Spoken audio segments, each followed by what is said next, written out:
Hi, Captain. Go, Captain.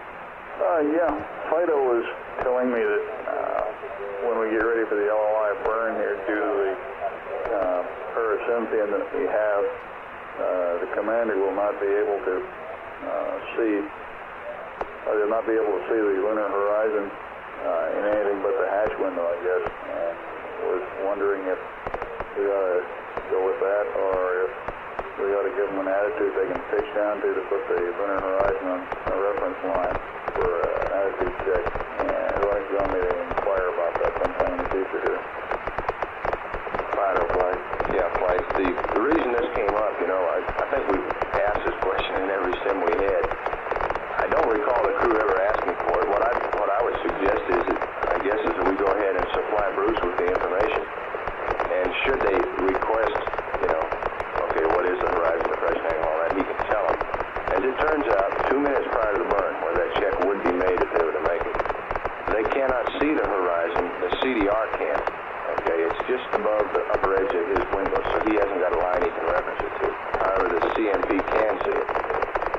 Okay, what I'm suggesting is that perhaps we give the Capcom 2 sets of angles. That is, one for the CMP. In other words, he can tell him that it's just below the top edge of the hatch window. The other angle would be a gimbal angle for the CDR, which he could go to and expect to see the horizon show up at 31.7 in between the LEM quad and the LEM, I don't know what quad number it is, but that way he would be able to see the horizon. This is at TIG -2, you're talking. That's affirmative. He would have to change his attitude slightly at TIG -2 to CDR in order to see the horizon on the 31.7 line. I wouldn't think he'd want to do that. I wouldn't either, and Neil has never asked for this stuff. We'd asked him for it before, and he said, well, I'll think about it, and that was the last. Okay, well, it seems to me what you ought to do in the LOI pad and the notes is make the comment that we don't expect the CDR can see the horizon at TIG -2, but the CMP can, if that's what you're saying. Fine. We'll tell you it should be near the upper edge of the window. Say again. Right, and that's Neil. Yeah, the center's right. Neil's in the center. I should relate this to couches now. Right. Related to couches, yeah. You're telling me that the center couch will be able to see the horizon out the hatch. Okay. Well, I should think that's okay. Very good. Do you have a comment on that, Fred? No, I think that's all right. I don't think at that late stage of the game I'd be wanting to mess around with changing attitude. I don't. I'm sure they don't.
This is Apollo Control. It's 72 hours, 7 minutes. Apollo 11 is 9,761 nautical miles from the moon. Velocity 4,217 feet per second. Weight 96,012 pounds.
Should have it now, Captain.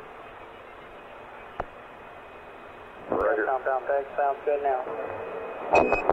Apollo 11, this is Houston. How do you read? Over. Okay, we went to the high gain. Looks like you have a little trouble getting signal strength there.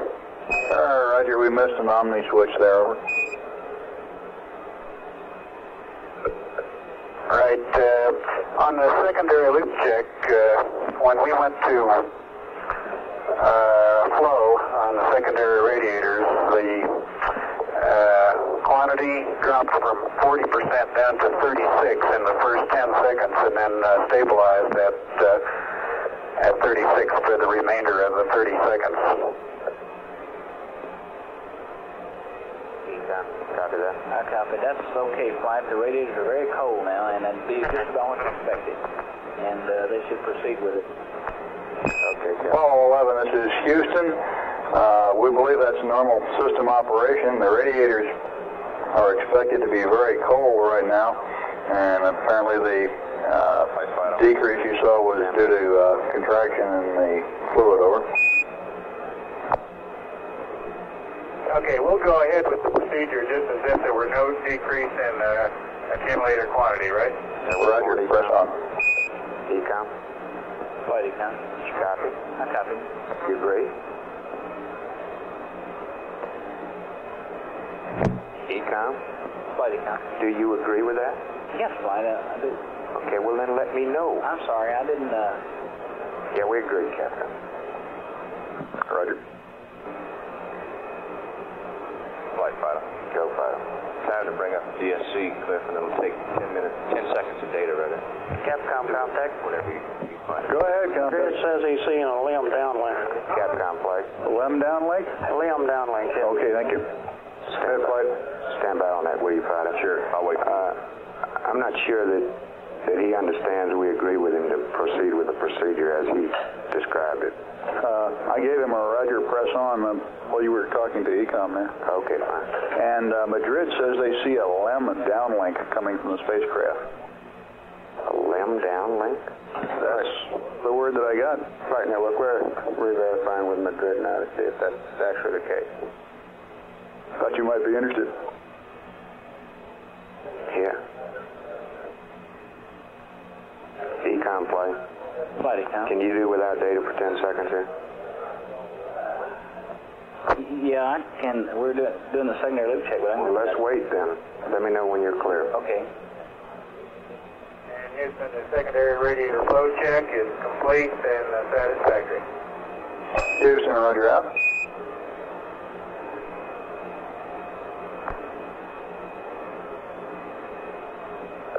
And that's a good deal, because we don't have to have any meetings about whether we're going to do it or don't do it anymore.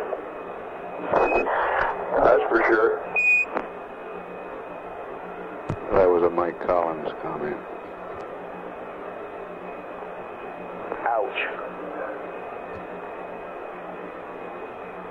Flight director says ouch. Flight Econ. Go. It looks okay. Right. Flight network. Go ahead. Roger. Madrid's still reporting this LEM downlink. No ouch intended. I enjoyed every one of those meetings. Say again, please. We believe it to be just a harmonic of the CM. It's real weak. Not seems to me like we had this once before. That's affirmative. Okay.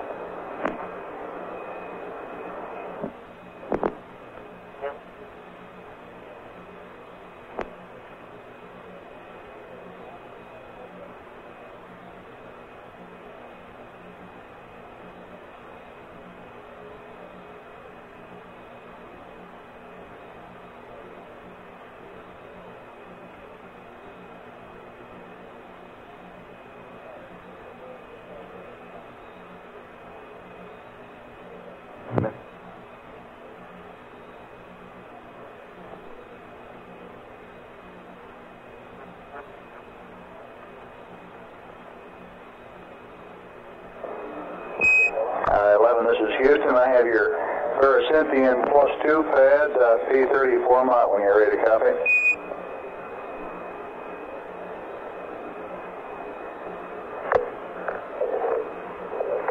Stand by.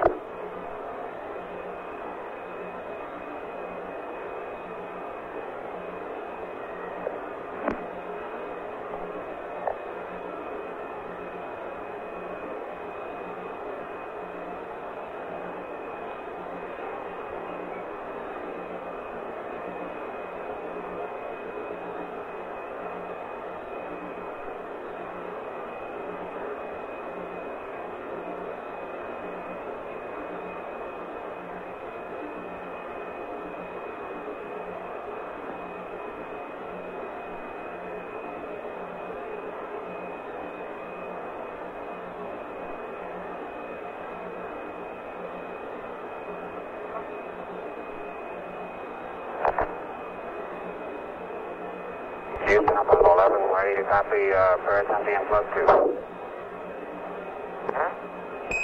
Apollo 11, this is Houston. Paracentine +2 hours, pad, SPS GNN 62710 plus 098 minus 019er. GET ignition 077462248. Delta VX now 81 plus 32148 minus 00455 minus 10377. Roll NA, pitch 307. And the remainder of the pad is NA. GDC Align stars, Vega, and Deneb. Roll 243 183 012. No ullage. Remarks. Assumes landing site refs mat and docked. Over.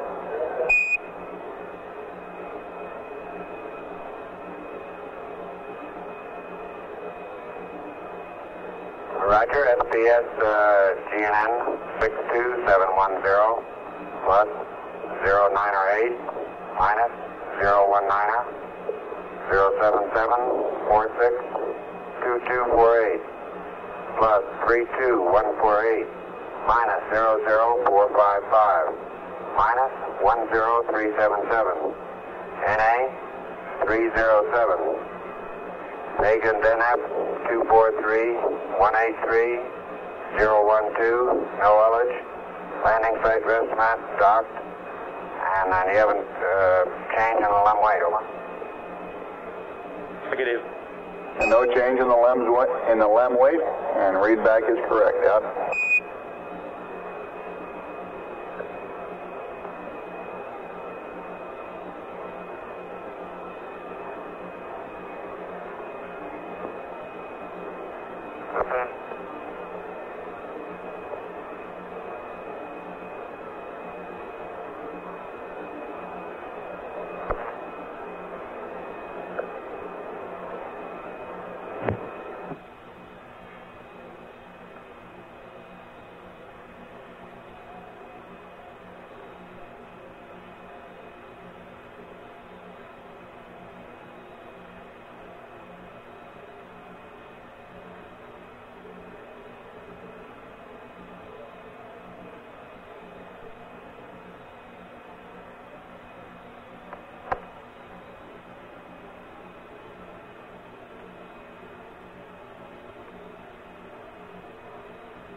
Flight Econ. Show Econ. We would like to have we can't get any commands from the spacecraft, and we'd like to ask the crew if they've disabled our airplane.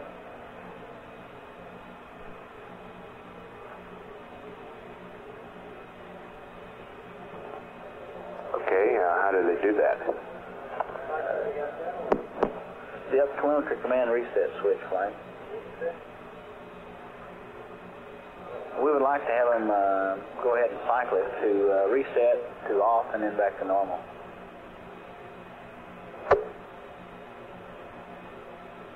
Okay, Capcom. Roger.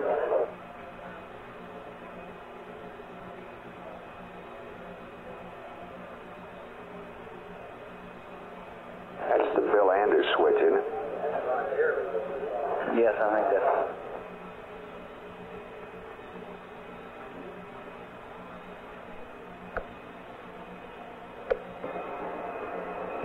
Apollo 11, this is Houston, over.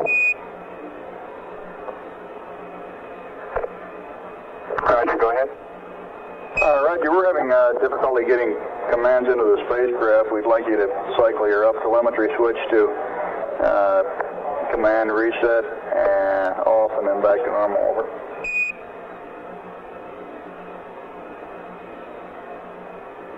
Okay, we'll do it.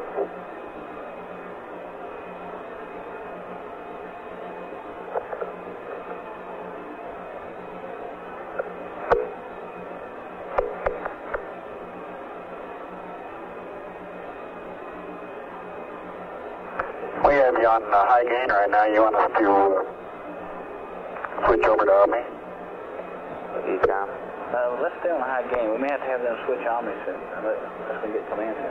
We'd like to stay on that. Negative. We'd like to stay on the high gain if we can. Over.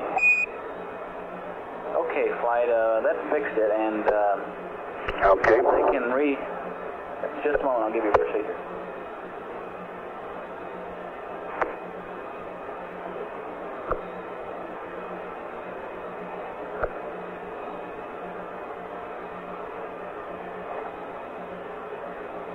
Flight Econ.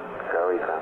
When we get to the scan limits of the high gain antenna, have them switch to Omni Delta, and we'll command Omni Delta and then select Omni Bravo on board, and we'll be back in the normal configuration. Just have them go to Omni Delta when they get to the scan limits of the high gain antenna for right now. Okay. Capcom flight. Roger. Any idea when we'll be getting to the scan limit? I don't know, Inco.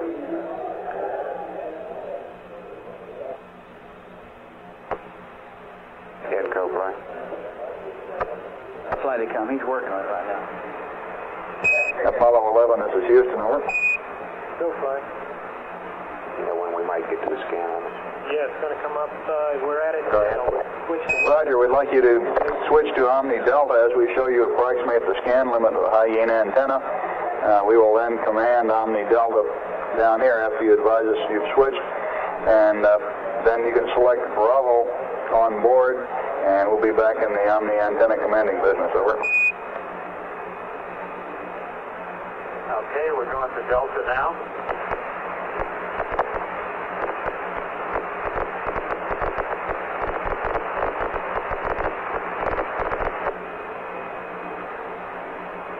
Get it in, Econ? Flight Econ. Did you get the command in? We did it just in flight. Okay. And they can select Bravo on board now. They can select Bravo on board now. 11 Houston, you can go ahead and select Omni Bravo on board now.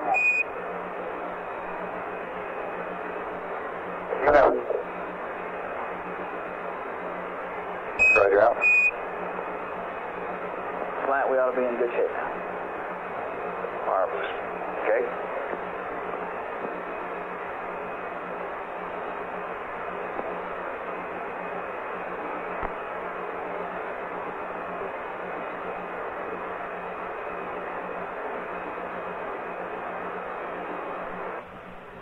Ecom, Capcom.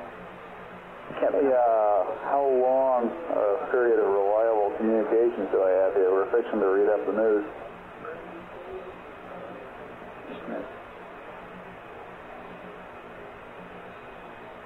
Okay, we just picked up Delta. We ought to have it for 6 or 7 minutes. Oh, really fast then. Yeah.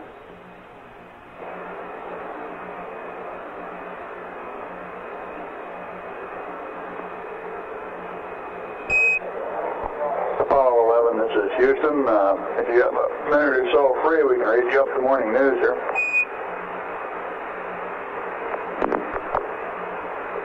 Go right ahead.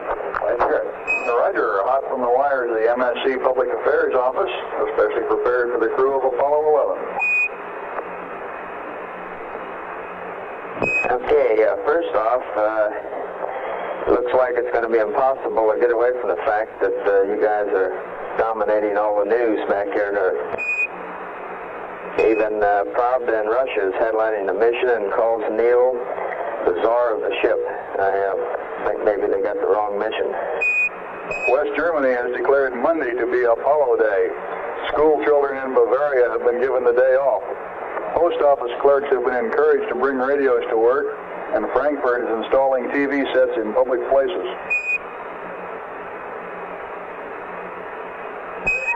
BBC in London is considering a special radio alarm system to call people to their TV sets in case there's a change in the EVA time on the moon. And in Italy, Pope Paul VI has arranged for a special color TV circuit at his summer residence in order to watch you, even though Italian television is still black and white. Back here in Houston, your three wives and children got together for lunch yesterday at Buzz's house. According to Pat, it turned out to be a Gab Fest. The children swam and did some high jumping over Buzz's bamboo pole. In Moscow, space engineer Anatol Koretsky was quoted by TASS as saying that Luna 15 could accomplish everything that had been done by earlier Luna spacecraft. This was taken by the press to mean Luna 15 could investigate the gravitational fields, photograph the moon, and go down to the surface to scoop up a bit for analysis. Even the kids at camp got in the news when Mike Jr. was quoted as replying, "Yeah," when somebody asked him if his daddy was going to be in history. Then after a short pause, he asked, "What is history?"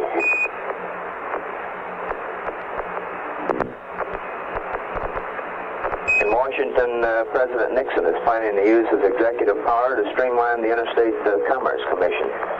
According to industry sources, it was reported Nixon would trim the commission from 11 to 7 members by not making new appointments. And the big news around Houston today concerns the Astros. In the sports world, the Houston Astros rallied in the ninth inning at Cincinnati to dump the Reds 7-4. Going into the ninth, however, things looked pretty bleak. The Astros were trailing 4-3. Then with one out, Jesus Alou stroked a single to the right field. John Edwards hit another single to right, and Sandy Valdespino hit a double to bring in the tying run.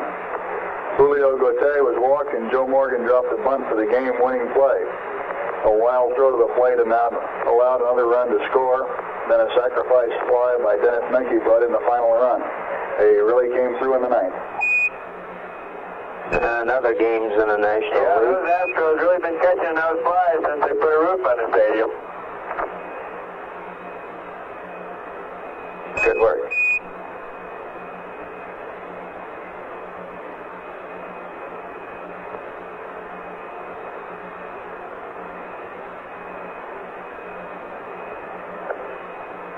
In other games in the National League, New York beat Montreal 5-2. Pittsburgh beat St. Louis 4-1. And Atlanta over San Diego in the first game of a doubleheader 6-2. In the American League, Detroit beat Cleveland 4-0. New York trounced Washington 5-0. Boston out-hit Baltimore to score 6 runs to the Orioles 2. And Chicago beat Kansas City 6-1. Okay, in golf world, Tommy Jacobs, an infrequent competitor in recent years, took the lead in the Philadelphia Golf Classic yesterday. His second round score was 139. You might be interested in knowing, since you are already on the way, that a Houston astrologer, Ruby Graham, says that all the signs are right for your trip to the moon. She says that Neil is clever, Mike has good judgment, and Buzz can work out intricate problems. She also says Neil tends to see the world through rose-colored glasses, but he is always ready to help the afflicted or distressed. Neil, you are also supposed to have, quote, intuition that enables you to interpret life with feeling, unquote. Buzz is to be very sociable and cannot bear to be alone, in addition to having excellent critical ability. Since she didn't know at what hour Mike was born, she has decided that he either has the same attributes as Neil, or he is inventive with an unconventional attitude that might seem eccentric to the unimaginative. And last but not Said all that? Ruby Graham, an astrologer here in Houston. And we checked with flight operations for all the signs for the mission, and then we, of course, had to make sure that everything was really all set.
Houston, go ahead. Roger, you got down under Tommy Jacobson. I guess we got into antenna switching problems. Okay, following Tommy Jacobs, we have a hot smoking word from a local Houston astrologer by the name of Ruby Graham. She says that all the signs are right for your trip to the moon. Neil is clever, Mike has good judgment, and Buzz can work out intricate problems. She also says Neil tends to see the world through rose-colored glasses, but is always ready to help the afflicted or distressed. Neil, you're also supposed to have, quote, intuition that enables you to interpret life with feeling, unquote. Buzz is supposed to be very sociable and cannot bear to be alone, in addition to having excellent critical ability. Since you didn't know at what hour Mike was born, she decided he either has the same attributes as Neil, or that he is inventive with an unconventional attitude that might seem eccentric to the imaginative. And that's 30 for today, over. Guys, flight. Well, thank you much. They're This now 42 business. Bruce and Fred show. We appreciate that. Roger.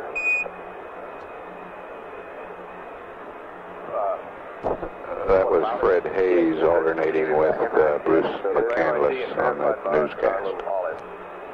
So this is what he expects to see. There'll be no confusion. Did you hear our comment about the Astros? He runs that game, you know, and asks us the question. What about the roof? That's what you should see. To the depth. Okay. Yep. We verified that the best way we know how.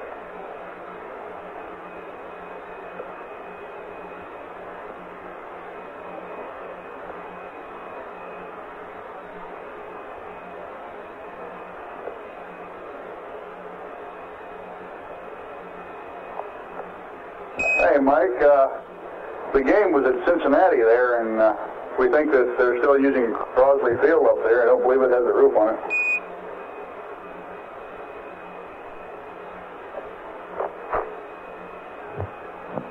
You got him on that one. Right, they're just getting to be a good team in the clinch. They certainly seem to be.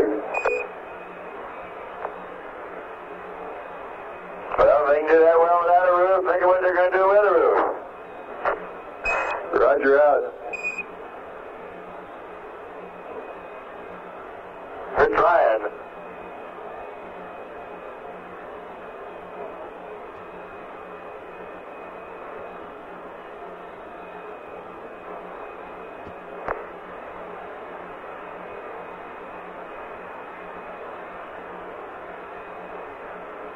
An old Oiler fan is trying to comment on an alien game.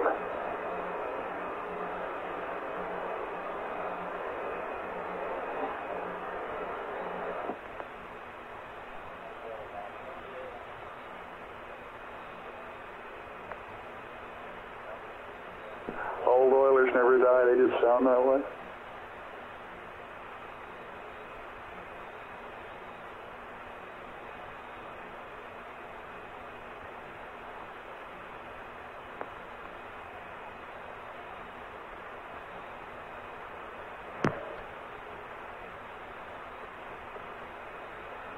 And you tell Michael Jr., history or no history, he better behave himself. Roger, we'll pass that along, Mike.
72 hours 45 minutes. Apollo 11 is now 8,188 nautical miles from the moon, approaching at a velocity of 4,324 feet per second.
You have your LOI 1 pad?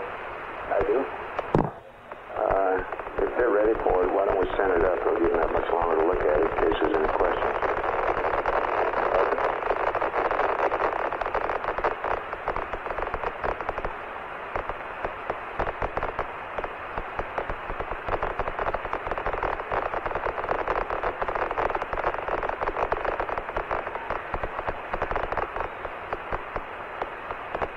Bill?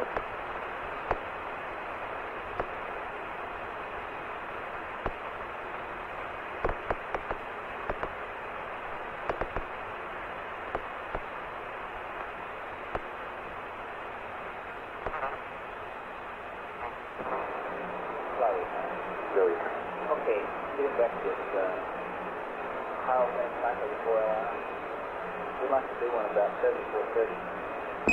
Apollo 11 Houston, if it's convenient with you, we have an LOI 1 pad that we can pass up to you now. Over. Stand by.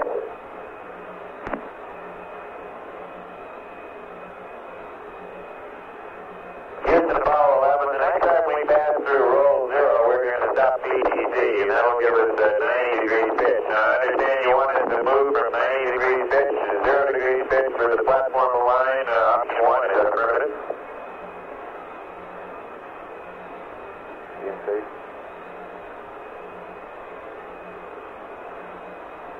DNC flight? Stand by. No, your flight plan like that. Well, how about the update that we get? We're ready to copy on LOI 1. Over 000 until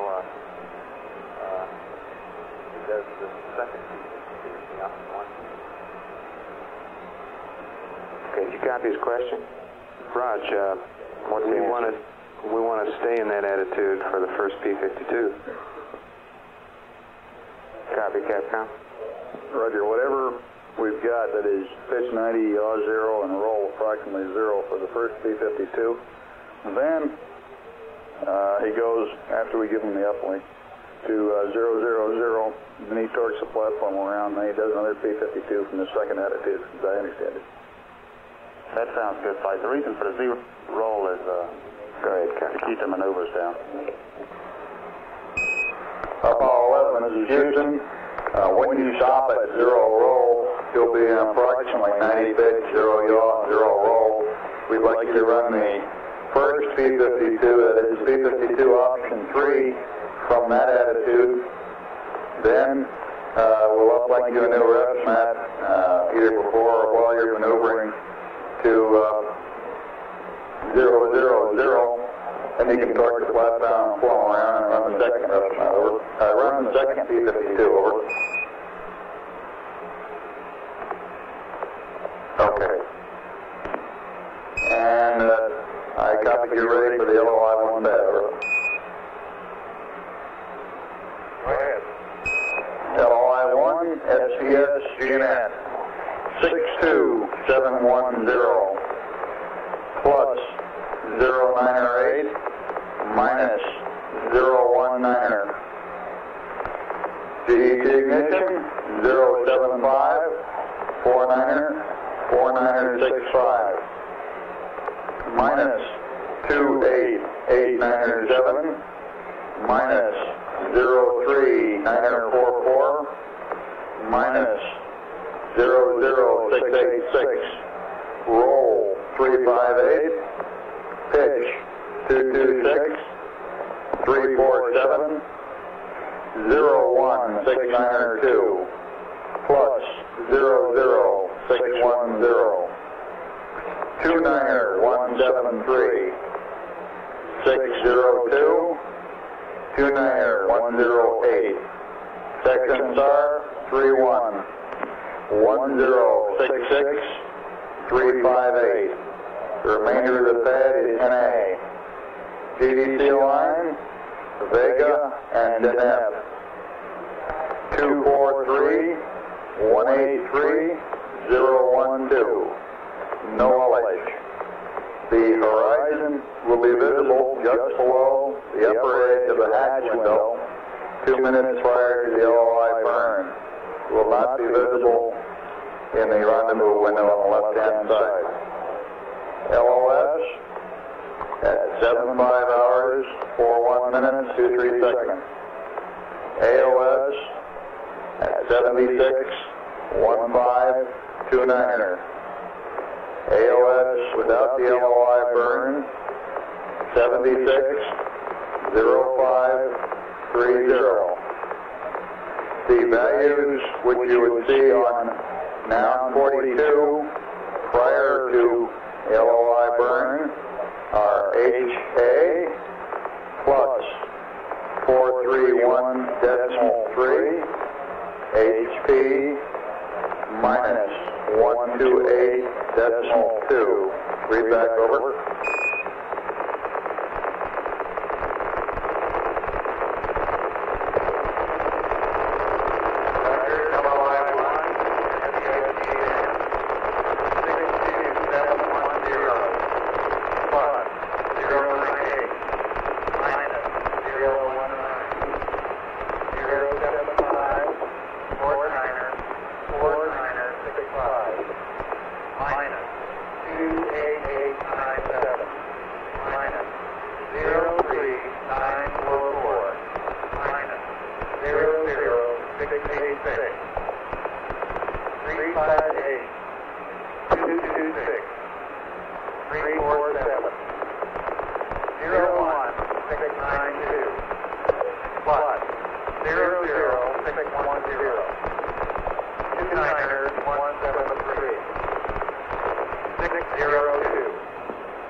GDC line, Vega NF, 243-183-012. No LH. Horizon and hatch with 2 minutes before 6. AOS with an LOI 76, 1529er. AOS without an LOI 76, 0530. HA before the burn 438.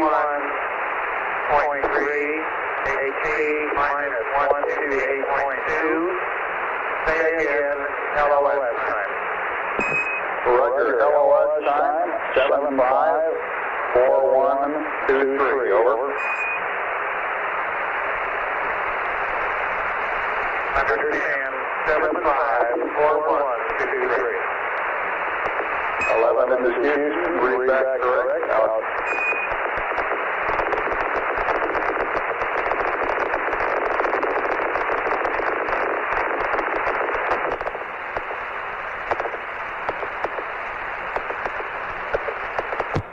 That was Neil Armstrong with the read back of the lunar orbit insertion burn number 1 pad.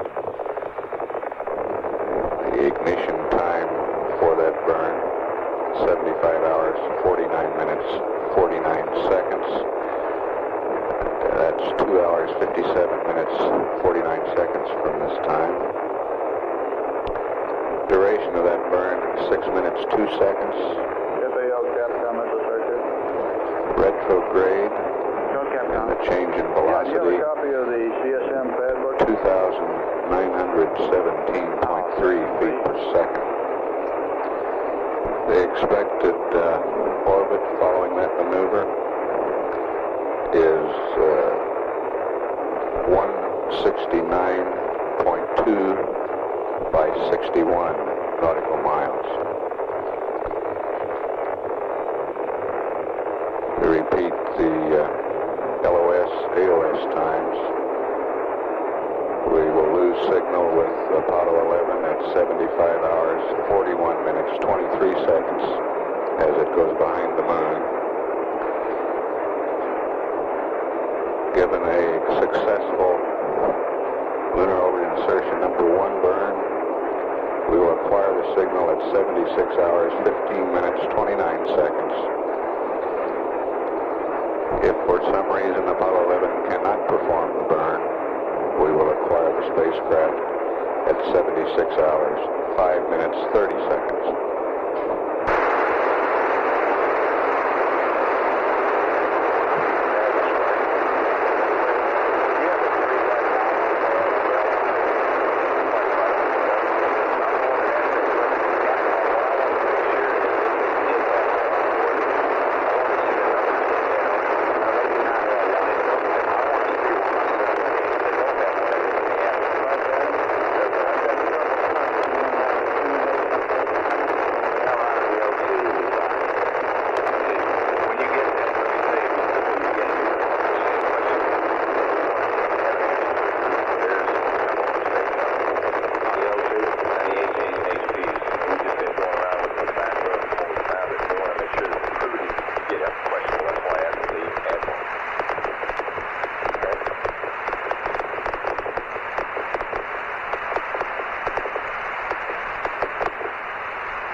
righty, son.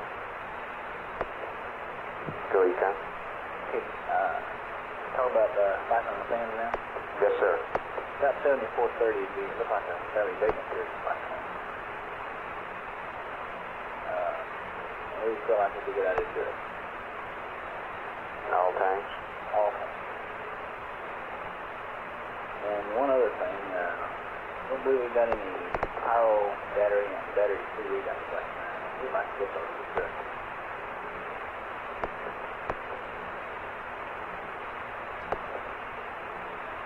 Pyro batteries and battery C. Definitely. With those readouts.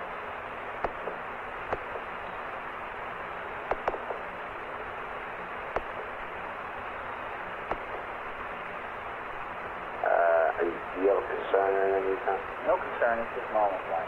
Okay. Capcom flight. Go ahead. Could you ask the crew, tell them we missed getting our pyro batteries and battery C readouts last night. If they get a chance, would they give them to us, please? Okay. For now, not dig out last night. Roger.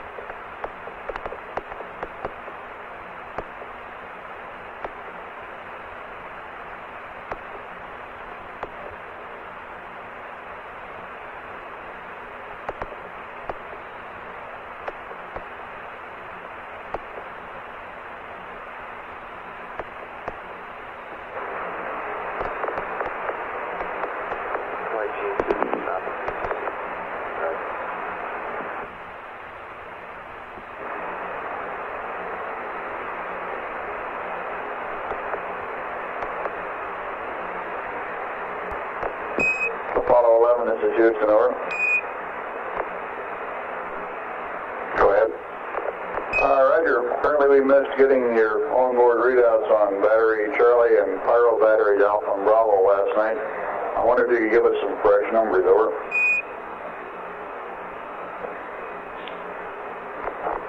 Got the readings now? Yes, please. If it's convenient for you.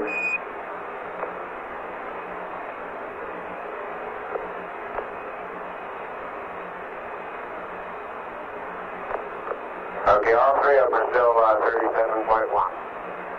Roger, 37.1 cubed.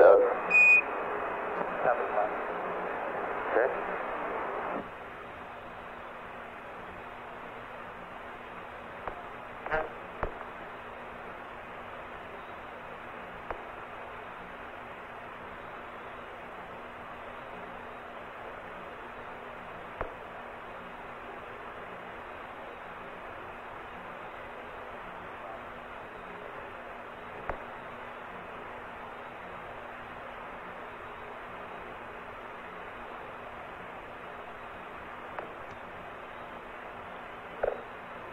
Flight GNC.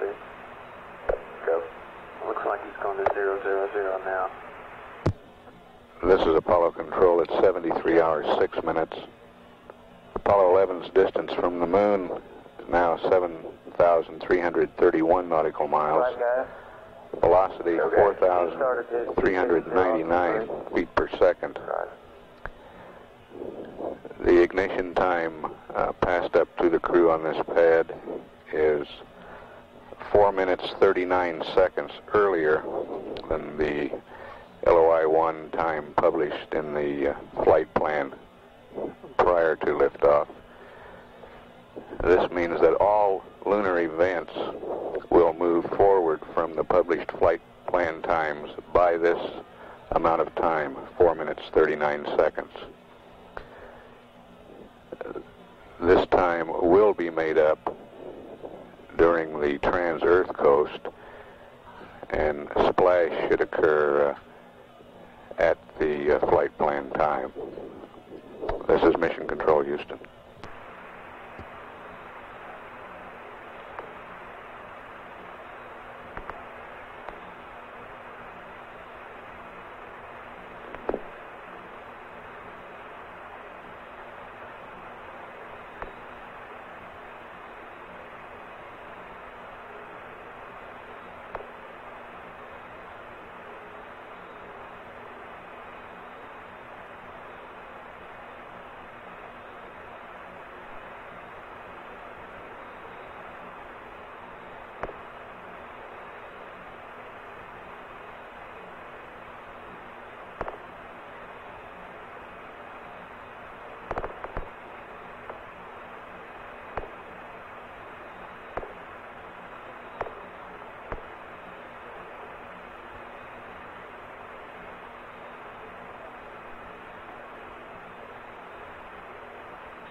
flight, Captain. Go, Captain. Looks like he's finished P-52, so we need we need the rest mat uplink now. And the state vector and the target load, I guess, if they're ready. Stand by.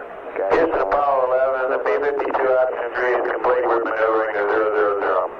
Roger, we observe you maneuvering, and we'll have some uplinks for you in a couple minutes here. Okay, Flight. Go ahead, Flight. Are you ready with your airplane? Okay. Stand by. How'd that P-52 look, GNC? We're calculating about 1.5 Meru in X and Y. Essentially no drift at sea. All that mean you're happy? That's right. Our update criteria is 3 Meru.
Negative, I'm just getting ready for our National Pooh Express. We're ready. You want Pooh Express? Yes, sir. Okay. I'd rather wait till it finishes the attitude maneuver. Okay. Well, let me know when it's finished.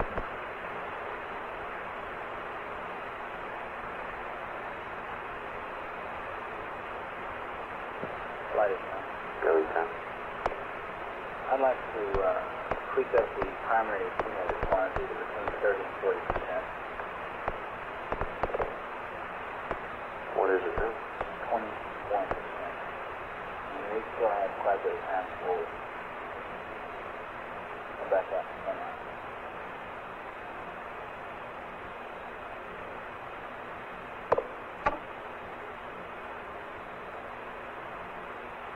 To what, Ethan? What day? 30 and 40%. Don't want to go too high. 30 and 40. What's wrong with it like it is? It's down low enough that with the accuracy of the transmission always down in the range where we can't guarantee there's anything. Get close to it. And we still have some to go before the top of the creek.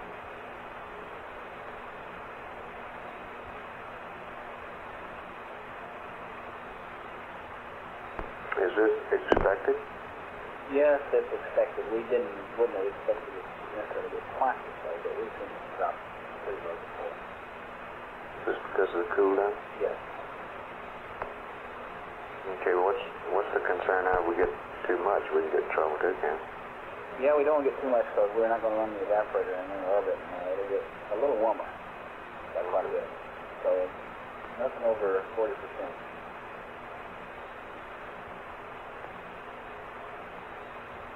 Perfectly right at 35.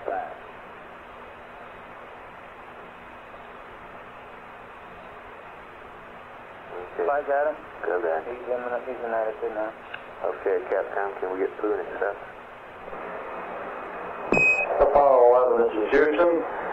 We observe you in Pooh. If you'll give us accept, we'll start our uplink.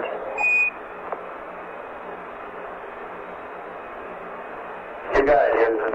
Roger out.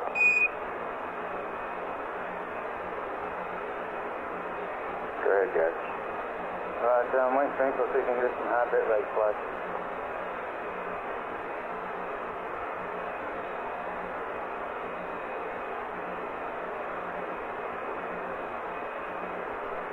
Flight, got it? Go ahead. We're going with that, bro. All right.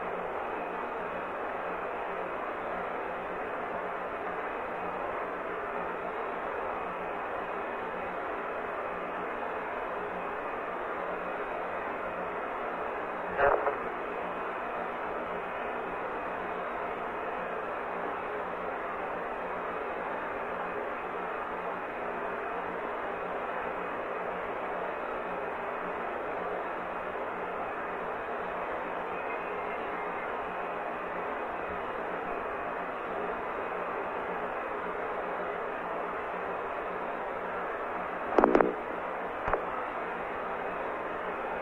Got it? Okay. Okay, with this low bit, it's going to take us just a little bit longer than you would prepare for it. Right.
You might tell him that we're on low bit rate, so it's going to take us just a little longer than usual. We'll be back with him in a minute. Don Lind here. Is Deke over there? No, Don, he's not. Hey, I'm glad you called. I was about to ring you up. FAO said he didn't get those pictures from you yet. No, I didn't get over there until you were left. I wanted to give them to you personally. Yeah, okay, that sounds good. Okay, how long are you on duty today? Would you believe for hours? Yeah, I would. I'll be on through LOI, but if you could get them over earlier, why, there's a little bit of slack between now and LOI. I'd like to see if I can't index them in with the stuff that we got. Okay, I'll try to get them over to you before noon. Okay, thank you. You bet. Yes, sir. Would you please tell him that before he calls us? Apollo 11, this is Houston, over.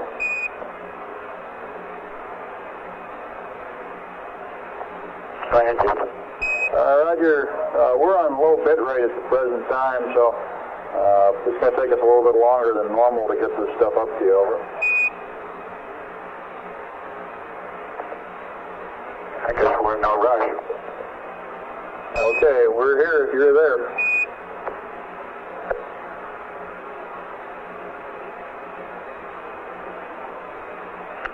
View of the moon that we've been having recently is really spectacular. It fills about 3/4 of the edge window, and of course we can see the entire circumference, even though part of it is in complete shadow and part of it's in earthshine.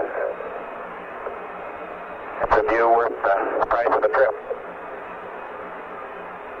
Well, there are a lot of us down here that would be willing to come along.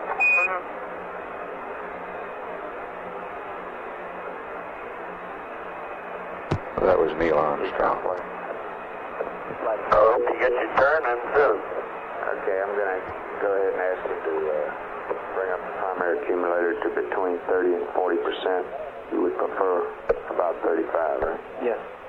Dave will be able to bring the whole bunker along. I hope. We're in this trial balance thing. We're going to have to get back into another... Save a lot of antenna switches. Say again, 11. One of these days we can bring the whole bunker along, and that'll save a lot of antenna switches. That's Charlie. Say again, please. The MOCR is the Mission Operations Control Room. It's the We're control not center approaching here. that yet.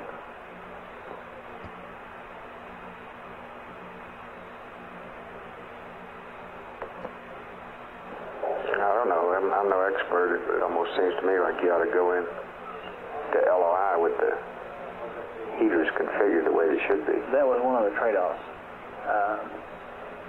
That one of the things that entered my mind. I don't think there's any particular risk in this, but I sort of... Well, we need to balance the things. We're either going to have to repeat the process after we go past LOI. Okay, but that way we've seen when he comes around. Alrighty. Then we can ask him when he cycles the fence to go ahead and return all heaters to auto. Yeah, if that's what you want to do. That was one of the things I was tempted to do when I read it up, but I decided to go ahead and let's leave him in the balancing mode.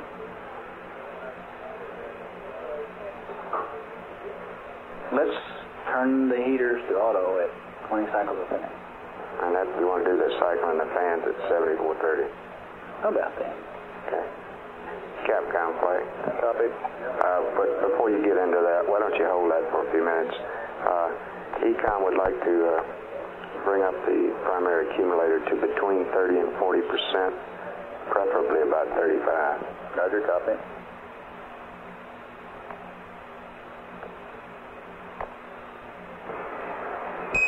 Apollo 11, this is Houston, over.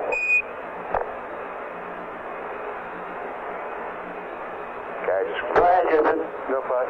11, this is Houston. We're showing Czar is brushing his teeth, so I'm filling in for him. Say again, please. I said the Czar is brushing his teeth, so I'm filling in for him. What can we do for you? Well, if you don't get in the way of the Czar while he's brushing his teeth, we'd like you to bring up the primary accumulator quantity a little bit. We're showing the quantity now at 20.6% on TM. Seems to have gone down a bit since you've gone into the shadow. We'd like it serviced to bring the quantity up to between 30 and 40%, preferably 35%, over. Okay. Capcom, it's his computer. The loads are in and verified. The computer is yours, 11. The loads are in and verified. You can go back to block. Right block.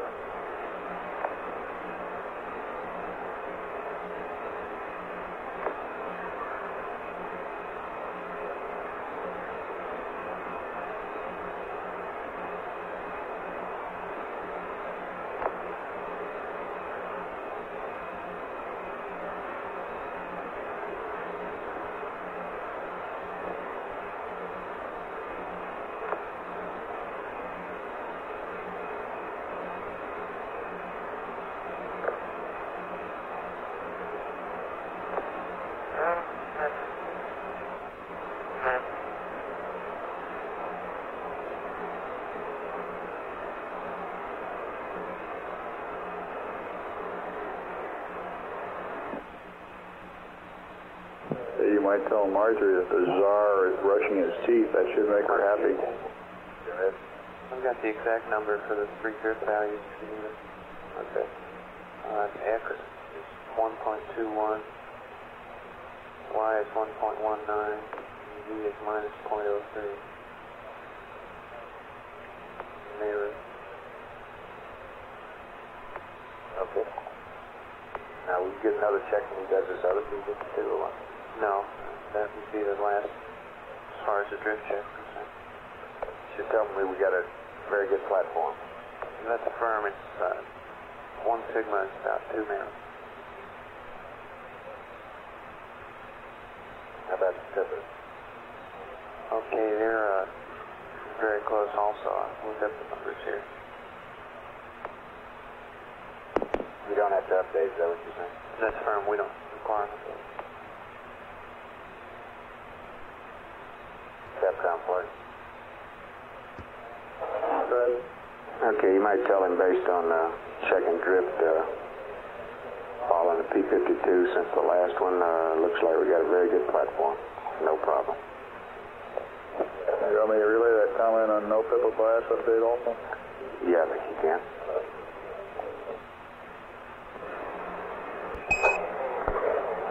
This is Houston.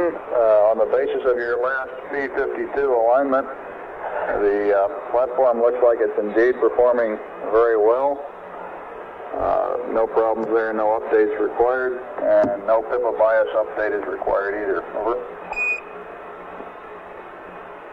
Sounds good. Flight data. Go ahead. He has not done the bird 66 yet. Give him a little time yet. Then we might remind him to. Okay.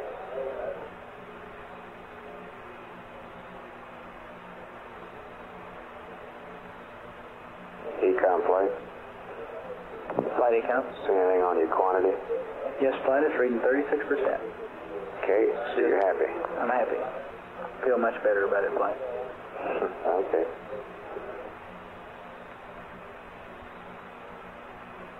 I guess we could coin a phrase, happy as an econ.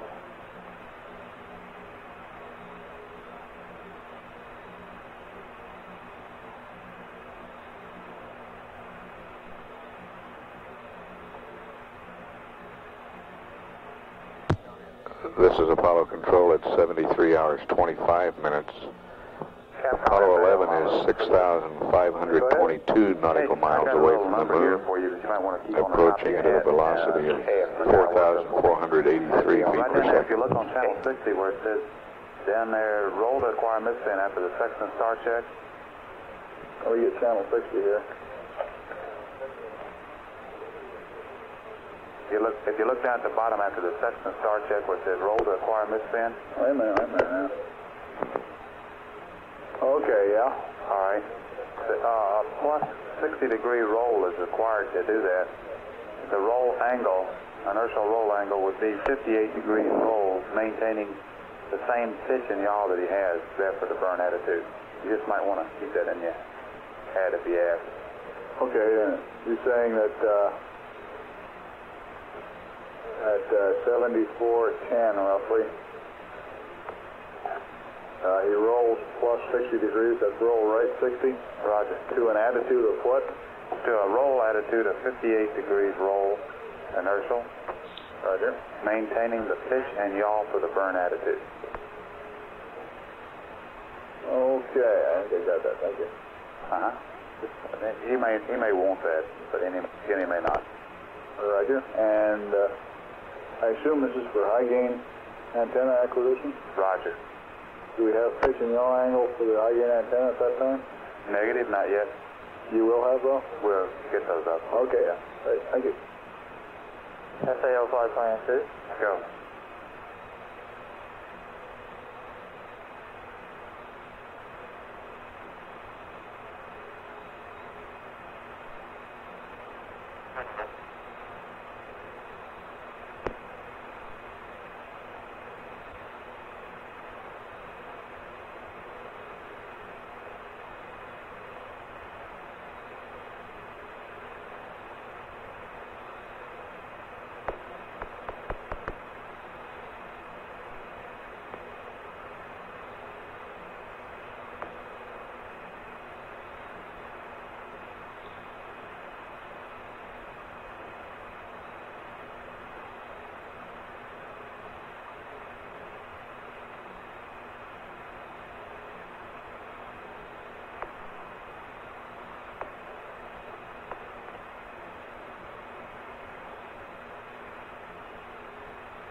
Flight data.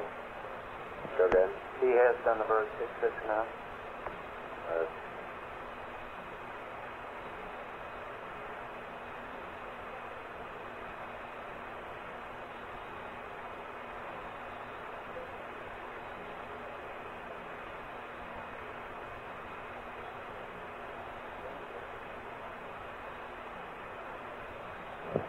Flight fighter. Go fighter. I got some time for you, Cliff. Okay. If we get everything done right, they'll appear at 76, 15, 29. If we don't get anything, they'll come out at 76, 05, 30. If they burned enough, to get themselves into the Mode 2 region, we will acquire 76. No, stand by. I just like the Mode 3. The earliest Mode 3. Okay, 76, 0830. If we acquire there, we're in good shape as far as Mode 3. Anything from 0830 to 15, we're okay. Okay.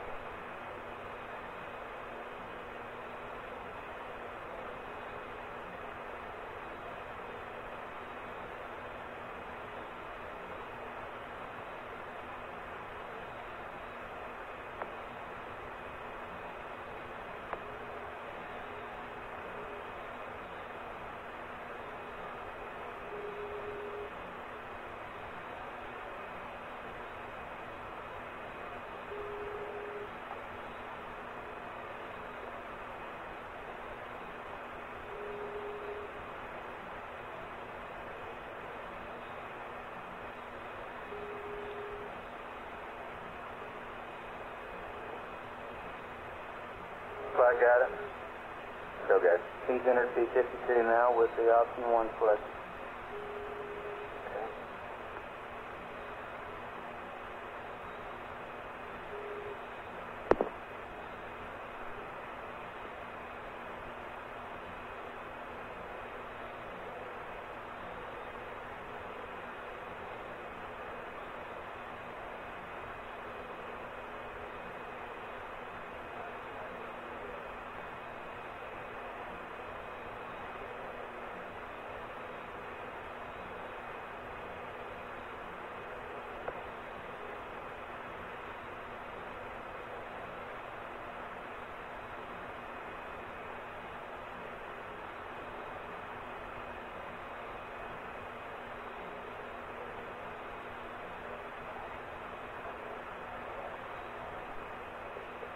Capcom, FAO on flight director 2. Go ahead, FAO on flight director 2. That's me.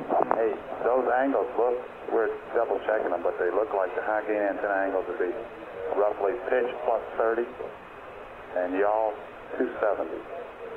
That's that roll angle that I gave you all. Okay, pitch plus 30 and yaw 270. If you come up with different ones, you'll pass them on. Affirmative. Thank you. Uh-huh.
Wait one, please.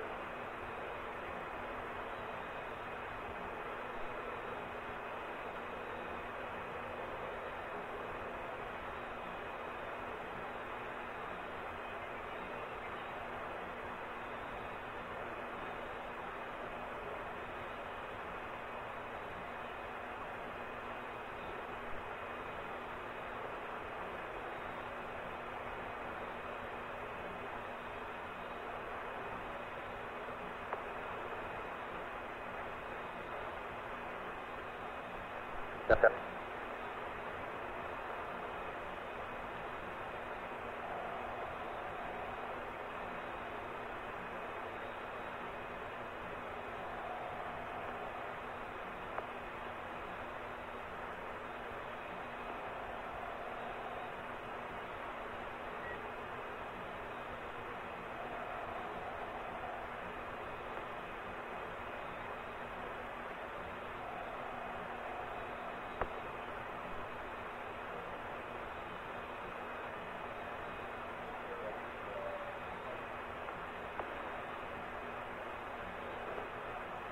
I got it.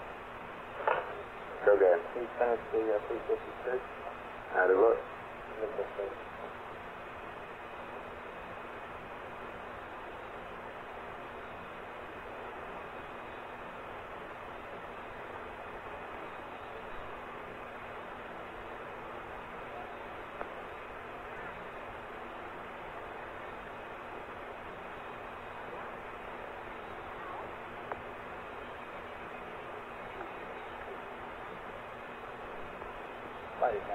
There we go. The primary radio here is just picked on, which is normal, no problem. First time it's ever happened. Okay. Fido flag, go ahead. I just want to tell you, Flight, that those times they gave you a base number grid. Same for the crew. Okay.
But if you want to bother with the times from the for Goldstone, they are a little earlier.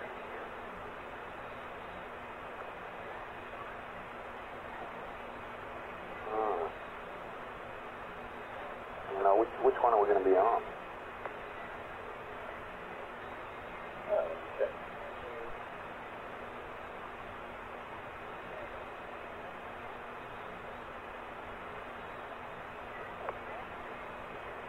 Goldstone. What act did we give the crew? We gave them a grid. We'll be on Goldstone when we come out. 3 seconds. How much? Oh, 18 on it, 6-3. Yeah, 18 seconds.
radio check. 11, this is Houston, loud and clear, over. Okay, just checking. You want high gauge? Follow me. Yeah. Roger, if you can give it to us. Okay. Flight FAO. Angles in this attitude will be pitch 0 and y'all 335 and right on the edge of the interference zone. We should be able to fly now.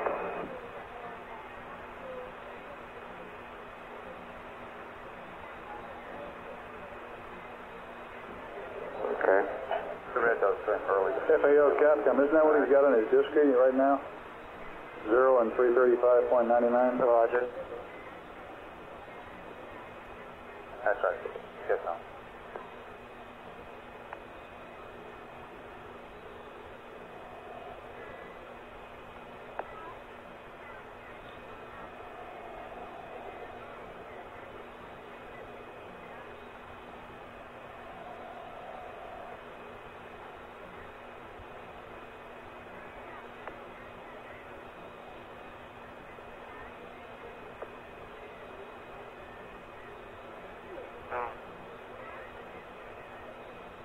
Houston, Apollo 11, how do you read on the high gain? Loud and clear on the high gain. Same here. So we've completed the P-52 option 1. Roger, we've been looking over your shoulder by TM.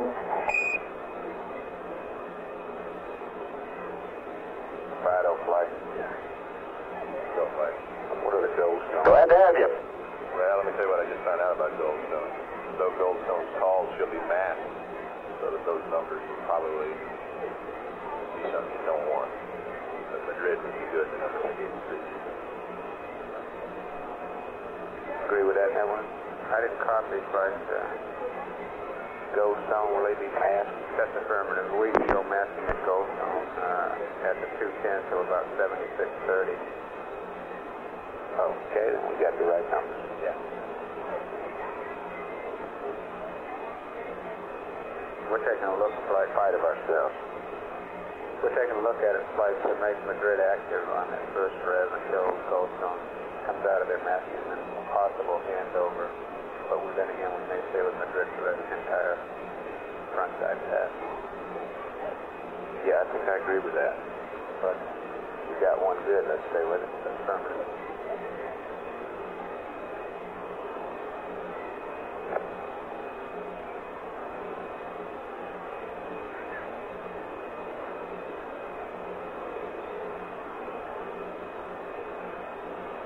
Fly that later.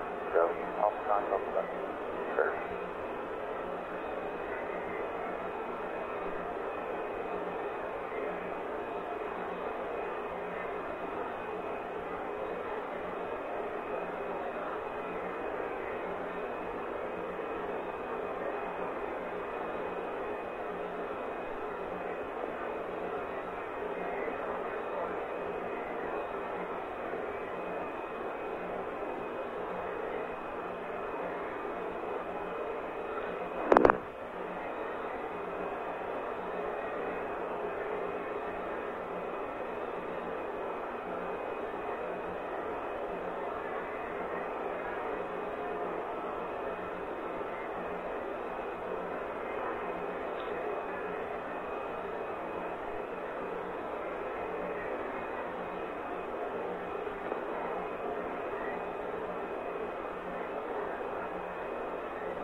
Retroplane.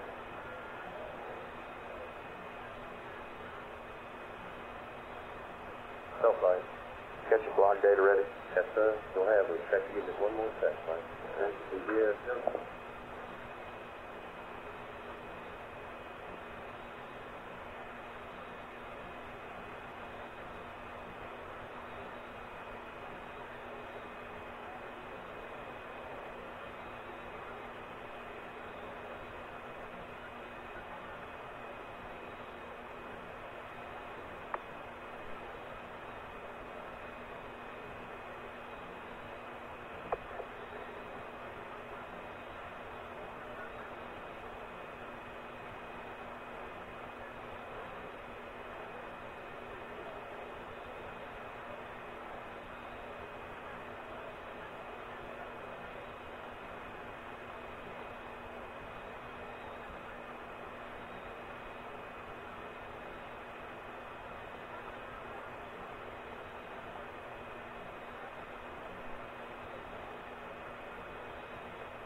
Captain plane.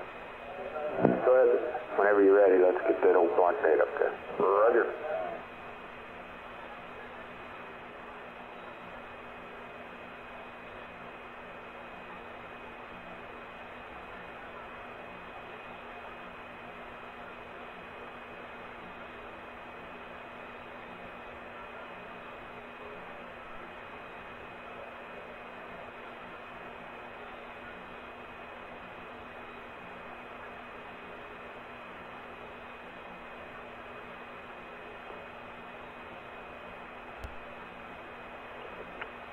Houston, Apollo 11, standing by to copy TGI 1 and TGI 4, over.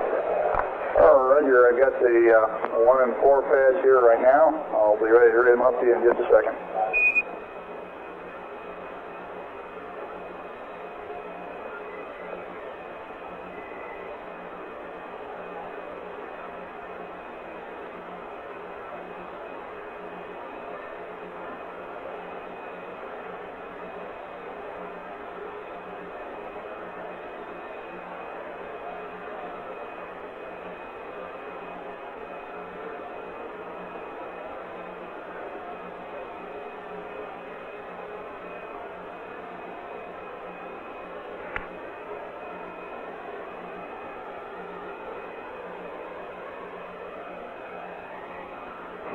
This is Houston. I'm ready with the TEI 1 and 4 pads. Over.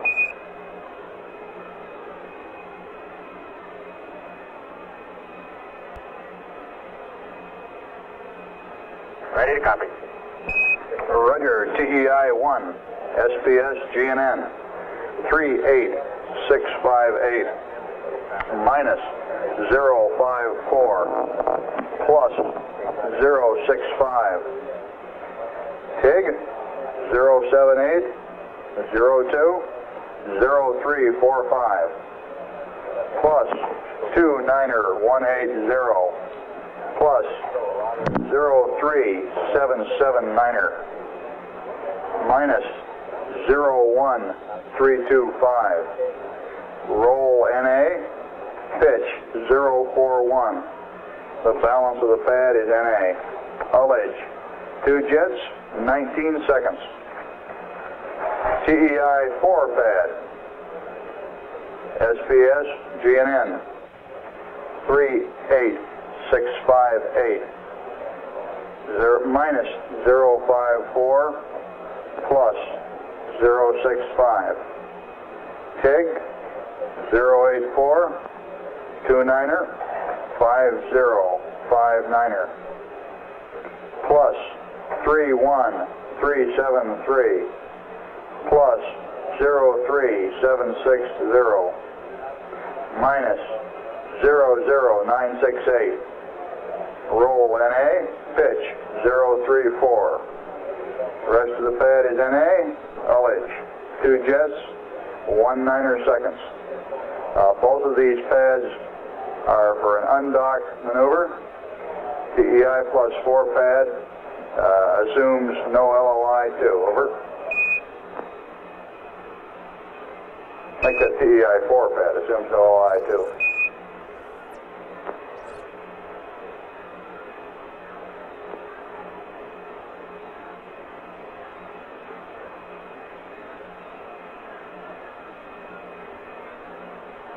Roger, TEI 1, SPS GNN 38658, minus 054, plus 065, 078, 02, 0345, plus 29er 180, plus 03779er, minus 01325.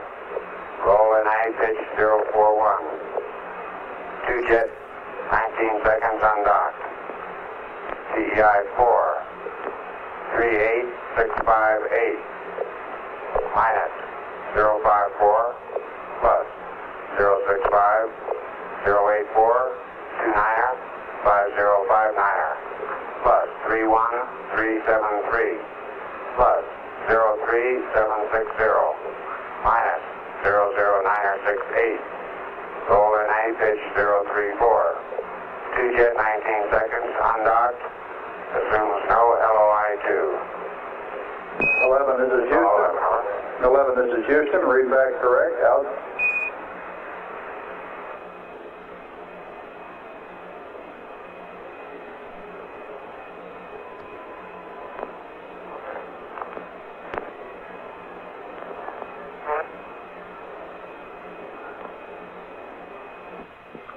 That was Buzz Aldrin with the readback of that information, which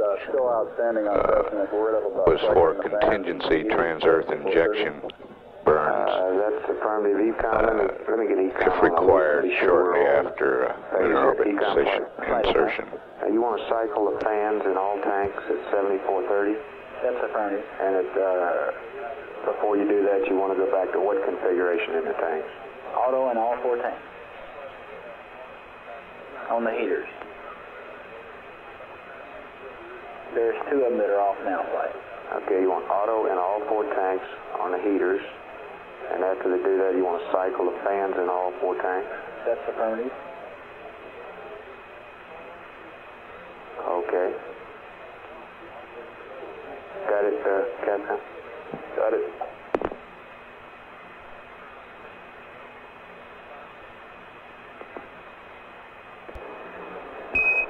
This is Houston, over.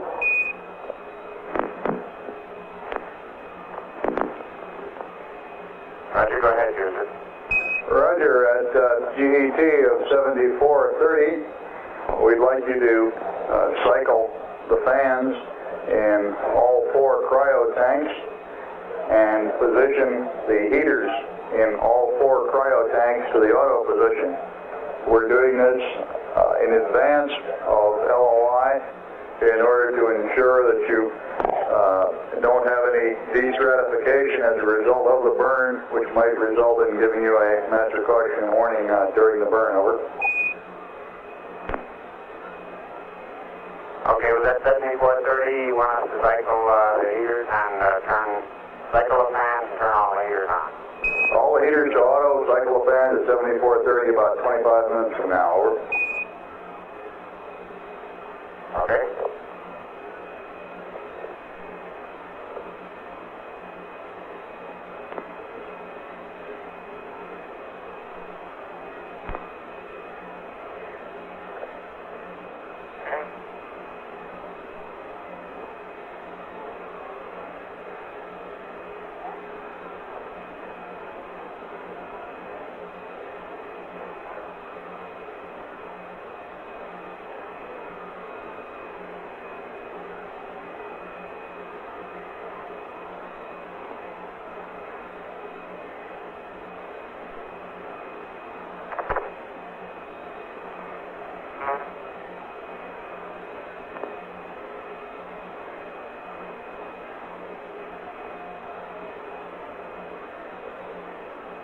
Flight FAO.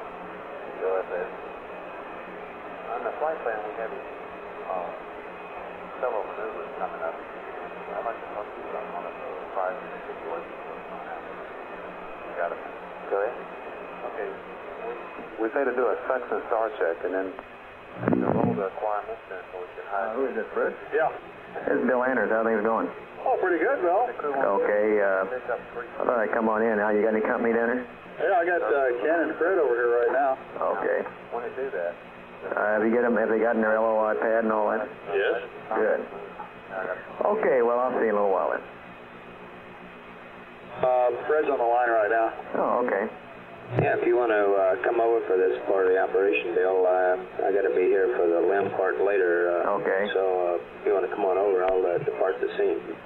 Okay, how about Ken? Is he there? Does he want to leave or what? No, well, I think both of y'all could stay there. So okay. Okay, I'll see y'all in there. We'll work something out. Okay, when you show up, I'll leave. Okay. You got enough headsets in there? I think so. Okay, good deal. If Fred leaves, we've got enough headsets. That drawer's full over there. Okay, we got plenty. And I checked the sign-out sheet, incidentally, Bill, and you're signed out with 2 of them. I don't have any. So you might bring one of your 2 headsets over. Yeah, I don't have any. Okay, we'll see you. Bye.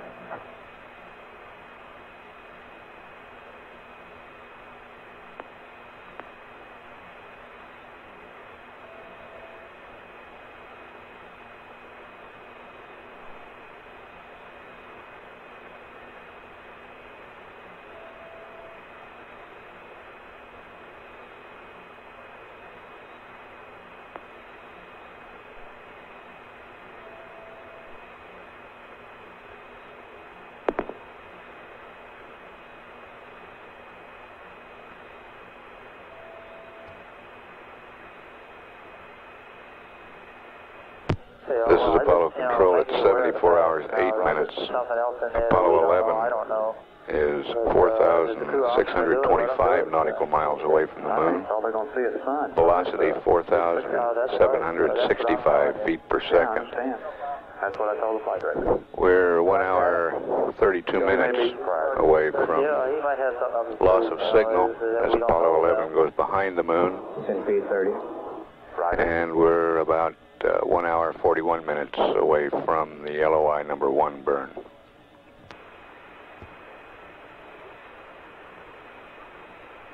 Right, now what? No, we need to recycle our CPs, get them up in sync, and bring up standby. Okay, go ahead. Flight got it. Go. I'd like to hold off on that till he gets to the southern P30. I want to check that HHC, please. Okay, fair enough. We'll stand by in line.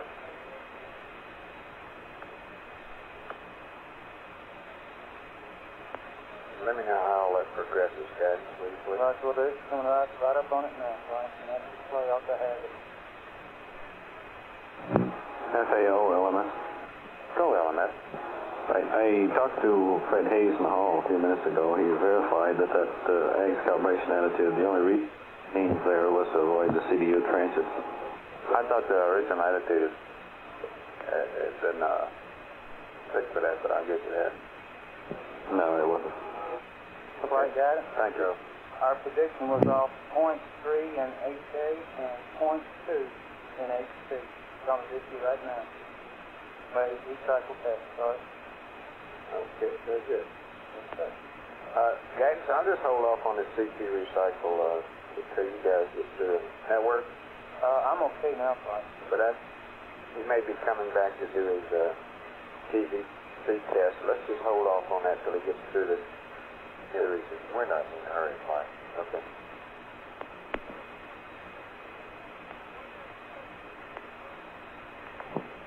Y'all heard that about AJHP, didn't you? CMS?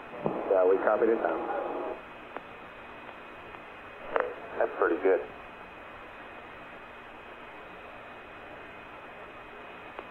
Same as we got in the simulator. Oh, another plug for that CMS there. Can't really claim it. All we do is run MIT's same program. Yeah, but in a slightly different way, right?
Right, got it? Go, guys. Okay, he's running the test now. Roger.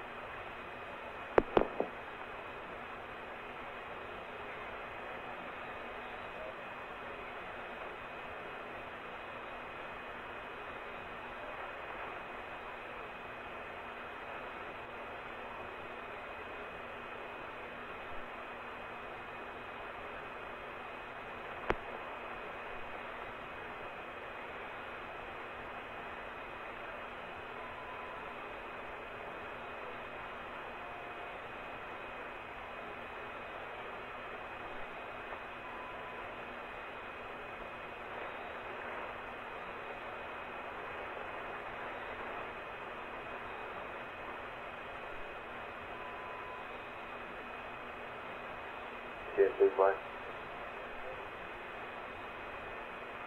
Flight GC.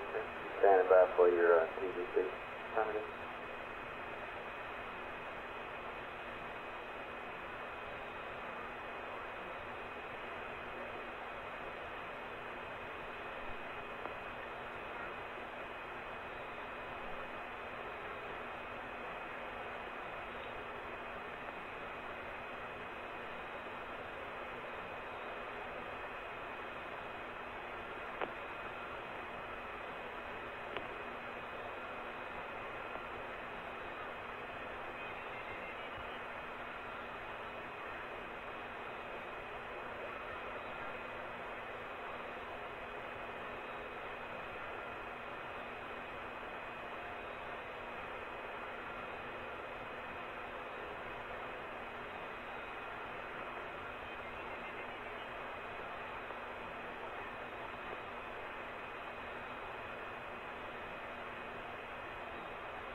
Flight data. Okay. You started this maneuver to the pad. Good.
This is Apollo Control at 74 hours 32 minutes. Apollo 11 Negative 8 degrees off is and 5 degrees in yaw. He was just about there. traveling at a velocity of 3,000. Standby. We've got a static display here.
This is Houston, radio check over.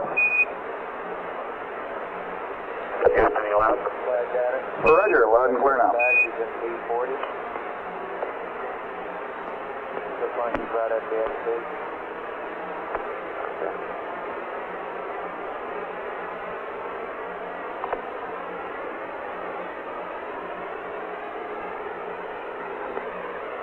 Houston, Apollo 11. Go ahead, 11.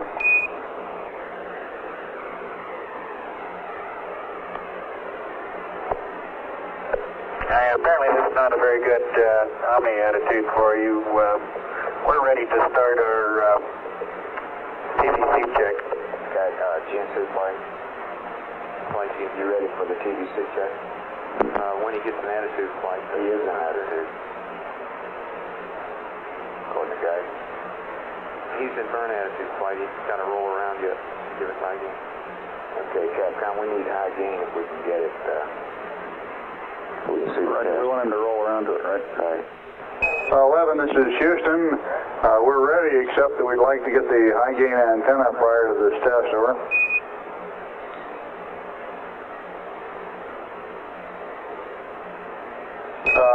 Can you give us a couple of pointing angles? Roger, from an attitude with 60 degrees roll around to an attitude of roll 058 inertial would be pitch plus 30 and yaw 270 on the high gain antenna. Thank you.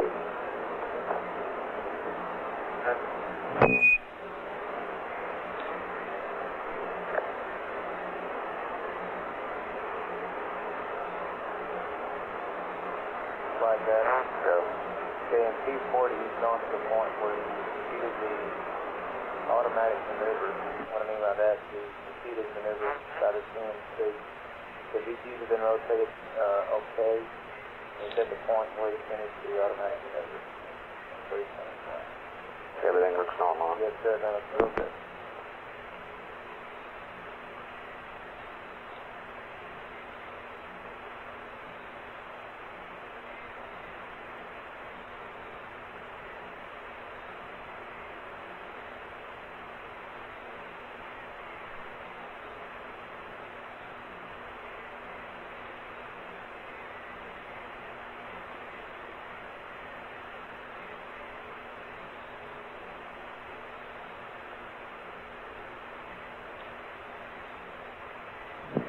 Fido, Capcom, Mocha Dive.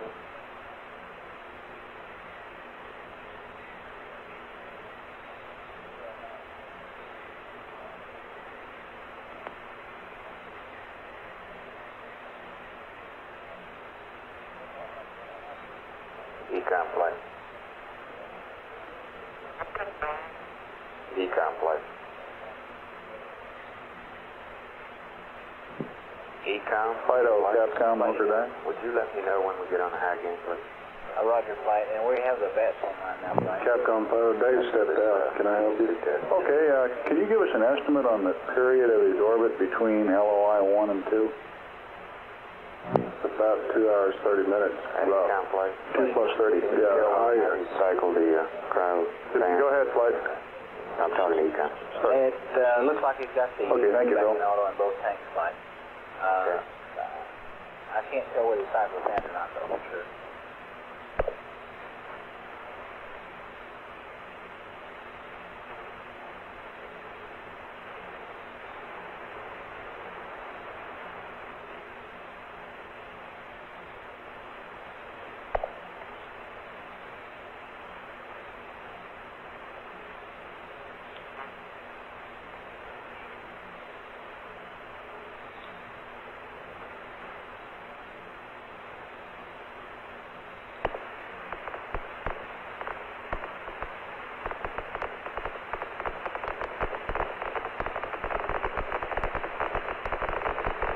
GNC Capcom Motor 1.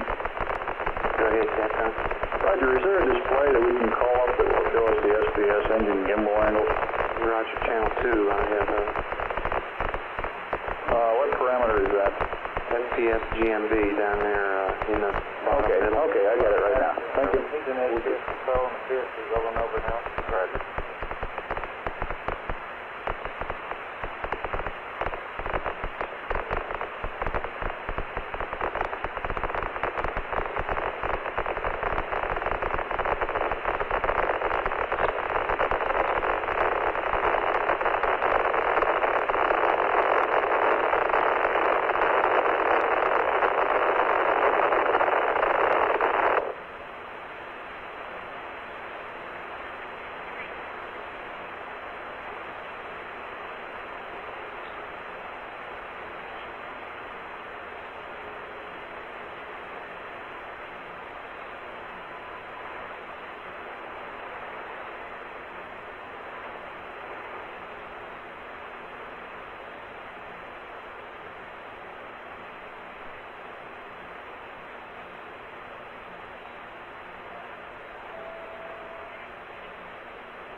He is coming around to the high gain attitude, though. Yeah, I know. I'm just trying to get a feel for how long.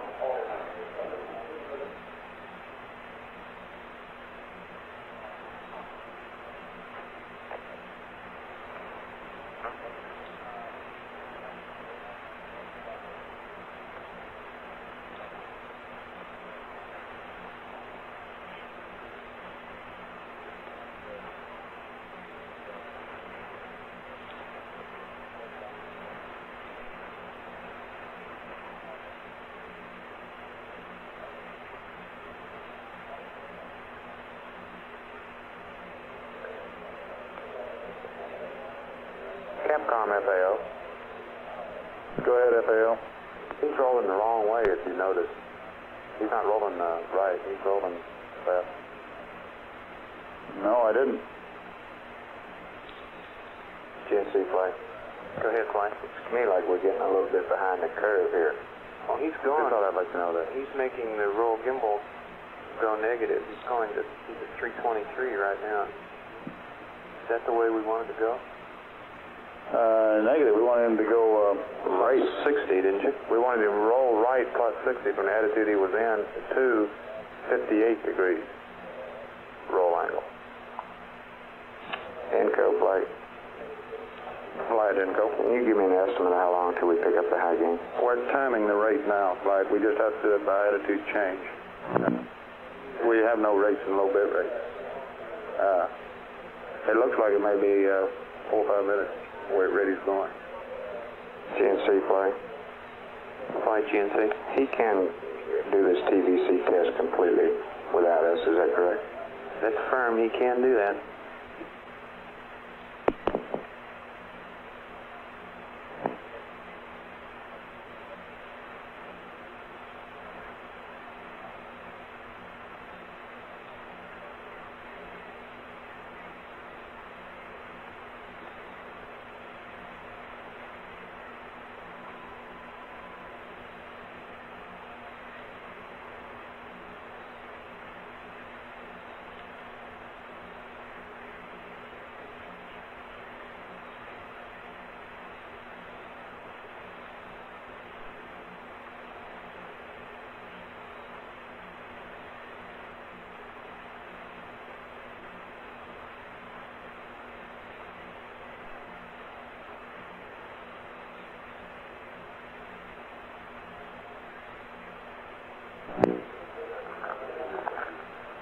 GNC flight.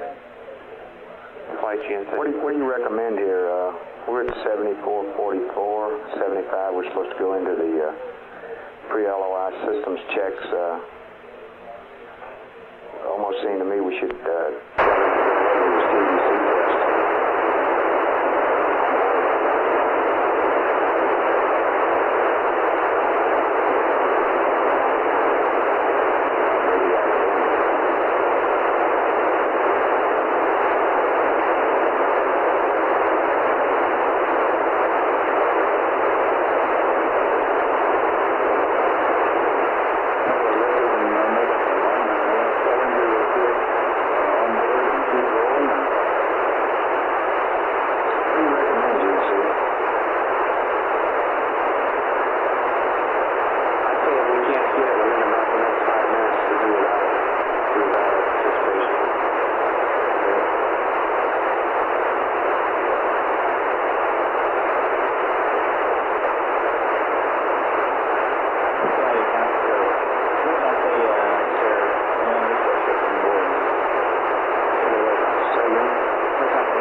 ahead. Roger. Try him now, Capcom. Roger. Apollo 11, this is Houston. Do you read over?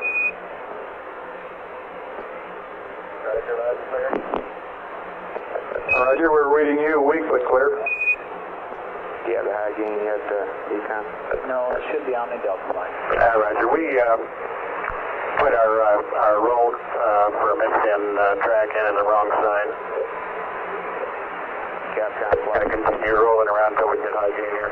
Capcom. And we'll delete the pitch that was scheduled after the TVC check. Did he say he would delete it? Say again, please, 11.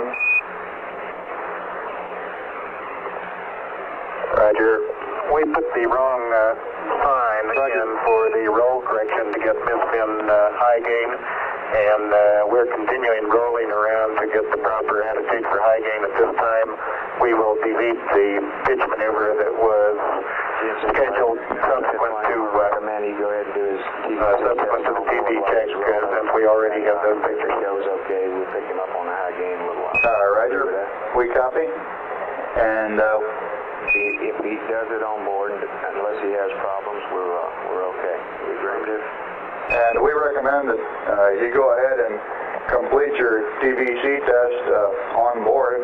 If you have problems, we'll talk to you when you get around further into the high gain antenna attitude. Over. Roger.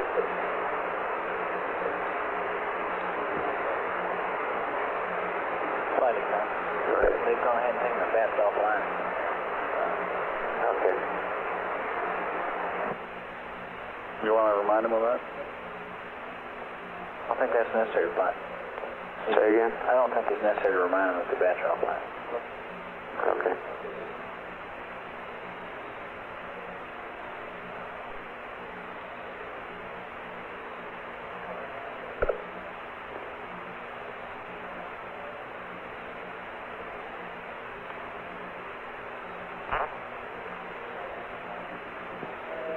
FAO Capcom SSR2. Go, Capcom. Yeah, hey, do you have this...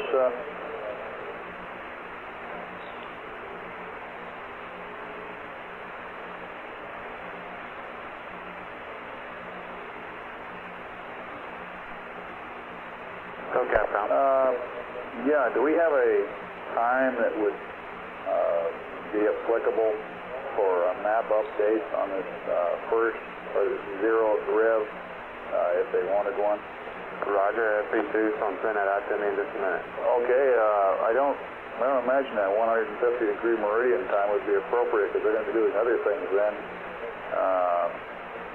I'm just trying to think maybe if we could get them to start their clock, I don't know, 20 or 30 minutes late and just have a fixed 20 or 30 minute bias in it, going by some other meridian. That would be a good idea. Okay? I don't think so. I think we ought to keep the prime meridian as the prime meridian. Not try to screw them up.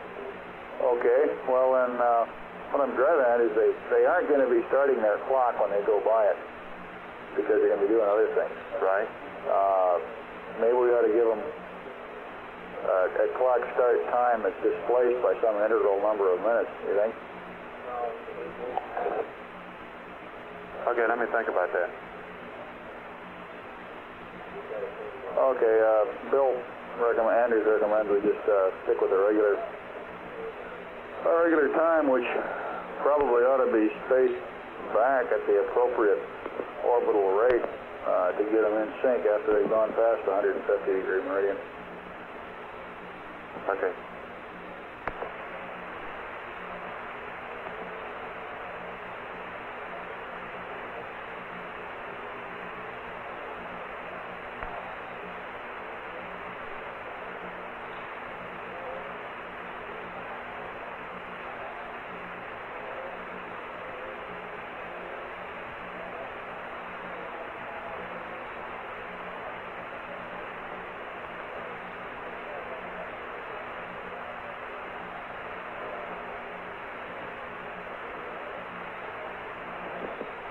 Flight GNC, we've got high bit right now.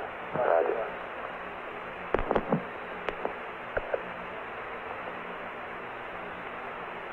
Econ flight. Flight Econ. Are you on a high gain? No flight, not yet. We're on the A, it looks like. Okay. GNC flight. Flight GNC. Can you tell whether he's doing his check or not? He's not doing it.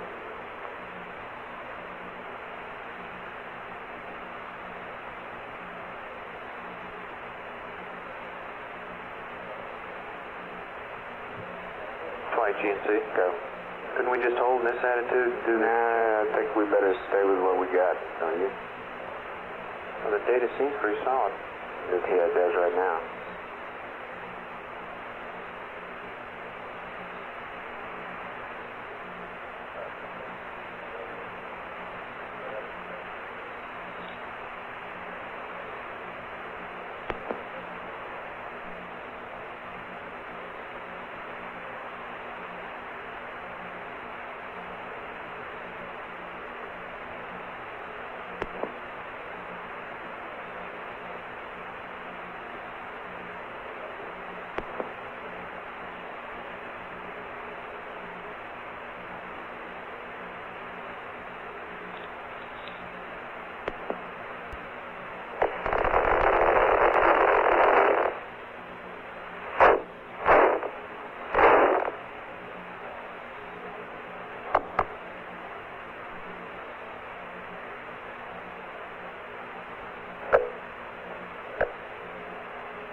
Houston, how you read on high gain? Oh, loud and clear on high gain 11. Econ, you got good data? Roger, flight. Okay. Roger, we're proceeding. Roger. No. GNC flight, stand by. Roger.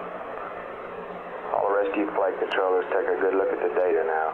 When we get through with this, I think you'll be going back to burn attitude.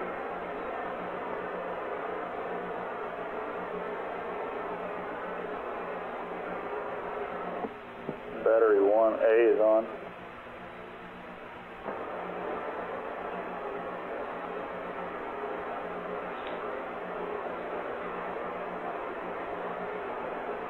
Econ flight? That's on flight. That's what I want to hear.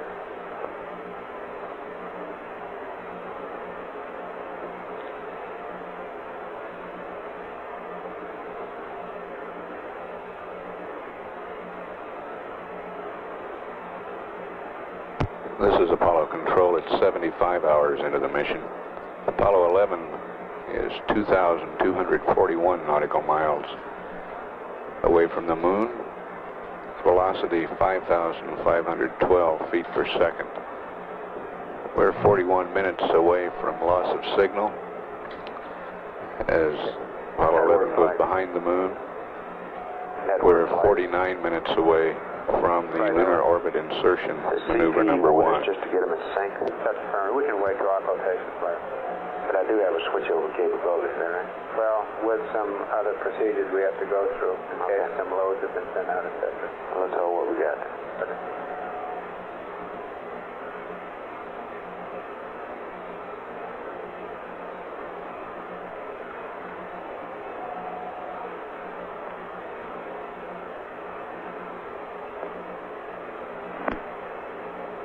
Gimbal zone, flight. Roger.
Gimbals off, flight.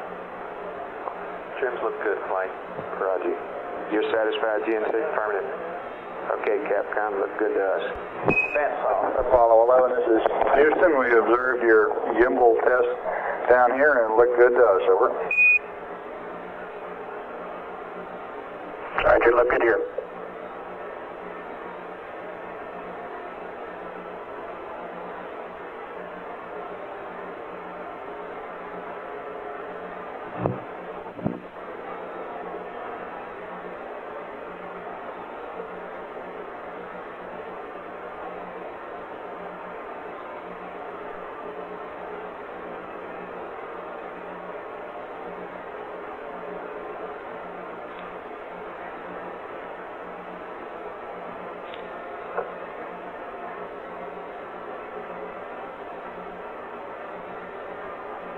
Ecom flight. Flight Ecom. Are you satisfied with everything now? I'm satisfied, flight. Are you satisfied to start back for, well, we got a few minutes before we're scheduled to go back to maneuver to burn altitude. Just stand by. GNC flight? Flight GNC. You satisfied with everything in your area? We have one minor item that we're watching, flight. He hasn't got to it yet in his checklist. We'll keep watching. What is that? It's the BD roll switches. We'd like to make sure that they're on before LS. Okay, he just hadn't gotten there yet. That's fine. Okay.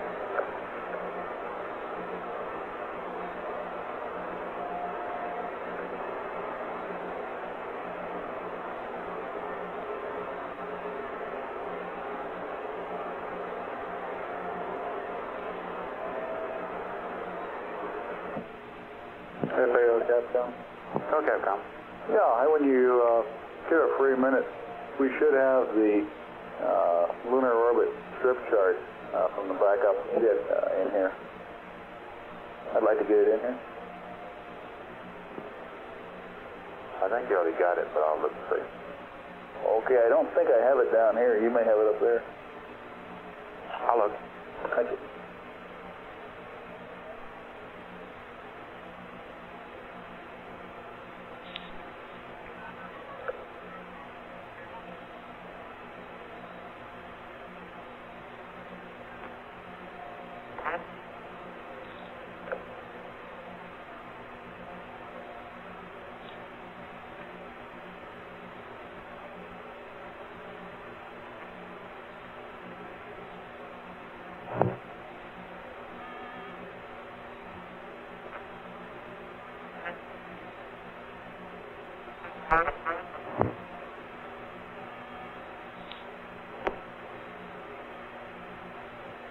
For that checklist only has enable for OHS required.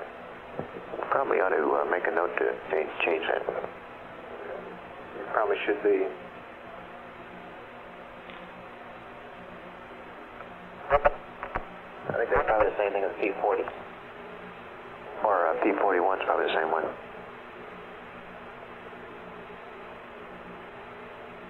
We'll have to look at that. I'm not sure.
Go Fighter. Okay, Cliff, we've completed 3 independent verifications of the targeting, twice in 2 different methods in the ACR and once in the RTCC, and we're quite happy with it. Okay?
Ecom flight. Flight Ecom. You seen anything of these C&W checks? Roger, flight. They did them about 5 minutes ago. Okay.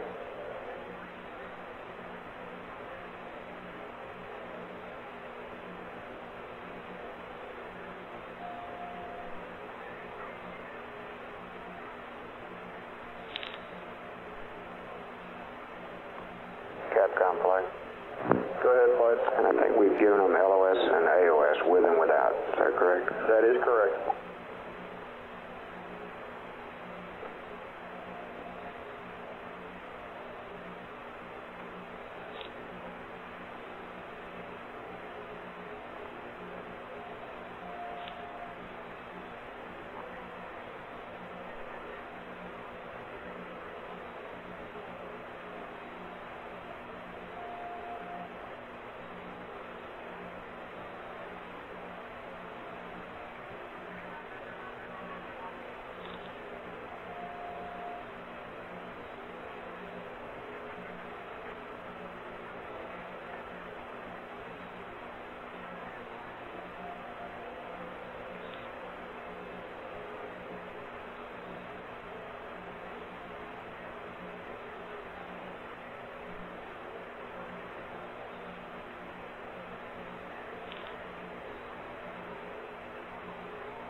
Network flight. Flight network. What loop is it you use to coordinate with the network? 4? Cos 4, yes, sir.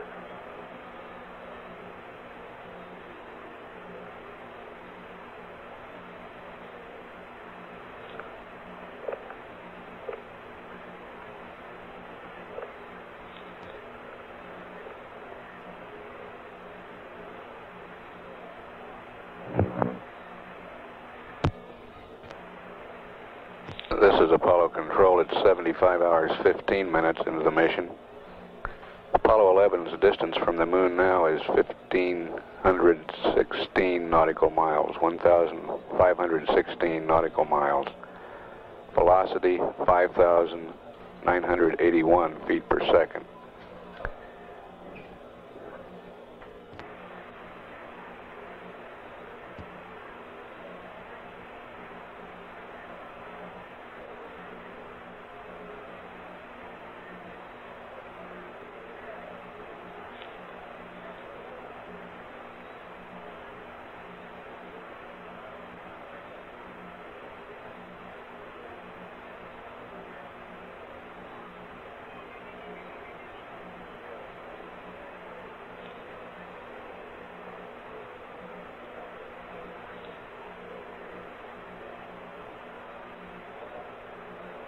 flight guidance? Go guidance. Okay, he's gone through P30, P41. And I just want to point out that it's not absolutely necessary for him to go back in through the P30. FAO, Captain. You can't.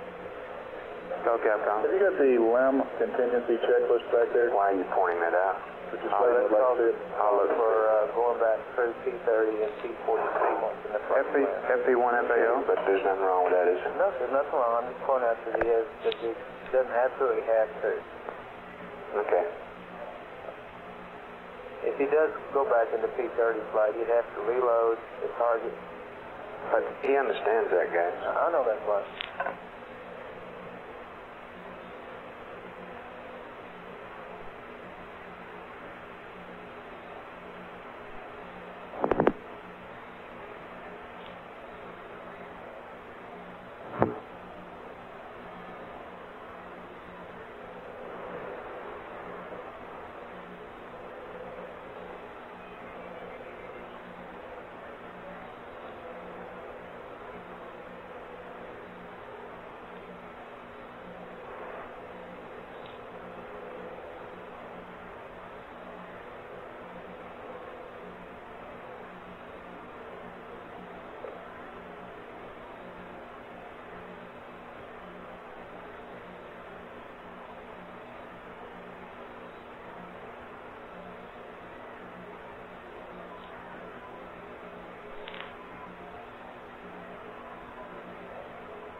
Capcom flight.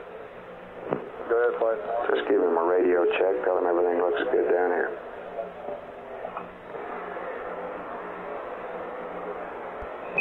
Apollo 11, this is Houston. Radio check, over. Flat clear. Roger, and your systems are looking good from down here. Yeah, looks good up here too, Bruce.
at it. Go. He's going back into P30, reloaded the target, and everything looks good. Okay.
GNC Capcom Motor 1. Go ahead. Yeah, I'm just looking at the display here, and I'm wondering what the significance of these approximately 40-degree roll angles are. Do you know? Where are you looking at? Channel 2. Yeah, that's his attitude right now. Yeah, but for the burn attitude, on the pad at least, we've got a roll angle of 358. Yeah, he's This is going Apollo to Control at 75 hours, 26 minutes. What you see? Okay. We're 15 minutes away from loss of signal. Quite far enough in P40. Apollo 11 is 966 miles from the moon. He caught one a while ago. Velocity 6,511 feet per second. Proper roll attitude. We're 23 minutes away from the LOI Goes to burn. the attitude before I give you final go. Okay.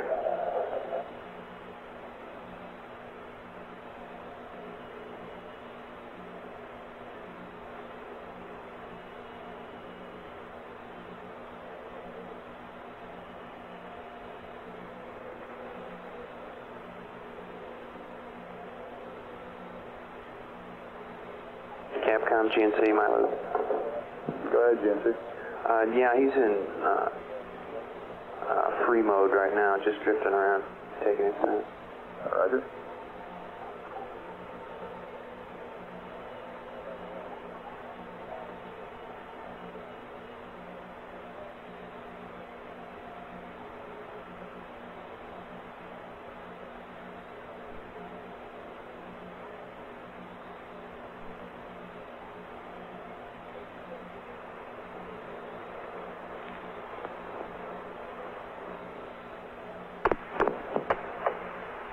And go flight. Flight econ. Go.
Director Cliff Charlesworth polling the flight controllers for the go, no-go status for LOI now. On the jet flight. You got that, Captain? Negative. Tell him what it is, GNC. BD roll. Raj, he's got BD roll disabled. Would like to enable it. Just a reminder sometime prior to the burn. That's the auto RCS. That's firm. Okay, you want to go green, GNC? Ecom, there you go. Sergeant, we go. O&P, AFD, FAO. Go. Green light, network. Recovery, I guess you go. Right. I think we have time, bud. Okay, Capcom, give me a green light and we'll go for LOI. Roger.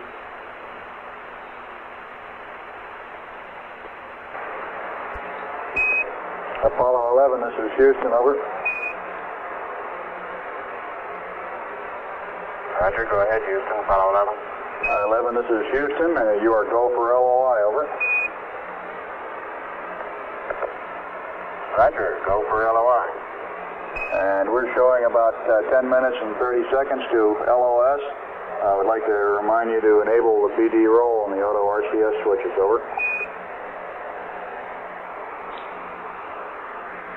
Roger, and confirm you want PCM low going over the hill, over.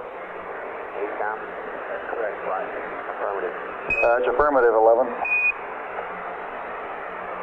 We do want high bit rate during the burn. Roger.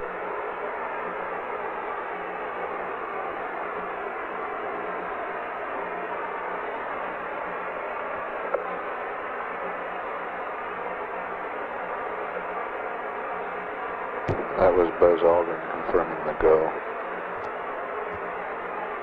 If you want, I'll put it back to high until just before LOS, over. No, he should be in low flight. Low's okay. Negative 11, low is okay for now, over. Roger.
Fido, Capcom, over there.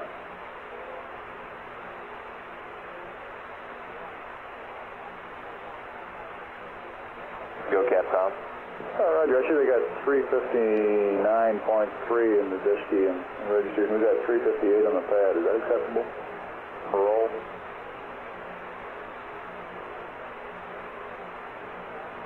Say that again.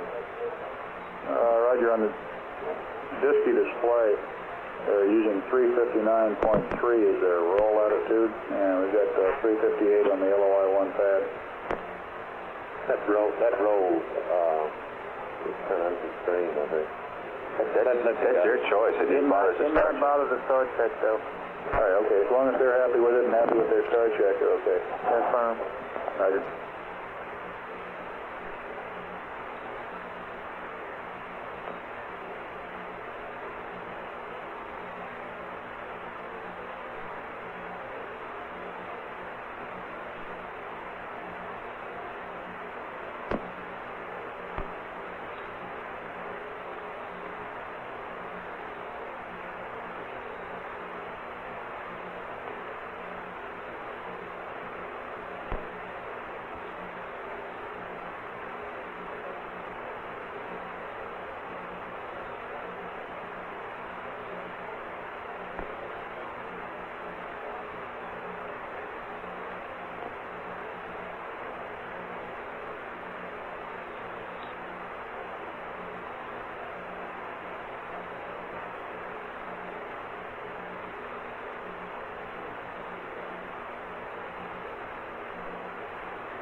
I got it. Go. He's essentially in maneuver attitude now. He's just done his second start check. It looks like he's happy with it. Roger.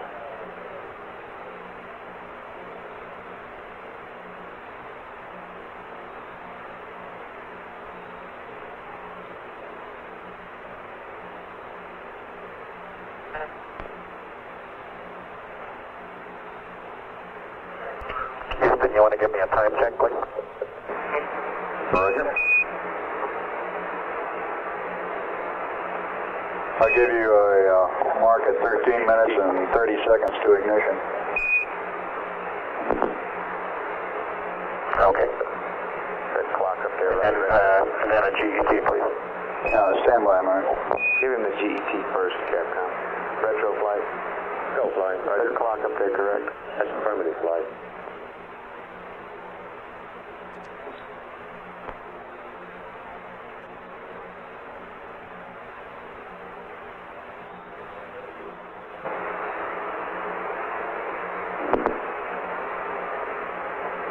I'll give you a time hack on GET at 75 hours, 37 minutes, and I'll try to bias it about a second and a half to allow for the time of flight.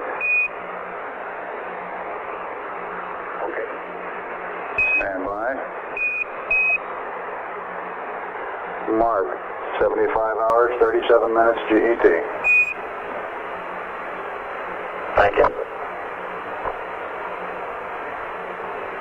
And I'll give you a time hack on the time to ignition at 12 minutes to ignition. Over. Okay.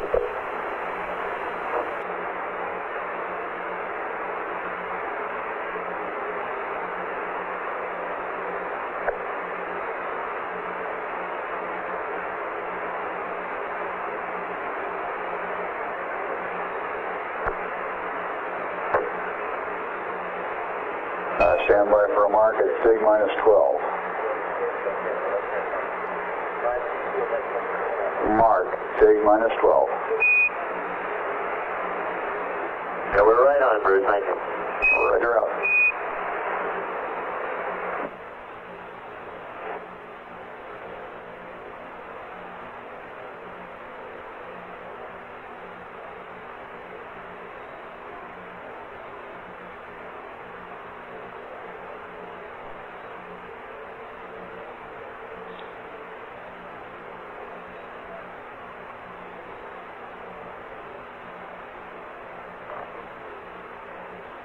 Surgeon from flight. We're 3 minutes away from loss of signal. Apollo 11 is 425 nautical miles from the moon. Velocity 7,368 feet per second. Weight 96,012. Whatever it takes.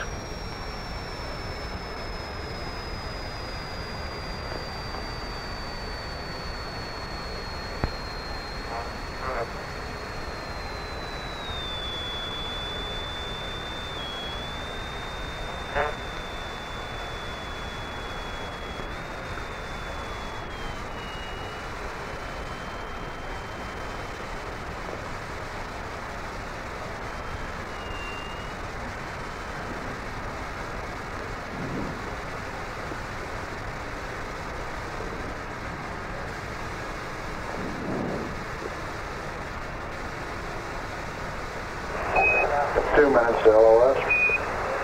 GC flight. Flight GC. Still okay? How about you, Econ?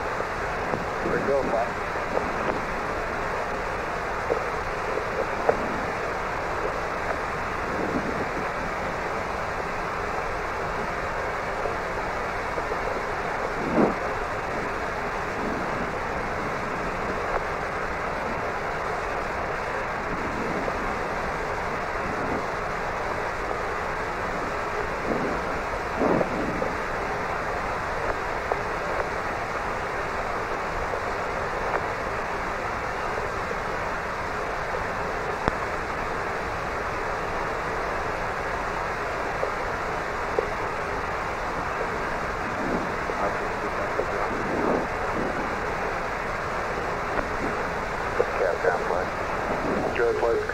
Okay, looks good all the way. We'll see him on the other side. Roger.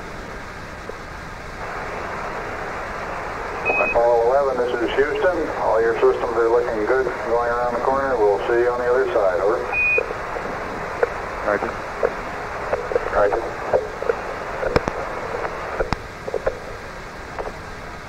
Everything looks okay up here. Everything looks okay up here. 9 minutes. Roger out.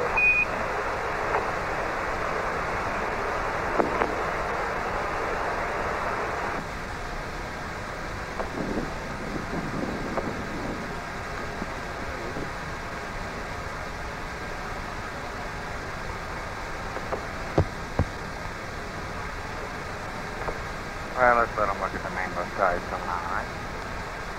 Sure. What time is it? 8.5 minutes. After not going Okay. Mango side.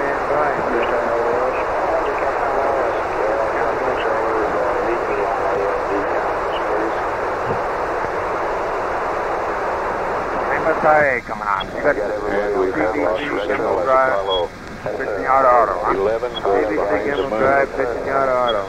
We were showing a distance to the moon of 309 nautical miles at LOS. Velocity 7,664 feet per second. Surgeon, here. Okay, look, Weight Now, you was may have a warning noise coming around the 26,012. corner. You got your Apache ready in case you want to.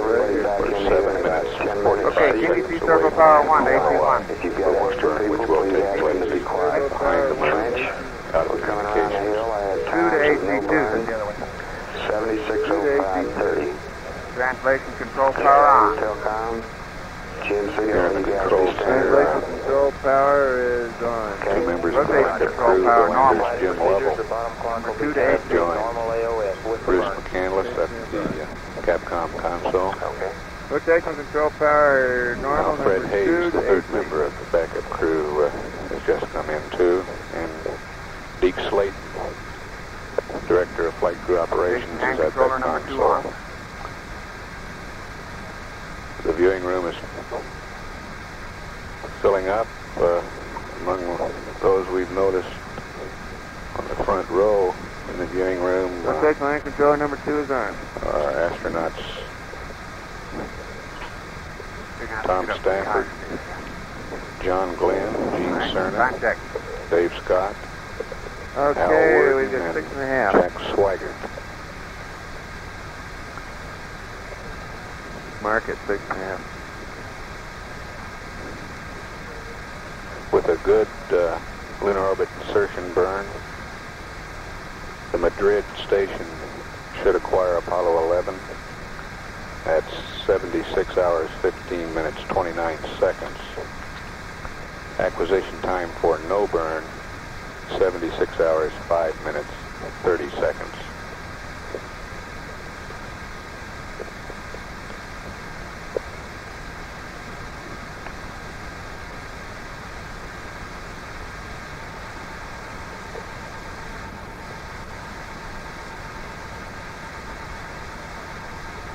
Minutes difference whether we burn or not, huh? A lot of time. Yeah.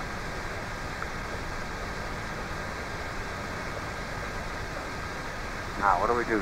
Turn up, where did the noise come from? VHF? What's that? I don't know. VHF, I think. Yeah, the ooh noise. Ooh, what time is it? I've turned my S-band volume down to get rid of that background noise. I don't forget to, of course, to turn it back up on the other side. What time is it? It's coming up on 5 minutes to TIG. I'll give you a mark. All right. We're giving you this one, y'all one. Okay, here comes pitch 1. Got it? Here comes yaw 1. Got it? Mark, 5 minutes to TIG. All right. Translation hand controller counterclockwise. Hey, are you on intercom push? Intercom push to talk and all that? Yeah. Okay. All right. Translational controller. Verify no MPVC. Clockwise. That's verified. All right. Secondary TVC check. Gimbal motor pitch 2, yaw 2 on. Pitch 2, mark. Got it. Yaw 2, mark. Got it. Okay.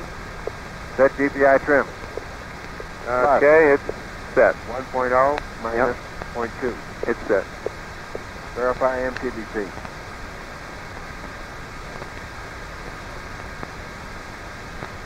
Verify.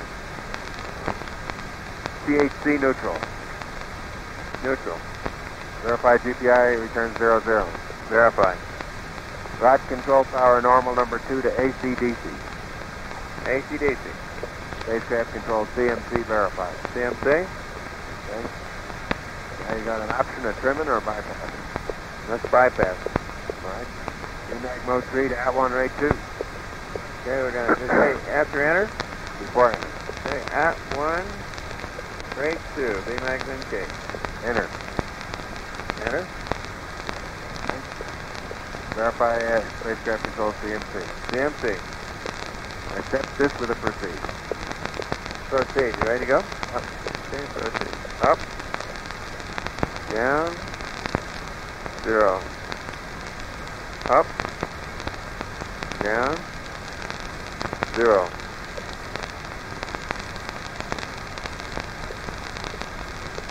Tacked off and yacked off.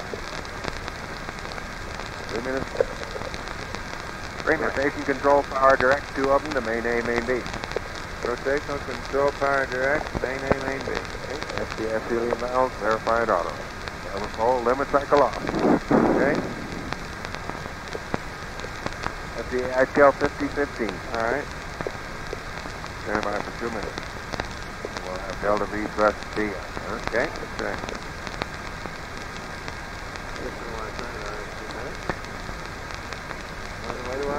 You already asked them that. They said turn around 2 minutes. They never saw any lights, and they never saw a signal, so I Yes, say let's do it. we're done 2 minutes and be ready to turn it off. Okay. I'll be ready.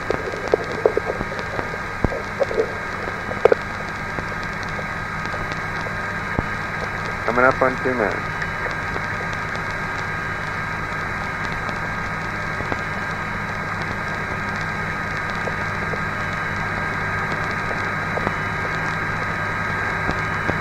Mark. Gone, nothing happened. Translation controller on. Okay. Rotation controller on. Okay. Tape recorder. Drifted off a little bit.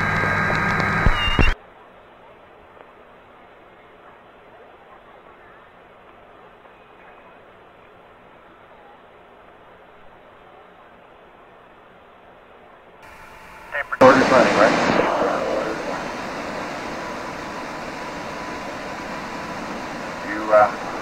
Verify the EMS set up the way you want it. Yeah, I gotta go to normal at 35. Then I'll proceed on the 99. Oh.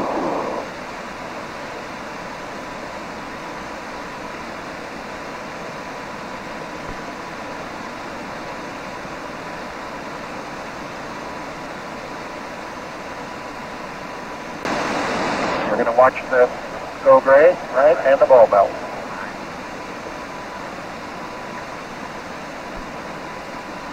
Network flight. Network flight. 35 seconds. Just keep blank. EMS mode normal.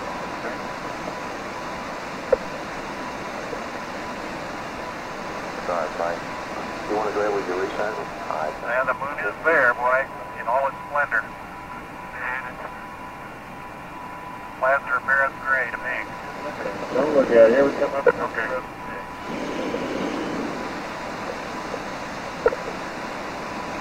8 seconds. 99. Proceed. Stand by for Got B closed. burning. We're looking good. Here comes B. Thrust A, mark. This is Apollo Control, Now what's your 75 hours, cheaper 49 minutes. Good. Apollo 11 should have Focus started is oscillating around.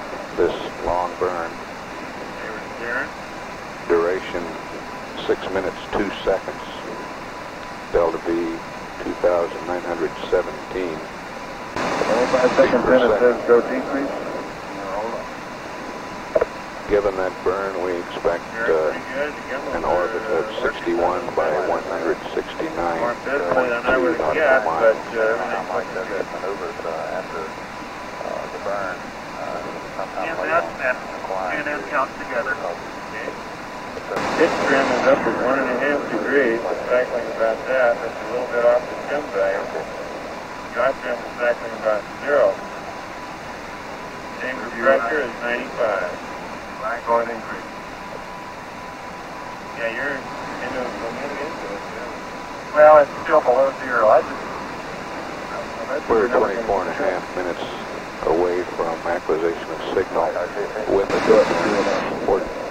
The clock has not yet started counting for the other acquisition time. We'll take this line down now, come back up just prior to the acquisition time for no burn. This is Mission Control, Houston. Chamber pressure is holding steady as a rock. It's building up a little bit, actually. It's up around 96 now. Gimbals are still a bit busier than I would have guessed. That's a little more chamber pressure than they were predicting. We'll stand by. They're predicting 95. We we may shut down in a little.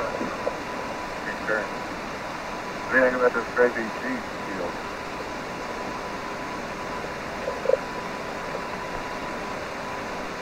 Are your electricals look okay over there, bud? Man, I'm not going to look at them. All right. Probably a good rule.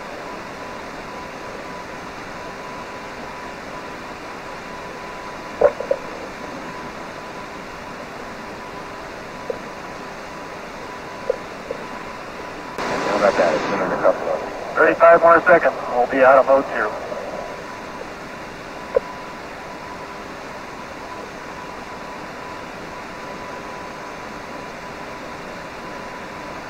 Well, it's more than just chamber pressure continuing. It's up to about 98%. Just great. Yeah, that's what we'll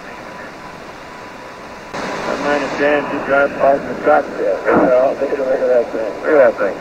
That's what I want.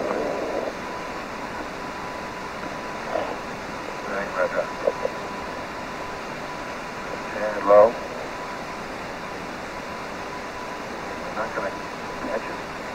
It's going to creep up. Okay. We're past the no burn acquisition time now. We have received no signal. See what time Colonel Borman is departing for Washington.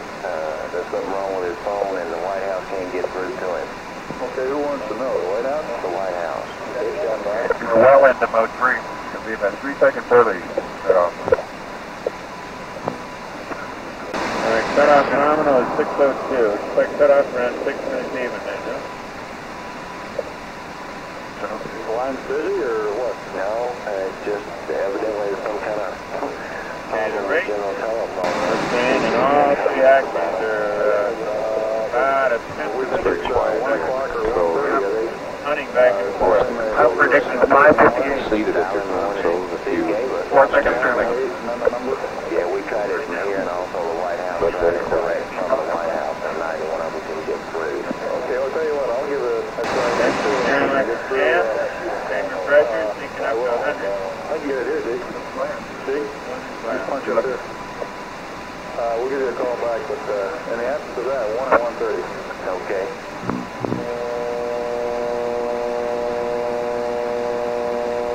Pitch trim is holding a little over 2. It's oscillating between 2 and 2.4 roughly. Yaw trim is oscillating between minus 0.5 and 0. This is the aimlessly running back and forth between those values. Rates are still wandering, they're dead banding the rates in all 3 axes, plus or minus 10 degrees. We're now predicting 5 seconds early. 5:57. Chamber pressure is 100 psi even.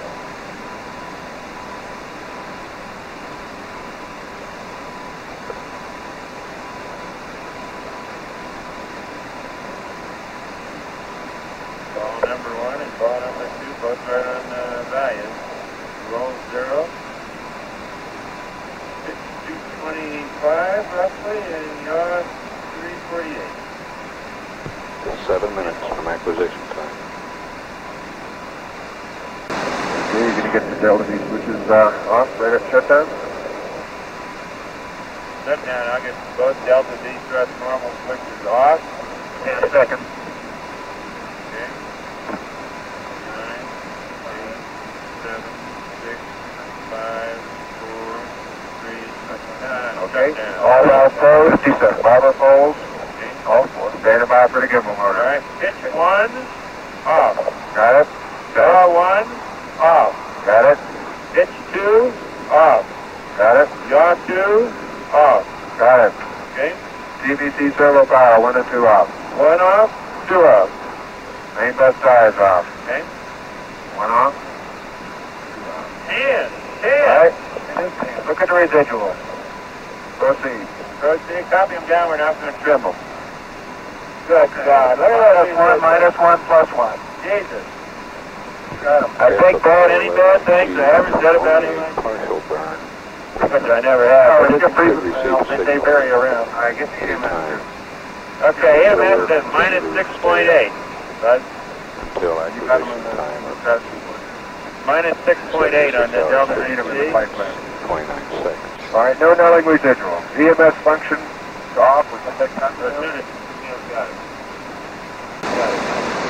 Okay. Stand by and off on the EMS. What else you got, Buzz? We have a checklist. The EMS mode standby? Standby. VMAX mode 3 to rate 2?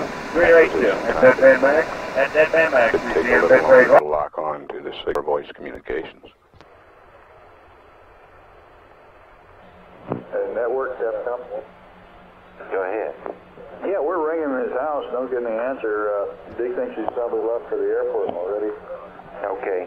Yeah, he's leaving 1:30. I guess you're right. Okay, thank you. Yeah, one of the big advantages of using Jotaro is you got to leave a long time ahead of time. Yeah, okay. All right.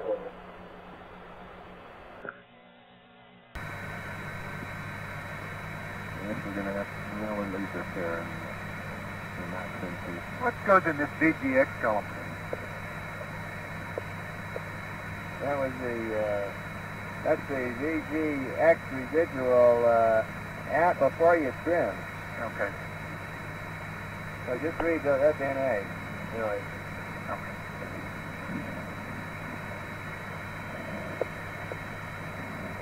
That's a beautiful bird. God damn, I guess. Woo! Well, I have to vote with the 10 crew. That thing is brown. Yeah. Sure is. And to me. But when I first saw it at that other sun angle, it really looked great. Away now. More got sun more- angle, you get to see more that bound, better, with increasing sun angle. Okay. It's a long way down. Right, let's, okay, now we've got some things to do. Okay, let's go. We got to do a Verb 66. Okay, wait a minute. All right. Buzz want to do a Verb 82 now. I don't know what comes first. Verb 82.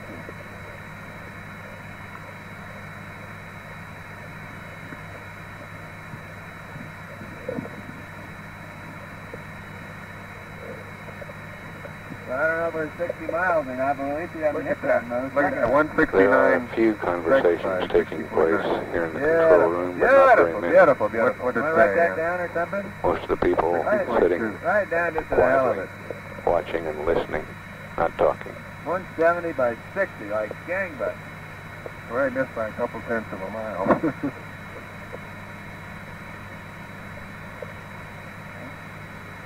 Hello, Moon. How's your old backside? Now let's, Verb 66, all right? Verb 66. Don't need that other vector ever again. Now we're PCM low and we want to turn the tape recorder off. Right. Yeah, well, I don't care. Once you go PCM low, don't worry about tape recorder. It's got 2 hours. Okay, we'll look at service module RCS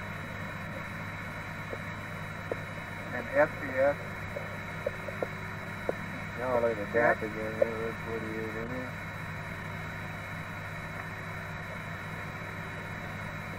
What are we going to look at? ONC, Capcom. AFC copy.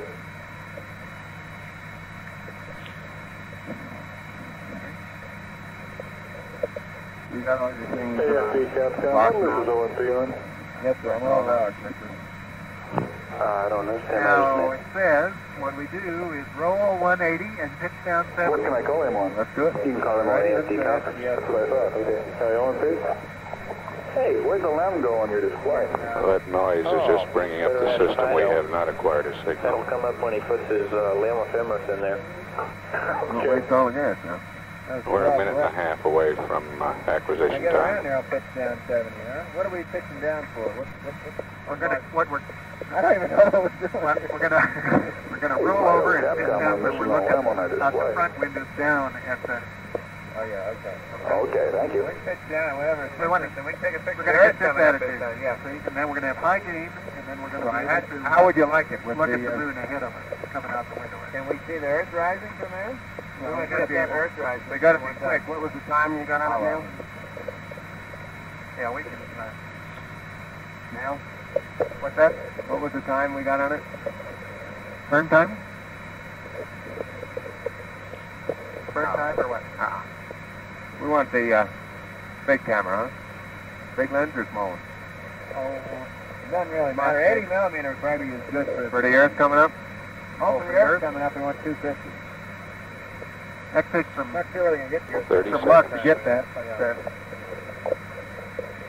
yeah, you want to show that? Tape recorder still running? Yeah. It doesn't matter, we got 2 hours on that tape. They don't care if you run out. As long as you're on bit rate low.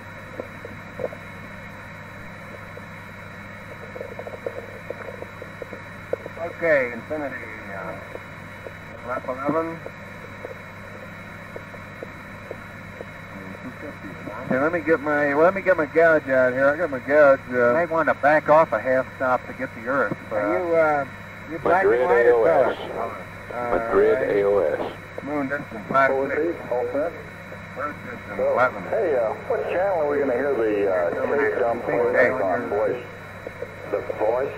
Yeah, we're recording voice also. I haven't set up to play it back. What's this thumbs down behind you? Which way you were there, friend? 560 Yeah, 560 1250. Are you rolling? You are. I'm rolling right. Okay, after you get it dumped, then... Okay, it'll probably be on Goss Street. Well, there is Okay, some I'll rough check country it. over there. Okay, You might get it coming sideways. Here, stand by in case it does. What's the AOS time?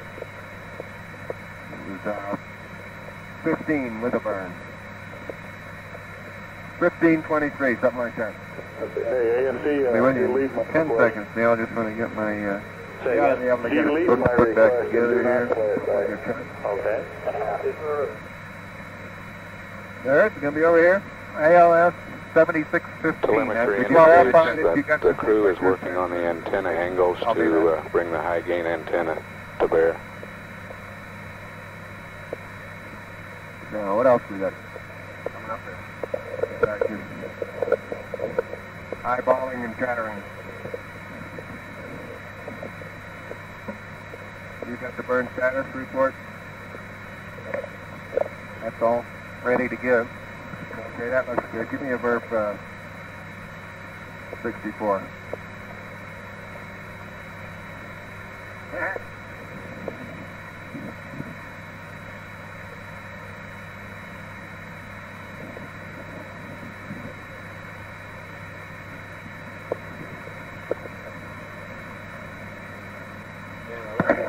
Head map it, quick look at that. Anybody got Kleenex?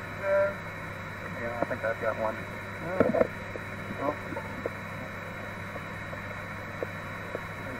Here's one that's a little moist, though. There's your check. Go ahead, Capcom. Checks are completed. Thank you. And if you... Well, one more fiddle and burn. Will do. Two more. You got 2 more. Yeah. Look at those craters in a row. You see them going right out there? Look at that line up.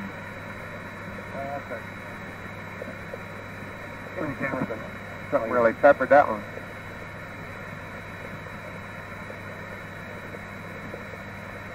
There's a lot less variation in color than I would have thought, you know, looking down. Yeah, but when you look down there and say it's brownish color? Sure.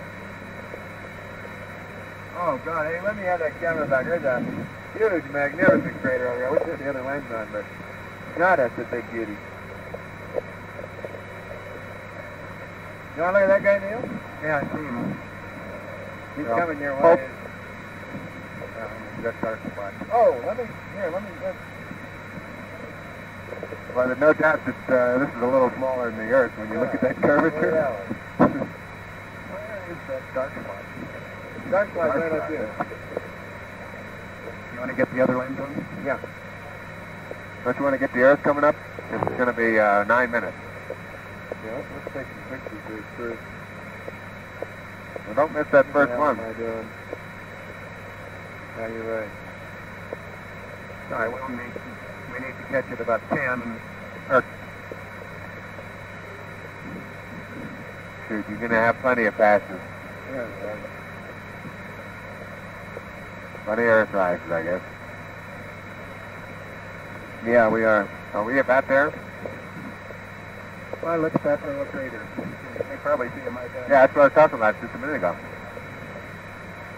That's kind of hard to believe that that's volcanic and formed by some faulting, isn't it? I don't believe that. But it's such a perfect straight line.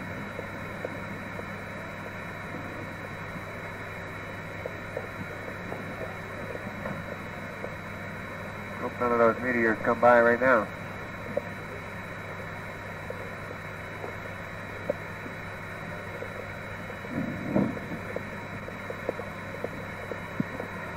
Let me look through this extra. Yeah.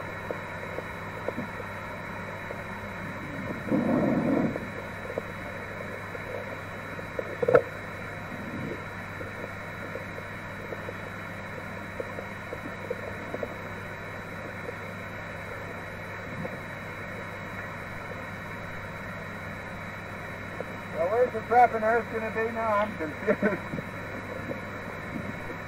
In plane, I hope. How you doing on your roller? Well, we got about another 60 degrees to go. When's AOS? 15. We're 7 minutes away.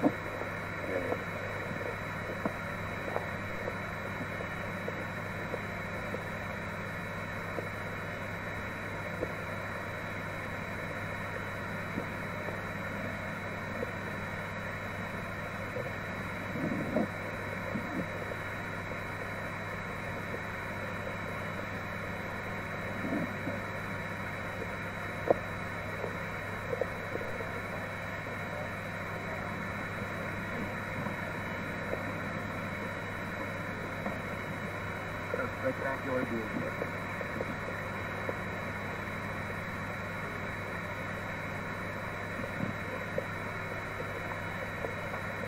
God, look at that man.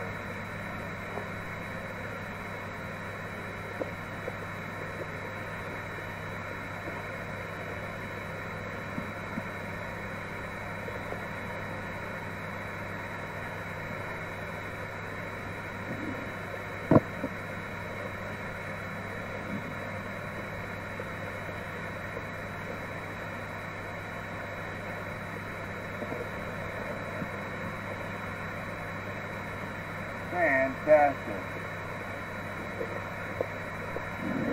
Right back there behind us it looks like a gigantic crater. Look at the mountains going around it. My gosh, they're monsters.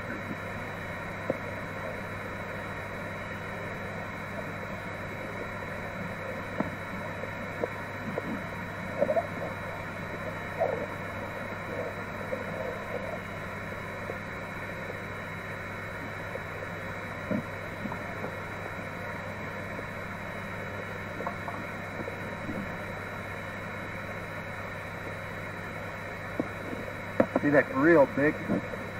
Yeah, there's a moose down here you just wouldn't believe. There's the biggest one yet. It's huge. As soon as he met, just so big I can't even get in the window.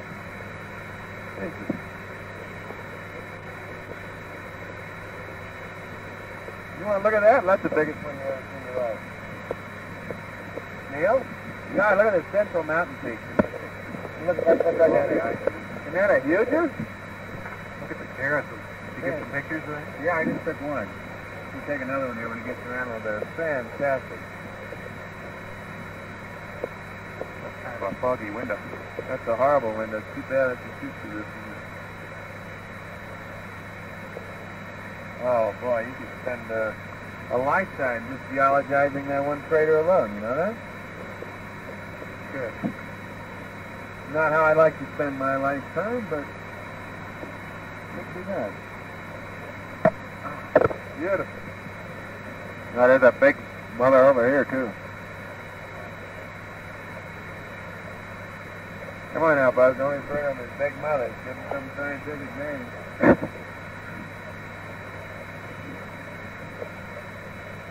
Yeah, it sure looks like a lot of them have slumped down. A slumping Big Mother, right? You can see that very once in a while. Most of them are slumping. The bigger they are, the more they slump. That's a truism, isn't it?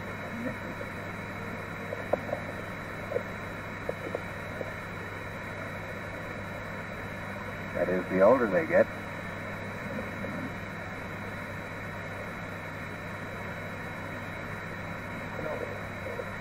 Well, we're at 180 degrees.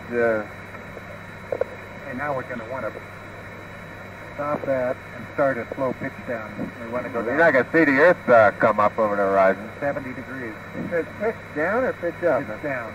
So we're looking forward. Down, so we're looking forward. All right. I wonder what kind of a rate you got 4 minutes to get there. All right. You never make it. There's a couple of new craters.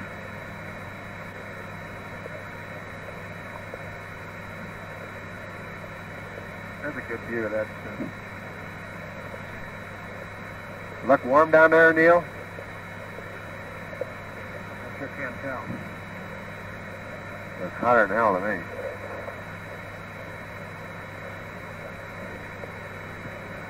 Well, look at the size of that one.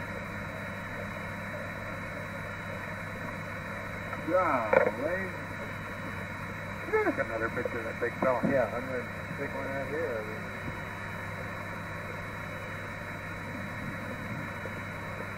I got an 8 ferry coming up, gentlemen. That's good. Jack, it's 1 o'clock already. Hey, you know we got a TV show.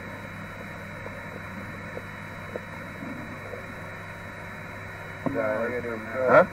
Next forever out, that is. Before LOI 2. Can you give me a gimbal angle to pitch to? What are we going to do on that one? Oh, just 10 pictures of there. What did you want, Mike? A gimbal angle to pitch to. If it's pitched down 70, but let's see, from 226 at 70 at 296.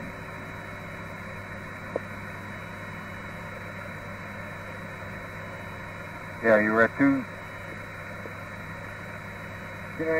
I would guess. How many minutes do we got? To AOS? About a minute and a half.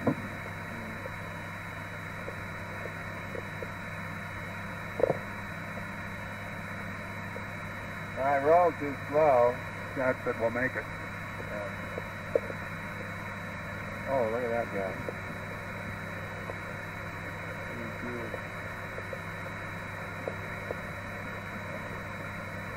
There you go.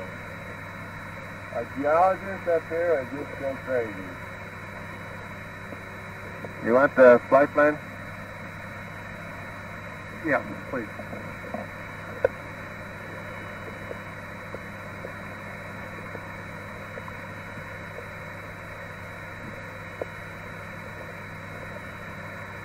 Okay, we shouldn't take any more pictures on this roll until Earth comes, I don't think. This is about out. Just about out until our last color roll. So we'll switch to black and white as soon as we get to Earth. We might make it in time. Yeah. There it is. It's coming up. What? The Earth. See it? Yeah. Beautiful. It's halfway up. You ought to have AOS. You got your... right over the limb. Are you set up? Just about to be cut off by the limb. Boy, does that ever look beautiful in the section. If you got, how about next time? You got it. We're in Omni. You did say AOS. Downward. Yes, he's go for command, Capcom.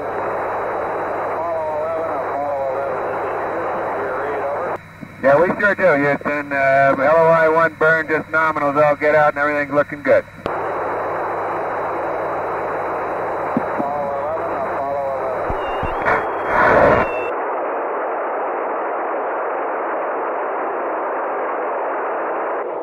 Hey, you got an awful lot of noise on this Roger. Signal strength is still down low, Capcom. He's too far down. Okay, we got telemetry.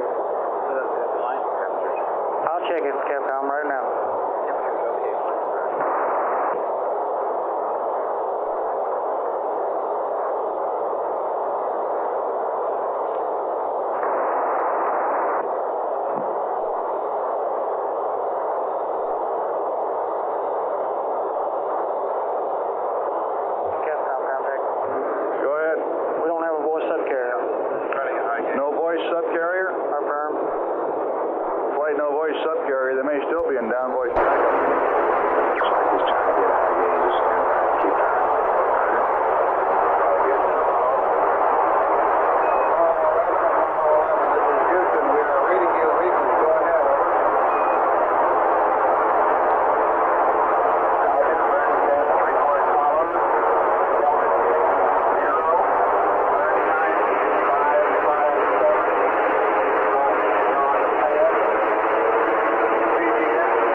Roger, reading you the same now. Could you repeat your burn status report? We copied the residuals and burn time, and that was about it. Send the whole thing again, please. It was like perfect. Delta take 0, burn time 557. Head values on the angles, VGX minus 0.1, VGY minus 0.1, VGZ plus 0.1, no trim, minus 6.8 on Delta PC. Fuel was 38.8, Mach 39.0, plus 50 unbalanced. We ran an increase on the pugs. Now at 44, showed us 60.9 by 169.9. Roger, we copy your burn status report. Tell me the spacecraft looks good, yes. And the spacecraft is looking good to us on telemetry. Everything looks good up here.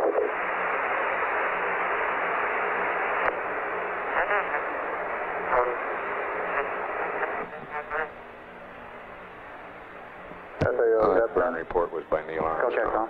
Yeah, hey, I just sort of arbitrarily backed this 95-degree meridian check off by another 45 degrees to get them on at 50 degrees east, and I came up with, on their event timer, 53 minutes, and for GET 76:38:01. Did you get the back room to look at that and see if that sounds good in case they ask? Okay, Fido from flight.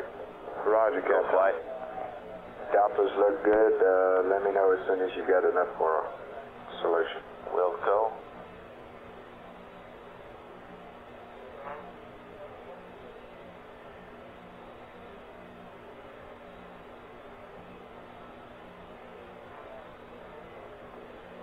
Capcom FAO, my loop. Go ahead, FAO. What was that time you came up with? Oh, that's GET. Econ flight. I was figuring crossing 50 degrees east, that was going to be a timer of 53 minutes and a GET of 76:38:01. That was just my own little arithmetic. Copy that, FP2? Roger. Capcom, I don't know if it's worth bothering with this or not. I think with the number that they got is good enough, isn't it? Okay, well, they've passed that, and they've passed 95 east when we didn't have Tom here. There's nothing to expend a lot of effort on. Yeah, well, we're working on the P-22s now, and I'd rather not... Oh, okay. Go ahead. Sure, stick with that.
Flight GNC. Go ahead.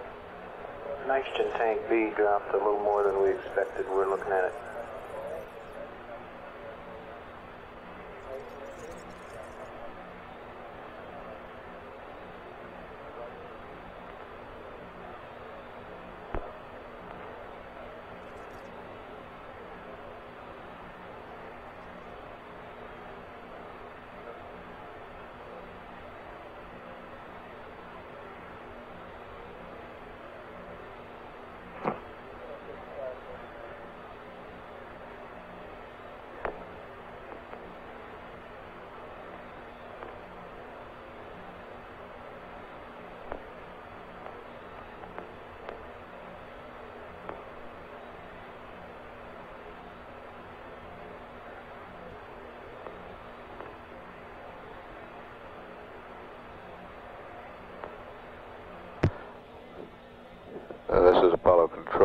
showing spacecraft weight in lunar orbit, 72,004 pounds.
GNC Capcom, Looker 1.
contact? Yes, indeed. Okay, I don't know where that noise came from. Gunner said it was coming from Madrid. However, I'd appreciate it if you could make a comm check. Okay, why don't I go over on Goss conference instead? Go ahead. Apollo 11 getting its first view of the landing approach. This time we're going over the Taruntius crater, and the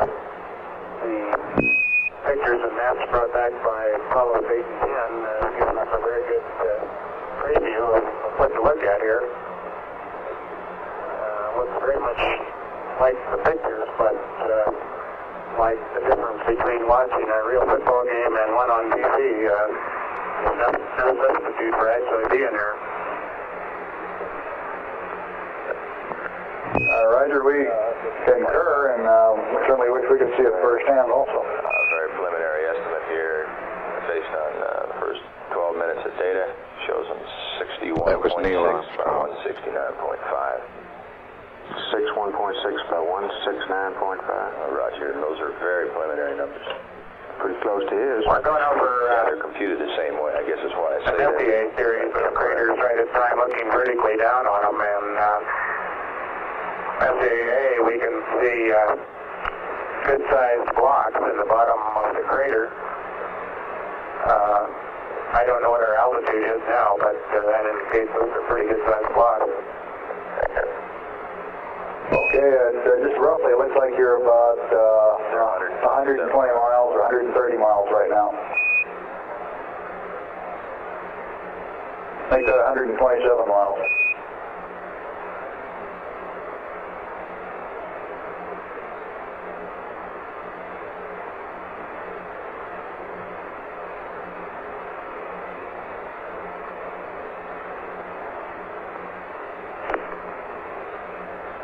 GNC. Go ahead.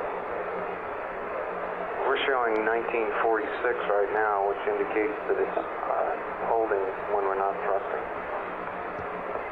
We'd kind of like to get an onboard reading as verification of what we've got right now. It's the same transducer, isn't it? That's a firm. There shouldn't be much difference, or then I don't see why we need one right now. Okay, well, we'll talk some more about it. Okay.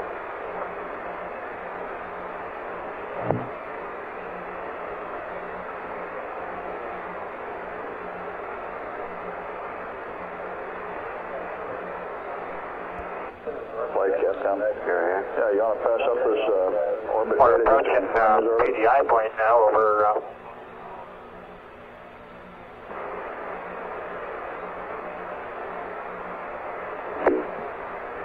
Becky in sight.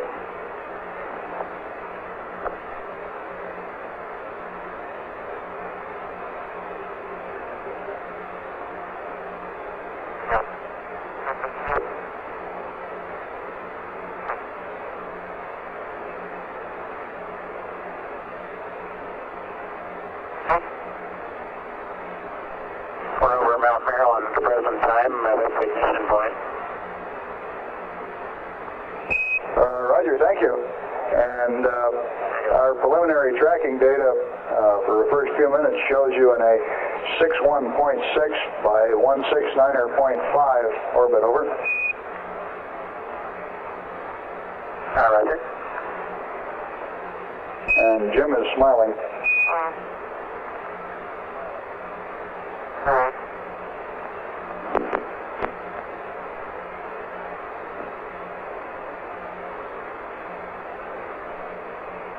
GNC flight GNC. Is LOI 2 single bank or dual? It's dual flight. It's over 6 seconds. We should recommend single.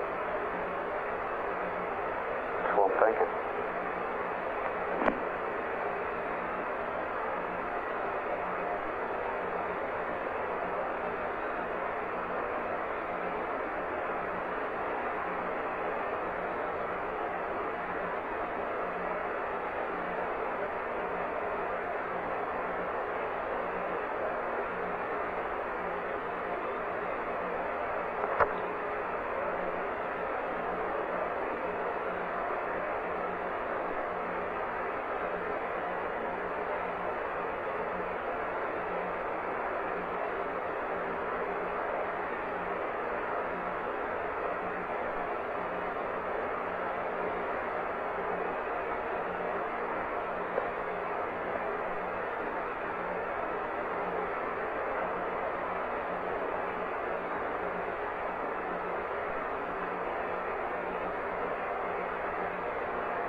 GNC flight? Flight GNC. Okay, what do you got? You still holding on with what you had on that tank 2? That's firm flight. Tank B, I should say. Roger. In fact, it's come up 1 PCM count, which is normal, seeing as we're getting a little heat soaked back. Okay, I think we better, he has those gauges on board, right? That's firm. I think we better tell him that we saw tank B drop a little more than, drop more than expected during the burn on the playback. It is holding steady now, and we'll watch it for a while and be back to him. Is that a fair statement? Yes, sir, that's correct. I think we should say that. Capcom flight. Roger, copy. Apollo 11, this is Houston, over. Go ahead. 11, Houston, during your SPS burn as played back on tape down there, we've observed the nitrogen tank Bravo pressure in the SPS system dropping a little bit more than we anticipated. It's holding steady right now. We'll continue to watch it and keep you posted if anything comes up. Over. Tell him it has held steady since the burn time. All right, thank you. All right, and it has held We're steady. currently going over Maskell, Mask. Okay.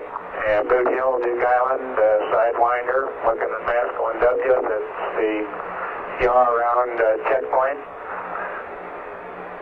And just coming into the Terminator.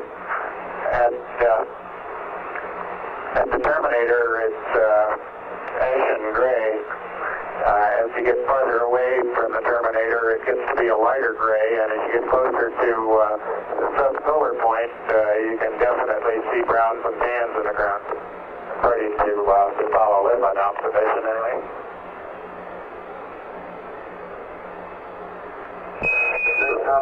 Roger 11, we're recording your comments for posterity. Okay. GNC flight. Flight GNC. Again, that was Neil Armstrong with the report. Somebody in the background gives us a compromiser. Telemetry problem. It's remotely possible, Flight, that we could have a GM problem. But there is a possibility. Well, you want to read out or not? I think we should get one. And the landing site is well into the dark here. Okay, Captain. I don't think we're going to be able to see anything in the landing site. Go ahead, certainly. We would like his onboard readout of GN2 tank Bravo, and you might clarify that this thing has held steady ever since the burn terminated. Roger. Apollo 11, this is Houston. When you have a free minute, could you give us your onboard readout of N2 tank Bravo, please? And we'd like to make sure you understand that ever since you stopped thrusting with the SPS, the temperature in this tank has remained steady. Over. Make up the pressure has remained steady. Right, we understand tank pressure has stayed steady. Thank you. Roger, we're showing the N2 tank pressure and tank Bravo to be 1960, something like that. And Alpha is about 2250, over. Roger, we show 2249 in Alpha and 1946 down here. Okay. Okay.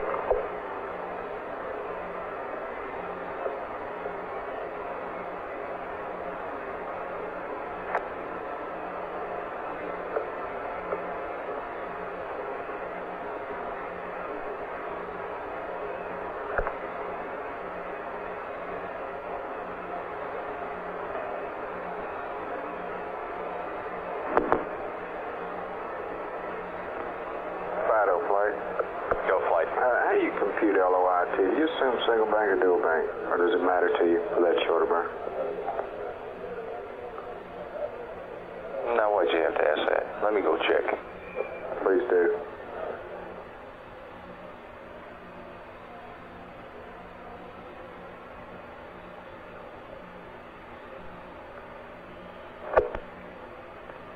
That's firm Flight. We're dual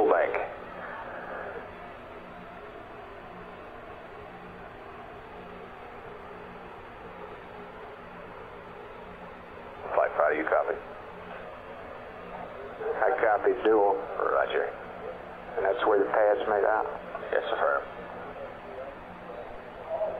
You don't even have a pad for that yet, do you? No, sir. Okay. We have a preliminary estimate. We're going to wait till we get the tracking data going behind the moon. Right. Preliminary estimate will be at 80 hours and 11 minutes. Okay. GNC, Capcom over. Capcom GNC. Yeah, hey, Deke was wondering if we could get a number which would give us the N2 tank Bravo pressure just prior to ignition. Do you have that handy? Yeah, okay.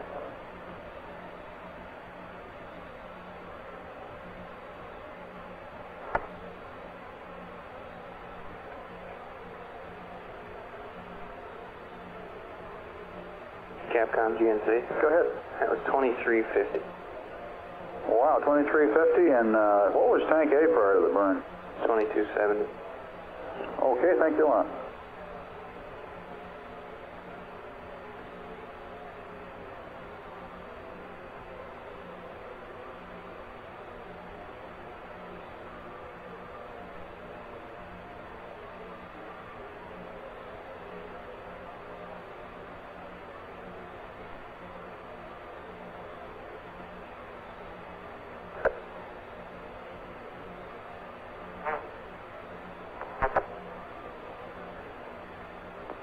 Go ahead, Director. I know you're busy, but you...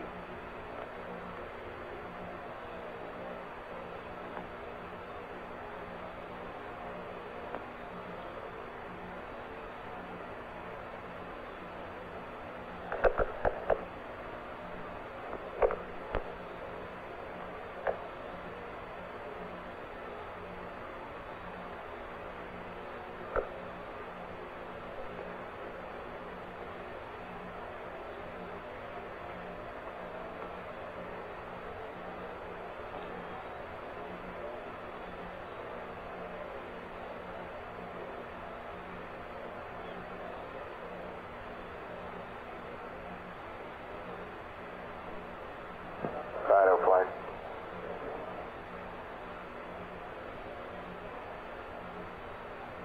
Go ahead. Okay, for purposes of my own notes here. Now, when will you start to compute the LOI-2 maneuver? We'll seriously start computing it at LOS. Just shortly after LOS when we'll take in a trajectory update based on the full front side path. Okay, would you do anything different if we went to single bank? Yes, I would. I'd have to change some parameters in the RTCC. How long does that take? It's not too long. It's a fairly lengthy med that gets into the system parameters. Okay, well, give me an estimate how 5 minutes.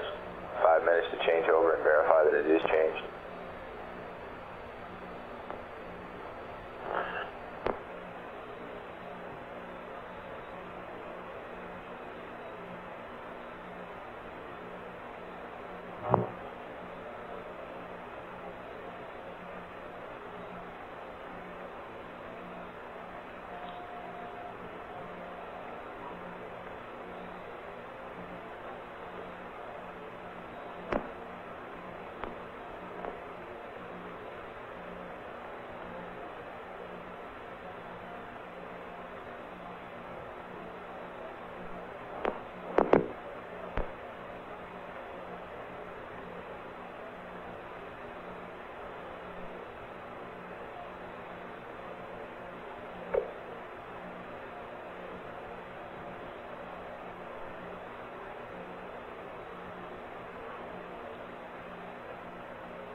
Flight FAL.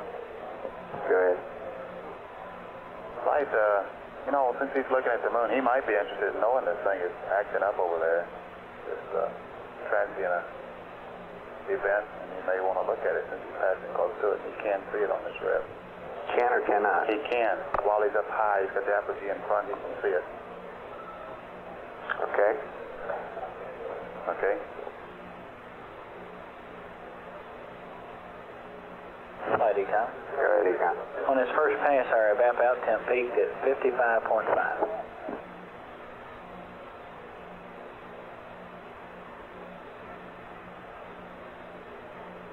55. 75.5. That's affirmative.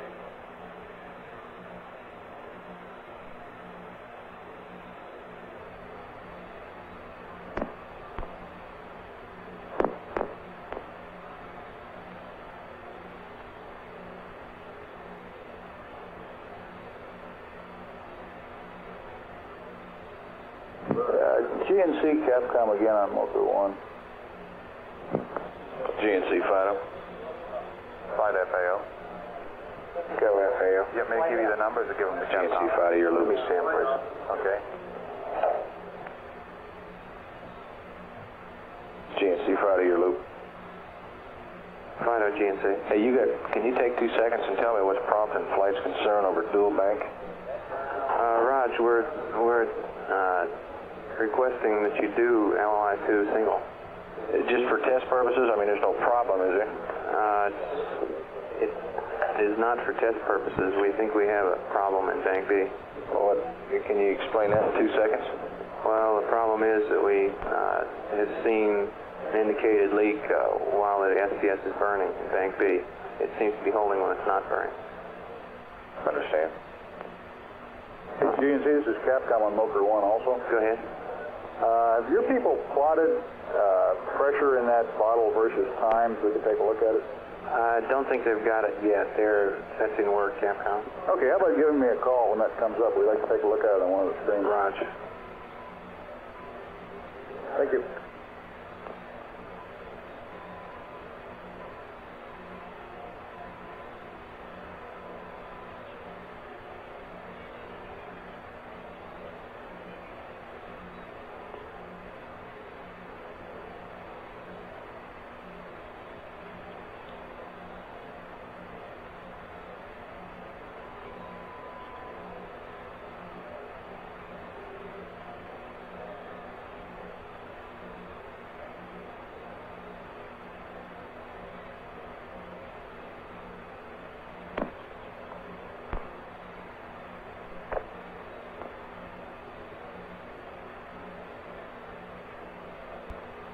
Apollo 11, how about coming up with some roll pitch and yaw angles at which to stop this so-called water break that I'm doing?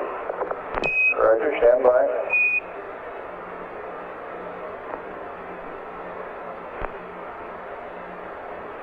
Copy, FAO.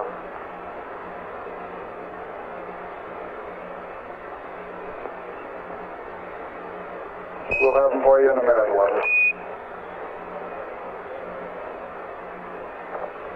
Okay, and time to stop also, please. Yes, indeed.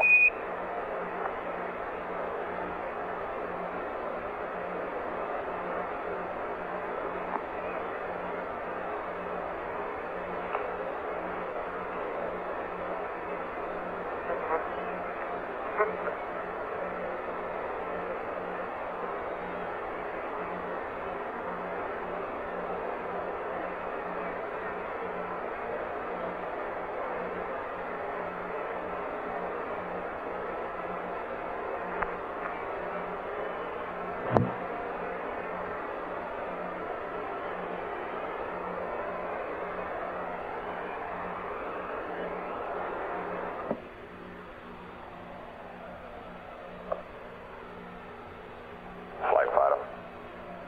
Go ahead. We've made tapes of either single or dual bore, and you just give us about 10 seconds warning and we'll change whatever you want. Thank you.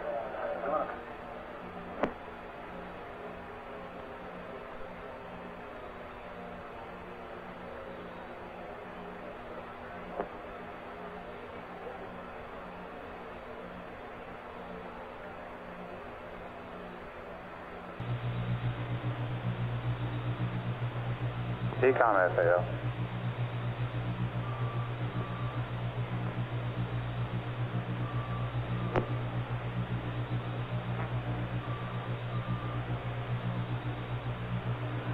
And Capcom, that's his option, of course.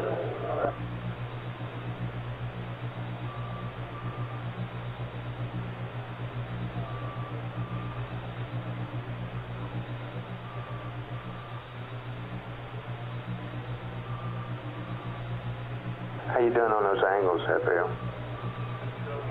flight. I don't know why he wants to stop it. He's scheduled to stay in orbit until he goes inertial at 7910.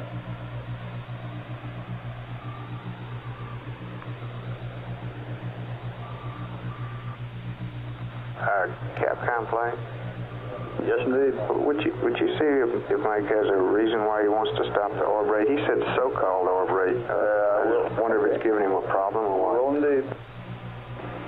Flight Fido. Yeah. If he wants 3 attitudes to stop it at, he'll be very close to the LOI-2 burn attitude if we can give him 3 numbers for that right now. No, just hold on. I'm not sure I understand what he wants to do. I thought we stayed in Apollo 11, this is Houston, over. We have the numbers for LOI-2 if he wants to be close enough. Right, Houston. Roger, we show you in the flight plan staying in orbital rate until about 79 hours, 10 minutes. Do you have some particular attitude or reason for wanting to go inertial over?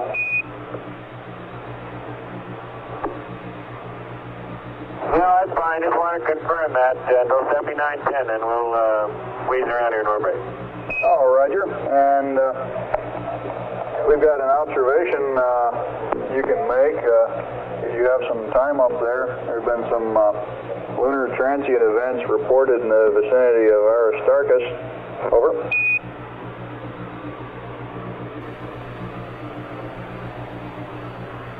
Roger. We just went into spacecraft darkness until then we couldn't see a thing down below us, but now with Earthshine the visibility is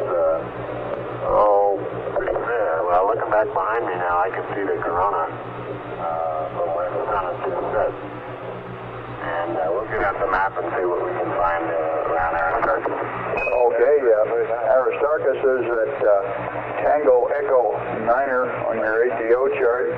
It's about 394 miles north of track. However, at your present altitude, which is about 167 nautical miles, it ought to be that is within view on your horizon. And then you'll have to require 23 degrees north, 47 west. And take a look and see if you see anything worth noting up there. Over.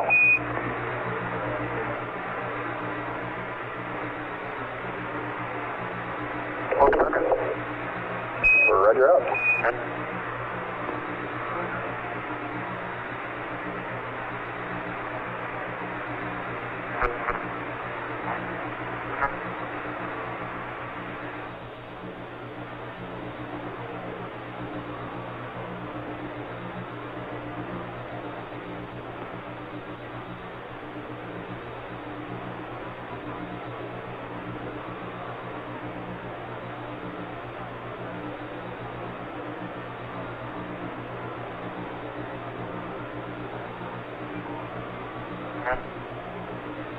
That was Buzz Aldrin discussing the Earth shine.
Okay.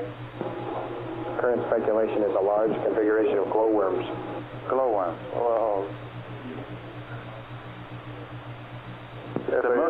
It's the moon people waiting on the crew. Go ahead. Yeah, Capcom, from whom and from what source did you get this lunar event observation report? From the science people. FAO Flight Plan 2. This comes from LION, L-I-O-N. And it's a group of astronomers all over the world, and they connected with SNAD, and that's where we get the input from the man over here in the control center, their representatives. So it should be confirmed and all that, so they wouldn't be telling us about it. Okay, just for information, who is their man in the control center? That's Lou Wade. He's on this loop if you want to talk to him. No, just curious. Okay. Capcom? Yeah. They also say that this is a glow that they've observed, an unsteady glow that they've observed over the past couple of days. Roger. Okay. No explanation, just a brand X type glow. Well, it'd probably be best if we didn't tell the crew what they were expected to see, but let them report their observations, if any. It probably won't be glowing at all. Okay. Good idea.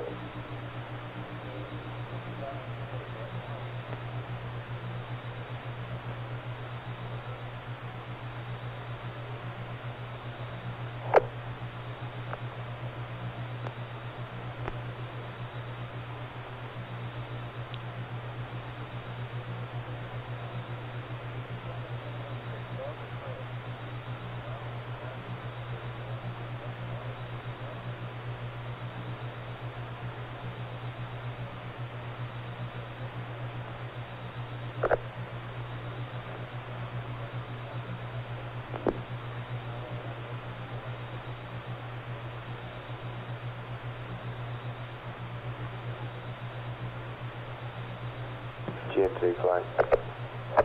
It might help us a little bit if you could give us a time of crossing 45 west. Say again, please, 11. Crossing 45 west. Time of crossing 45 west, confirmed. Roger. Flight is 770410. You might give us a time of crossing 45 west, and then we'll know when to start searching for Aristarchus. Roger, you'll be crossing 45 west at 770410, or about 40 seconds from now, over 30 seconds from now. Okay.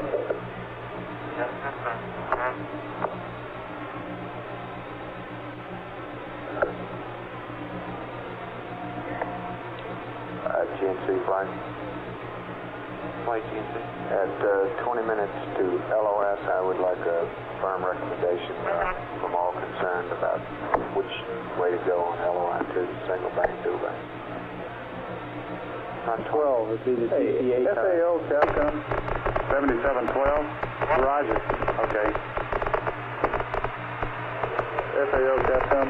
Capcom, that time, I'm sorry, I made a mistake. That time is the time of AOS, of that flight, TE9. The time of closest approach is 7712. Okay, what's the time crossing 45 west? It's almost at 45 west. We don't have the time at 45 west. We want Omni Charlie. That's the phone. Capcom, we'd like Omni Charlie when we lose the S-band. Apollo 11, when we lose the S-band, we'd like to get Omni Charlie from you and update my last. That 7704 was the time when Aristarchus should become visible over your horizon. 7712 is point of closest approach south of it, over.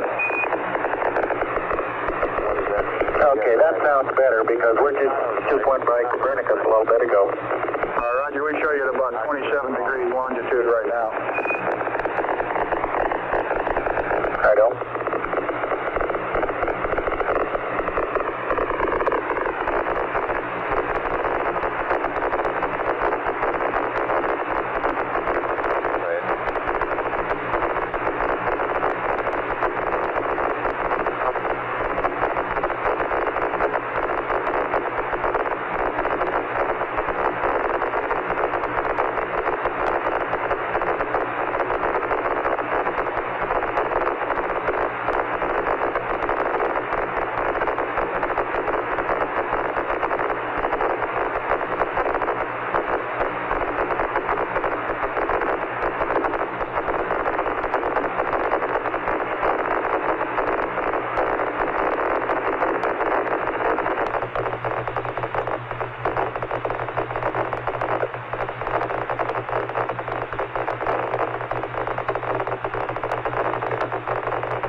noise answer chart recorders? That's right. Just a minute. Let's see if we need chart recorder.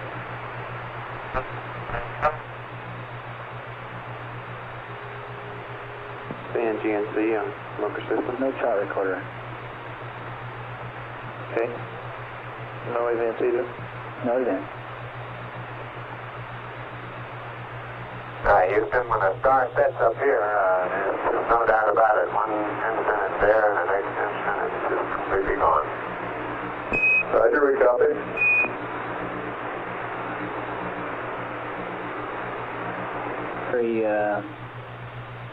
Battery amp hour calculations procedures.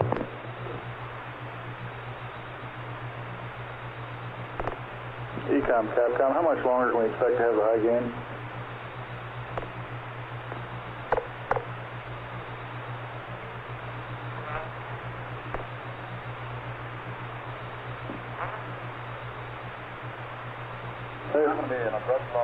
They're falling off, and not much longer is all I can tell you. Maybe 3 or 4 minutes.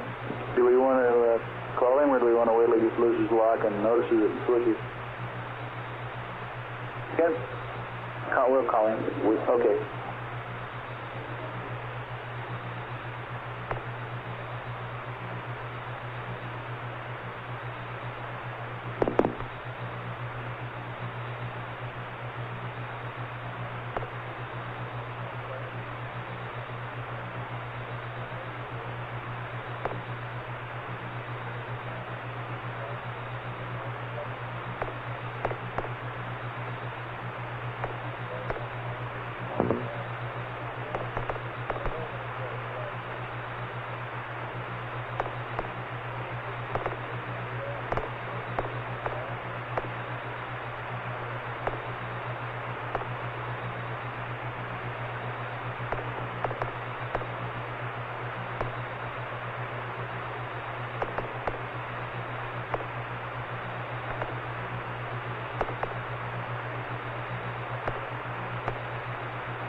Flight Econ? Go Econ. We're ready for Omni Charlie. Okay, could we get Omni Charlie, Captain? Apollo 11, this is Houston. We request you select Omni Charlie at this time, over. Okay, going to Omni Charlie. Roger that.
Houston, go ahead.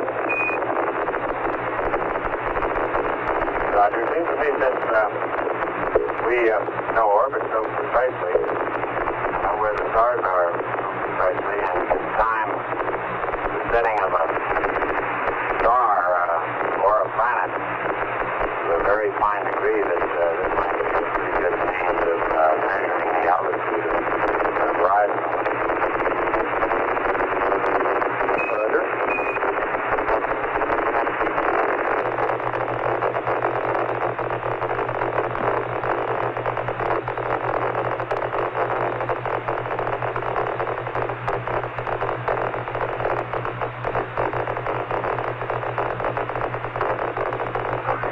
I'm looking north up toward Aristarchus now, and I can't really tell at that distance whether I really am looking at Aristarchus, but there's an area there that is considerably more illuminated than the surrounding area. It just seems to have a slight amount of fluorescence to it. As a crater can be seen, and the area around the crater is quite bright. Roger, 11, we copy.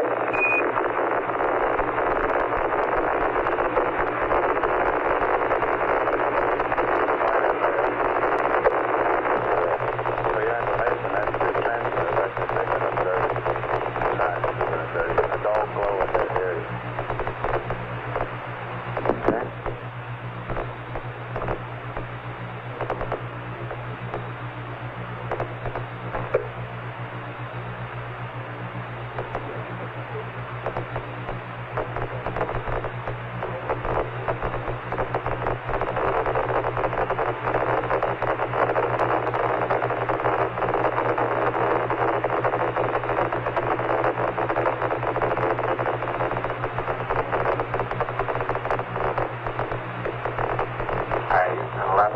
Looking up at the same area now, and it does seem to be reflecting some of the sunshine. I'm not sure whether it would work out to be about zero phase to, well, at least there's one wall of the crater that seems to be more illuminated than the others, and that one, if I'm lining up with the Earth correctly, does seem to put it at a zero phase. That area is definitely lighter than anything else that I can see out there. I'm not sure that I'm going to identify any phosphorescence, but that's definitely lighter than anything else in the neighborhood. 11, this is Houston. Can you discern any difference in color of the illumination? And is that an inner or an outer wall of the crater? Over.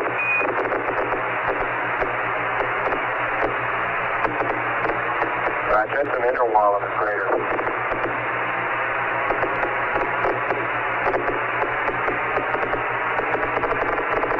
No, it doesn't appear to be any color involved in it, Bruce. Roger, you say inner wall. Would that be the inner edge of the northern surface?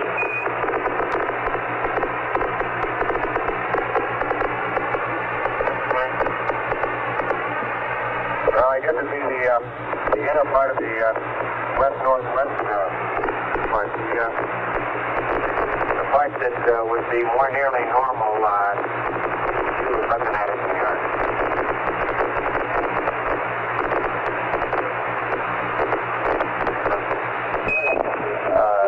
Houston, have you used the monocular on this? Over. Stand by one.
11 will be in acquisition for another 20 minutes during its first revolution of the moon.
Hi, Bruce.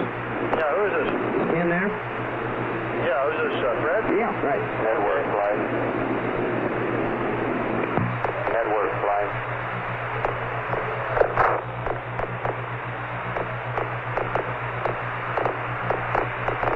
Network from flight. From flight. Are we set up for TV next AOS? Yes, sir.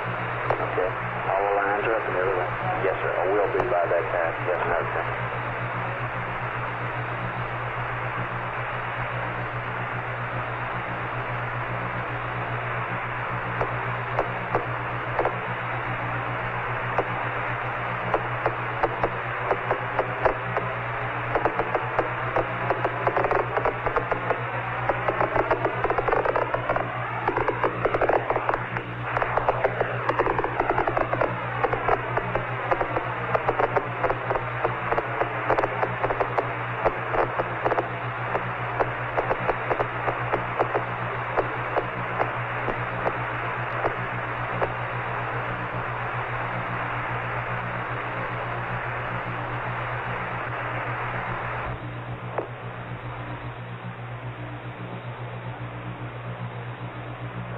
FAO, meet guidance smoker dive.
FAO.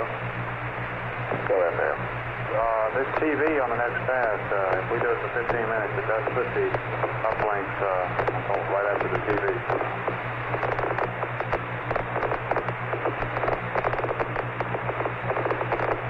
You got time to do that? Roger, flight. If we don't let the TV run longer than 15 minutes, we have the time. Well, what do you need? The command uplinks you talking about? Roger. Why should they have to slip? Because you can't uplink during the TV mode, according to guidance.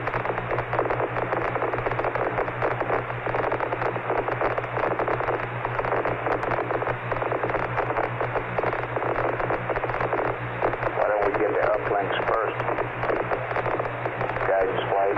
Go ahead, flight. Is it possible for you to be ready with the uplinks as soon as we get S-band locked? Again? Uplinks, yes. Pad, no, flight. Okay, I'm talking about uplinks. Uplinks, yes, sir. I think we can. Okay. Flight. FAO. They may come around the hill in FM and in the TV mode, so we ought to tell them that we want to do that first. Okay. ECOM, I don't understand that. Is that correct? I don't think that's correct, right? In fact, as far as the spacecraft goes, it's not. Would somebody please tell me the right answer? Unless there's a constraint on the network.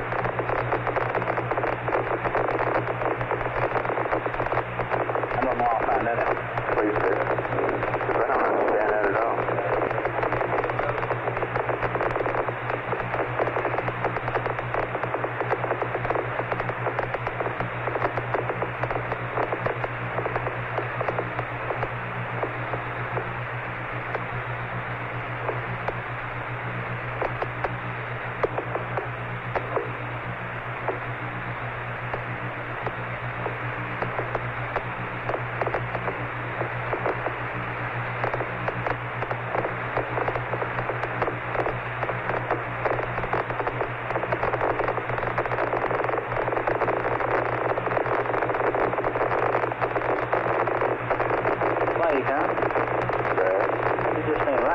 Suspicions confirmed.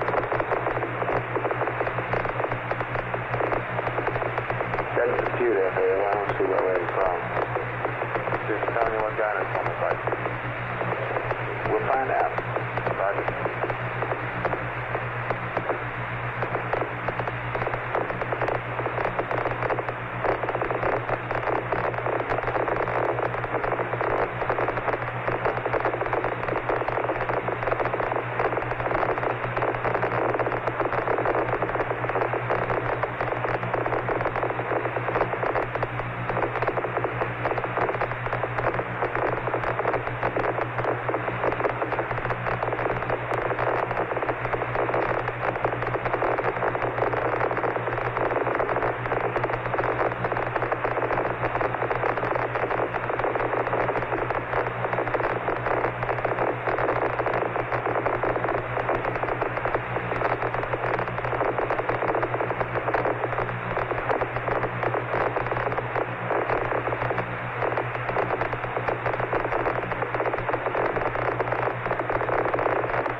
the 150 West Meridian will be 775005, over.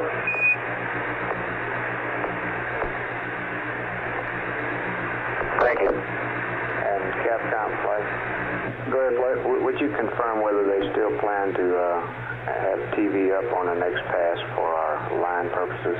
We'll go out. 11, this is Houston. We have about 6 minutes remaining until LOS.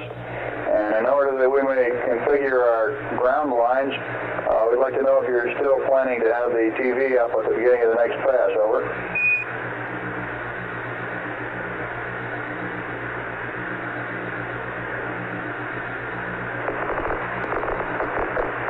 Roger, Houston. We'll try to have it ready. This is Houston. We are inquiring if it is your plan to, over.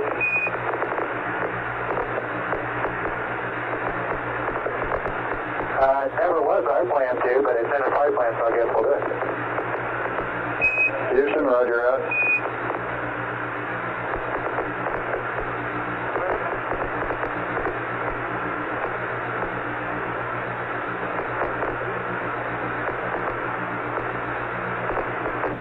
Go ahead, Fido, Motor Day. What time did you pass them for a 150 crossing? I passed them 775005.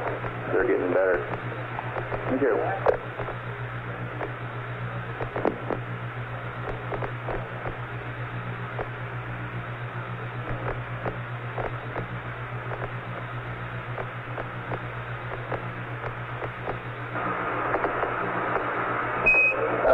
Houston. Roger, go ahead. For use in connection with that time on the prime meridian crossing, you have an orbital period now of 2 hours, 8 minutes, and 37 seconds, over. Thank you. Roger.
Capcom. Okay, about a little over 2 minutes to LOS. You have anything else to go up? Stand by one. Econ flight. Flight Econ. 2.5 minutes to LOS. Do you have anything? No, flight I don't. All go? I'll go. GNC, how about you? Nothing, flight. Okay. Looks good.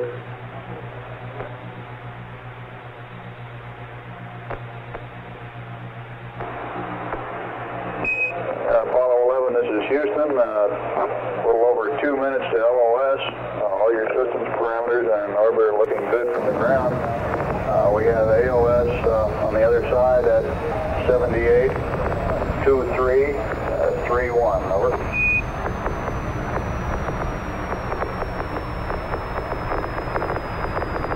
Right, 782321. Roger, that was 31 on the end.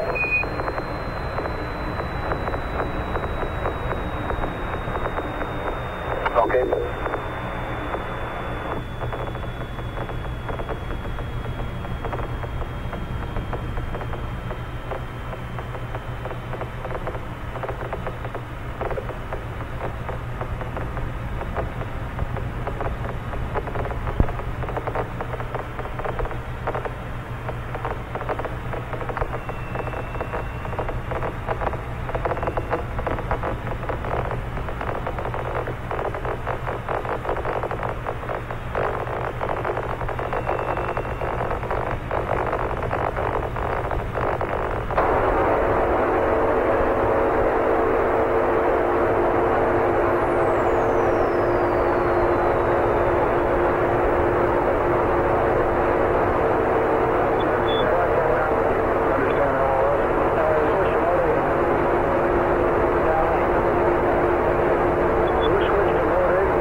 road, contact for Apollo 11. Thank you. Present orbit, 2 hours, 8 minutes, 37 Econ, seconds. GNC, or Marine people around?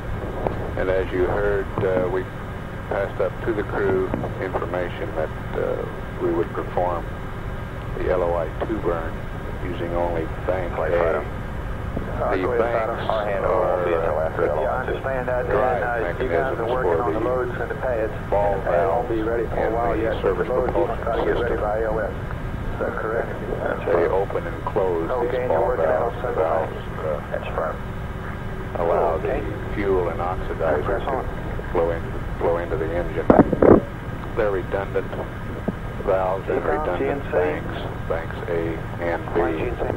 Yeah.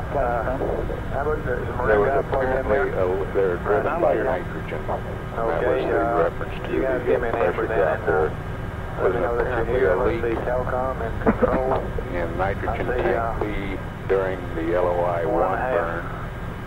Okay. Get briefed in about 15 minutes, 20 minutes. I'd like to have a Burn was rundown performed with both before we have banks open. AOS. The engine can be operated with only one bank. It's apparent that the tank leaked only during the burn while the bank was actuated. Pressure has held steady since the end of the burn.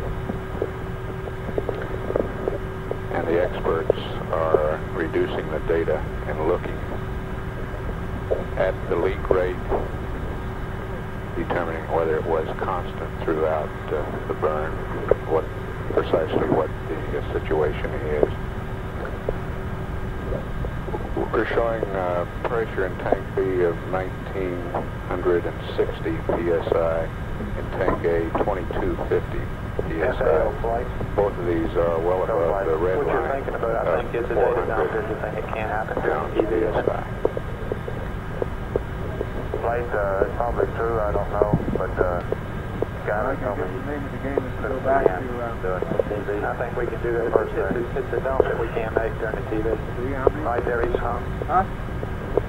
That is affirmative. Back to Z and Omni? You might have to play that by ear.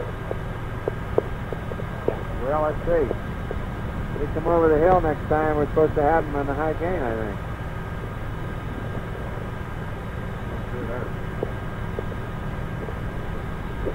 There you are, you use this thing? Well, let's get rid of it then. I can't see it trapping cost. Why don't you brief the Marin guy and both of y'all talk about it for 15 minutes? How does that sound? Can we do that okay, John? That's fine. These are procedures not used till tomorrow, and they've all been agreed on, but they need to be read up sometime. So the changes due to the O2 flow thing. That's what they are. Okay, I don't think we'll do that the next rev, though, and that's right. Until after we get squared away with the limb. Okay, that's fine. All right. So why don't you and he talk about that then, and I'll talk to you in a few minutes, briefly, or maybe even after the next LOS, I mean. Flight GNC. Go. Got this sketch for Cliff if he's around, if he comes back. I thought you already gave that to him. Just a minute, let me give it to Riley. 7744, okay. Well, that's just right on the general. 7750 will be at the prime meridian. Now, I can set that map up so it'll show us where we are. Okay. We're ahead on this heat period. We're behind on the last heat period or something. It's not a phase, but it's...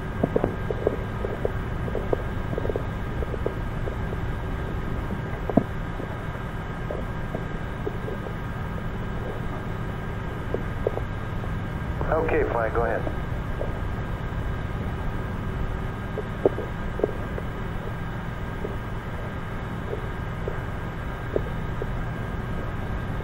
I think, Buzz, if you put the high gain to manual and go pitch 20, yaw 360, pitch minus 20, I guess. Yaw 360. That's okay, assuming I'm at the right altitude, but I ain't going to be at the right altitude. Not without wasting a lot of gas. That's fine, but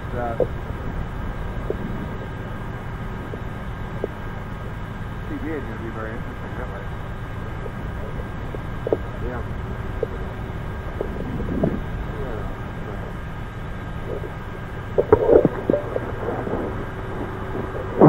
high gain and to get TV at the same time. Well, I better start maneuver then.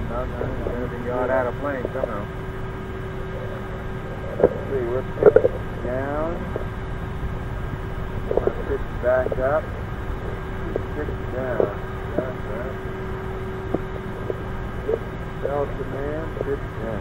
Okay, well, we're going to unlock the camera store and get all that claptrap hooked together? Yep. Okay.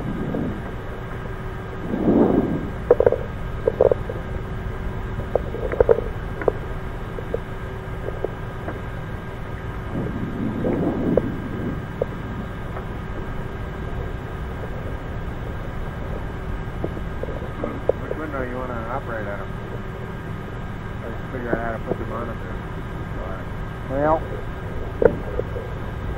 I suppose the best one would be the center window, don't you think? Probably, I don't know. It'll Get into attitude. See what we think.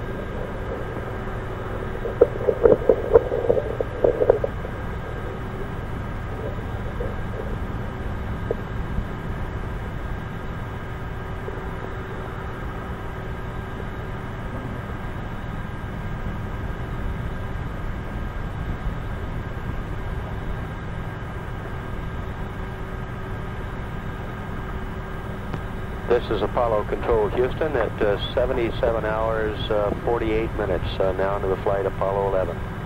Here in Mission Control Center, Houston, we're in the process of changing shifts. Cliff Charlesworth, green team of flight controllers, very shortly will be leaving their consoles. Meanwhile, Apollo 11 passing over the far side of the moon, out of acquisition. Our last orbital parameter readings on our flight dynamics orbital digital displays indicated an apogee of 168.5 nautical miles, paraloon of 61.2 nautical miles. We're currently planning a change of shift briefing at approximately 2:30 Central Daylight Time, or as soon thereafter as is practicable. The change of shift briefing will include only flight director Cliff Charlesworth. It's expected to be of short duration, since we will have a TV pass soon after reacquisition of the spacecraft. At 77 hours, 50 minutes into the flight of Apollo 11, this is Apollo Control Houston. Okay, somebody told me, and I really don't know who it was. It's probably you or perhaps Gary, but it was supposed to be 20101, right? What's in the flight plan? That's firm flight. We want a 0 in the second bit there to get the minimum deadband for that for start ignition. We still want to do that? That's right. Okay, what's the best way to take care of that? Put that in a remark on the pad? Yeah, make those comments when the pad goes up. Would be fine. Is that okay with you, FAO? Roger, flight. Okay. GNC, would you get with Ricardo or the retro about that? Add that to the pad. Flight guy, go. I'll take care of the pad and I copy. R1 should be 20101. Okay, fine. Thank you. Flight fighter. Go.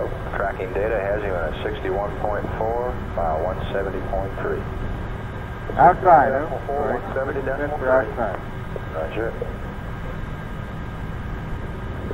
Could I have that map that y'all were looking at before? The lunar map? We targeted, by the way, a flight for a 61.1 and a 169.1. Okay. Was that among the data that the Jolly Red just gave Cliff? Yeah. It's there, rounded off. Okay. What we have here is a little bit better information, but that's awfully close. Okay.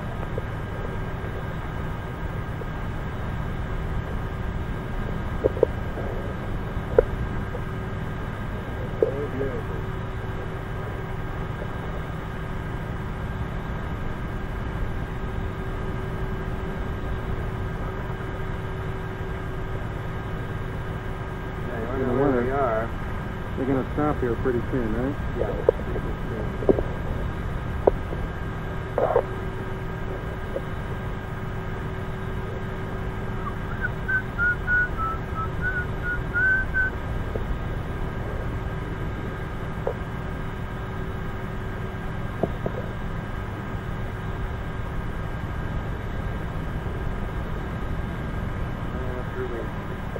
Really looks great to me now.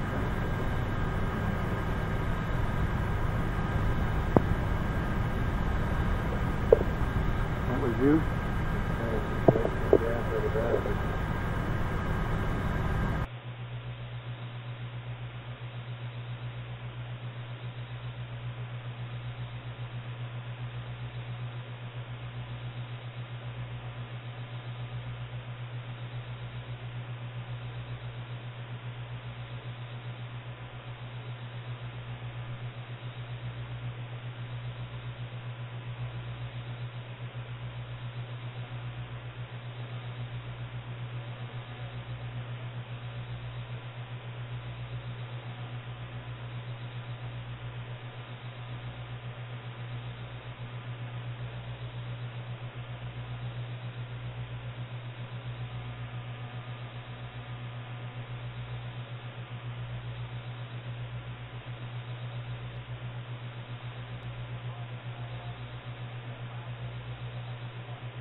GNC Capcom, Moker 1.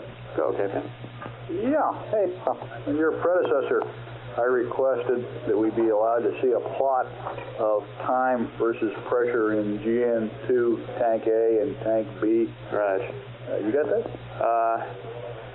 We don't have a high-speed data plotting system. Yeah, we got man plotting. Okay, but all we've got is 6 minutes worth of. Well, yeah, that's right. time, But really. it takes amount of time, like 30, 45 minutes, to get what they call a D-log done in the computer. And it's what they do. They print out this information. Yeah, but it's been okay, now, about an hour and a half now since they came back into view. We're going to brief you in just a minute, but you can turn the loop down so we won't Well, bother you. we have to plot it too. We'll just brief so, you on the second Okay, well, yeah. And, if we can get on the back side, we get it. We'll get it to you. Go, Mike. Okay, they've got TEI 4 on board, don't they? There's no LOI 2? That's affirmative. All right, that's still valid? Yes, sir. Okay. Did the LOI 1 burn set up the ground track that we wanted to do? Negative flight, LOI 2 will do it. Okay. If I got that wrong, did we plan to do that with 1? LOI 1 establishes your plane, LOI 2 establishes your orbital dimensions. Yeah, I realize. Okay, there's a plane I was talking about, the ground track. Yeah. LOI 1 did that okay? Yeah. This is the one where you put the windage in, so it's okay at landing time, right? That's affirmed. And that all worked all right? We've checked it at landing, and we're off 0.001 degree, I think. Is that like a 001 degree, like a degree of longitude, you mean? Yeah, in latitude, rather. Very good. That must be within the noise, I guess, isn't it? That's firm. Okay, thank you. Okay, Maroon, Capcom, Ecom, GNC, Telecom, Control, and back row here. Let's brief real briefly here. Network, let's start with you. You all squared away? Or are you with me yet? Network flight? Go ahead, flight. Okay, you guys all ready for the TV on its next pass? That's firm, flight. Okay, I get the impression that the comm is not as good as it has been. Is that a bad statement? I mean, it seemed like it loops are noisier or something, and the high gain doesn't provide as high a signal level. Is that right or wrong? I really can't answer that. It's sort of subjective. Well, the DB shouldn't be, but generally speaking, I'll press the Ecom for that anyway. It's Ecom flight. Oh, okay. Just a minute, Ecom. Okay, then you're squared away, that network. Yes, we're ready for the TV. We have a high-speed tracking test for the data selects. We're all ready for that. That's on the second floor, right? I got that right. No, we're going to have 4 sides tracking the command module as it comes around, identifying the data as LIM, and bringing it into the building high speed to check the high-speed processes in the RTCC. Okay, that's a little the Lear processor. Right. But I thought that was going to go down to the second. You were going to fool with that with an offline computer. Is that right or wrong? Yeah, I think that's right. That's maybe right. I'll check. Okay. I think that's right. I know we got the sites all squared away. I don't know which computers. I have the impression that it doesn't affect us up here. Okay. And if that's different from that, let me know, would you please? Okay. FAO, we don't owe them anything, I don't guess, right? That's affirmative. And the next couple of revs here, we're semi-squared away. Didn't guidance officer got your experts mustered here for this first P-22? I get the impression that our nav sightings have not, there's been some discussion about them in the past. The P-23, not P-23s, but the, I guess they are P-23s. Yes, sir, we'll have the experts. Okay, we should try to observe that pretty closely, that P-22, that first one. Anything else that you know of there? And you got the word about that DAP change. We'll put that on the pad. That's affirmative. Okay, FD. Flight network. Go network. That data will be coming into the RTCC. However, it will only be logged, and they will then put the data into an offline computer after we have CSM LOS for processing and playing it back. Oh, okay. But the data will be going into the RTCC. But the Lear processor will not be activated. Okay, you're going to do that later on. Right. Let's see, I'll skip you AFD for just a minute. OMT, do you have anything for the change of shift here?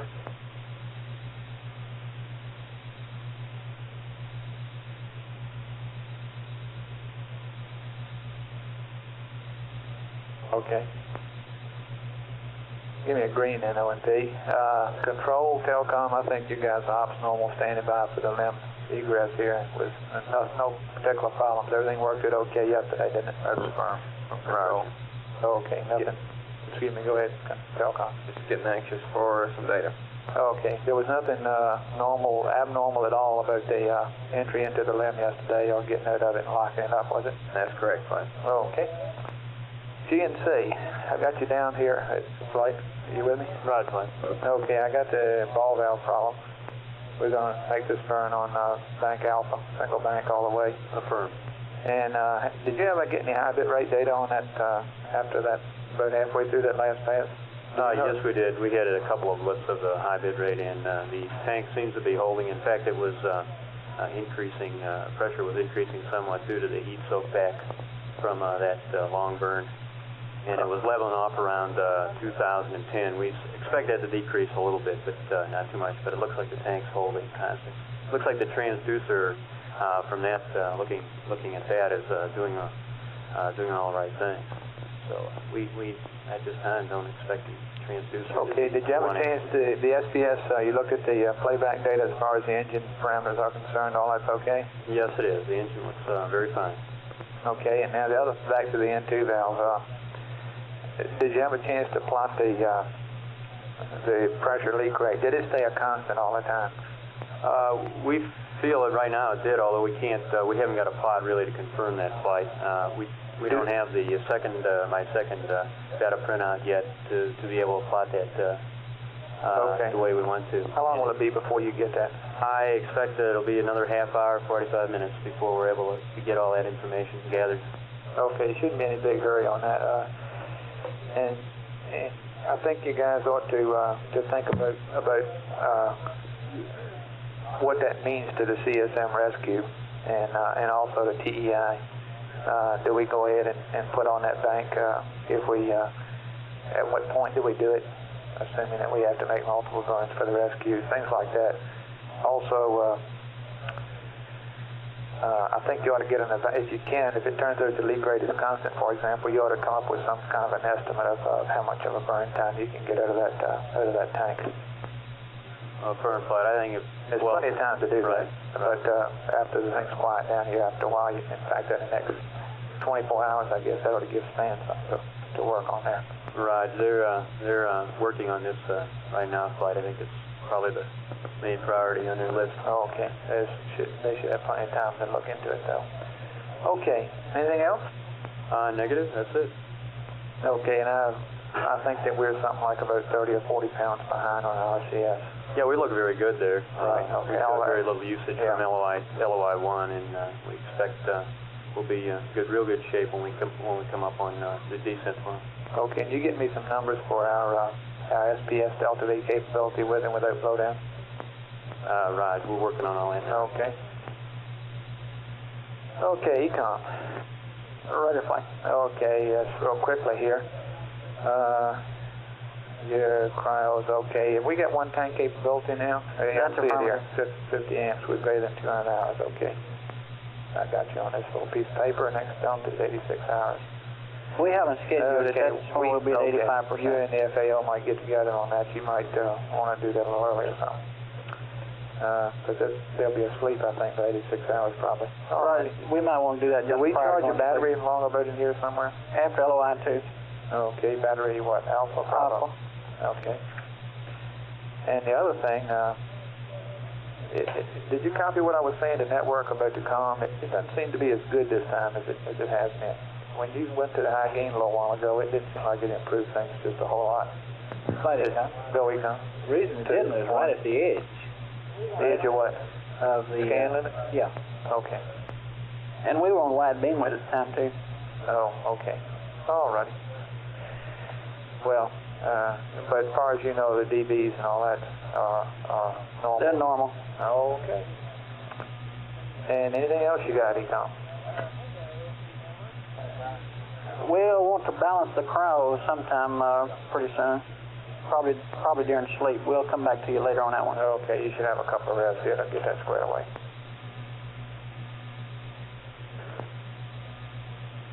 By the way, Ecom, I noticed that Battery Alpha seemed to take a lot more than its share of the load here a while back, and I think that Charlie there had said that you felt like that was normal since you just got through charging at that particular time. Do you still feel like the batteries are all doing the right thing? They're all nominal flight. Okay. It looks like it A and B used about the same on the LOI 1 burn, didn't it?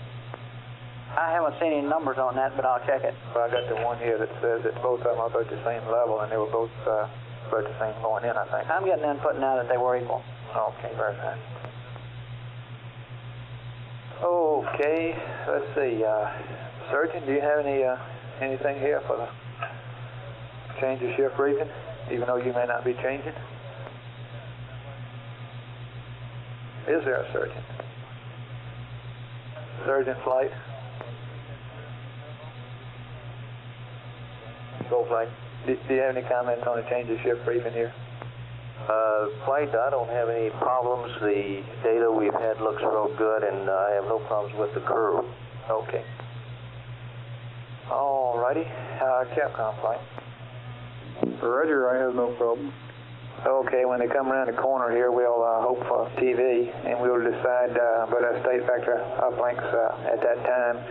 And Econ flight, I guess we'll have to hold a DSE or just kind of be standing by for that. How Econ flight? I'm with you, flight. Okay, how long does that take to dump that? Dump the DSE? Yeah. Stand by. I have to see what kind of data we have on it. 15 minutes, isn't it?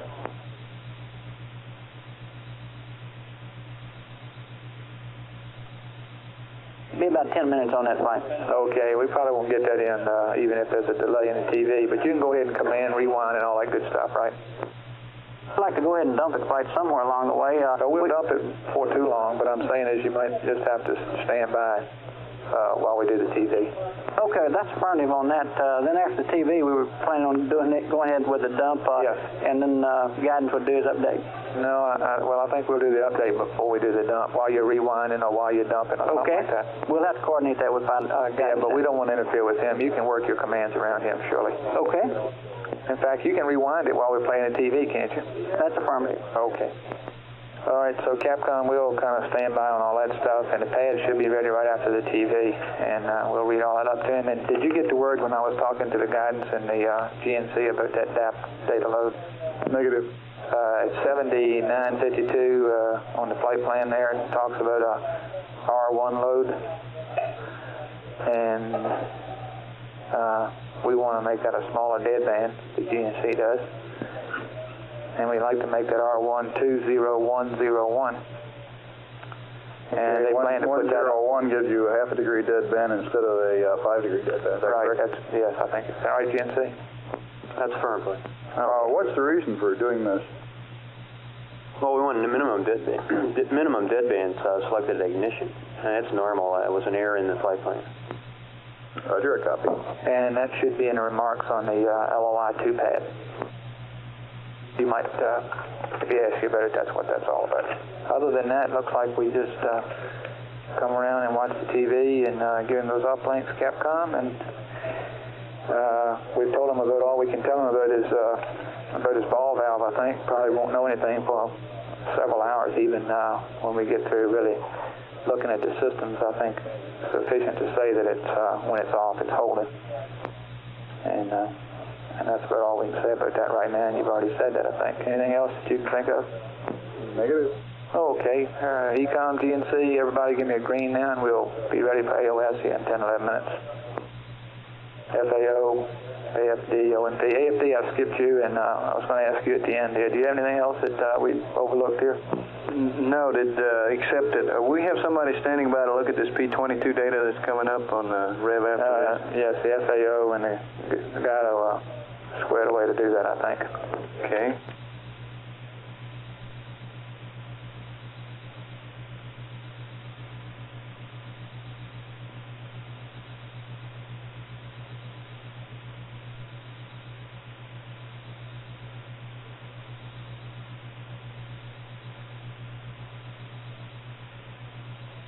Capcom flight. Go ahead, flight. Did you copy what the Fido said about the LOI 1 burn, about setting up for the landing? Negative. They were targeting that to to take into account the perturbations of the orbit down to the DOI. And they figure that it's at DOI time it'll be, or PDI time, it'll be within 0.001 degree. And excuse me. Let me update those for you. Okay. That was a preliminary estimate. Let us get this LOI 2 maneuver pad out, and we can give it to you then. You can read that up to him at the bottom. I'll stand by for that then. Roger. No hurry on that. I just thought we'd tell him that for his information. Okay. Anyway, we'll have a word on how good that did, Capcom. I guess later on.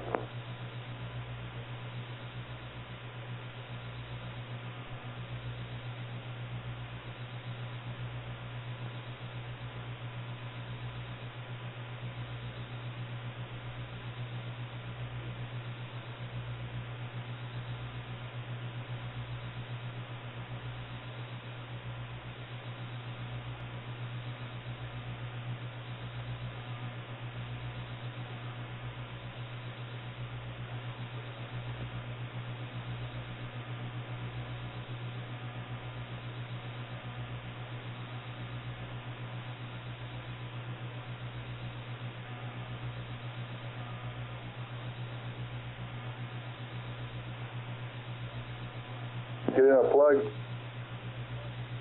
Have you looked around the periphery of that thing? It's really interesting, the little names they got printed around the outside of it. Yes, it is. It's one of those things you don't even notice unless you happen to be idly really studying it for some reason. This is the second flight we've had now with no signs of sickness at all. Is this correct? And have you any idea now what this Capcom AFD loop? No, the first answer is it is correct. ONP, Capcom ASC loop. Go ahead, Capcom. Roger, what channel is the TV going to be on the black and white monitor real time? TV guys on channel 19. Did you go green there? Fail? It's just probably is talking about TV guide, right? No, I was talking to you about what channel they were going to bring up the TV real time. Oh, okay, stand by. And I don't see it on the TV guide. Let's try channel 51, Captain. That sounds good, thank you. What is the pressure when it's at maximum, operating normally? About 2,300 PSI. It's in the command service module? Yes. Okay, thank you very much. Thank you. AFD network. Howdy, Bruce. Do you, Fred Hayes? Hello, Frank. How are you doing? Okay. Do you happen to know a number for anybody know a number and get a hold of those guys that are over in the support room from the LMS at the Cape? Still trying to do this damn rendezvous thing, and I'm giving up hope on this LMS. It keeps bombing out. Stand by a second. Yeah. FAO Capcom SSR2. So 2, Capcom. Yeah, do you know a number for a staff support room that would allow us to reach the LMS instructors from the Cape? There's an LMS stuck there on this line right now. That's 5610 would reach them? Or do they have 5618 back there? 5627. 5627. Yeah. Okay, thank you. Hey, Fred? Yeah. 5627. 5627. Right. And how long for a TV's coming on? About 6 minutes and 41 seconds. Okay, everything else looking good, huh? Except for bank B nitrogen. Why, is it down? Yeah, they used a little more than they should have during the burn.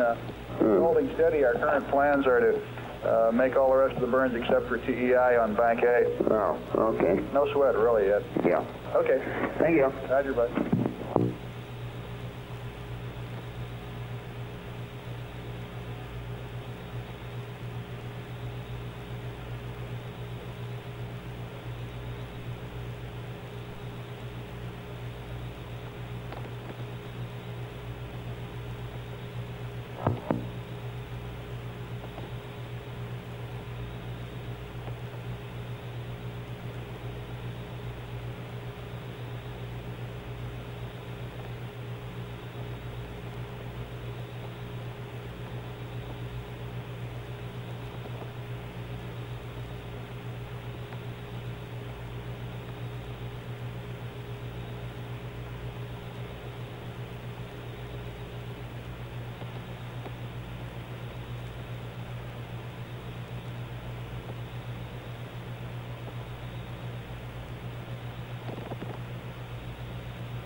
This is Apollo Control Houston at 78 hours, 18 minutes now into the flight of Apollo 11.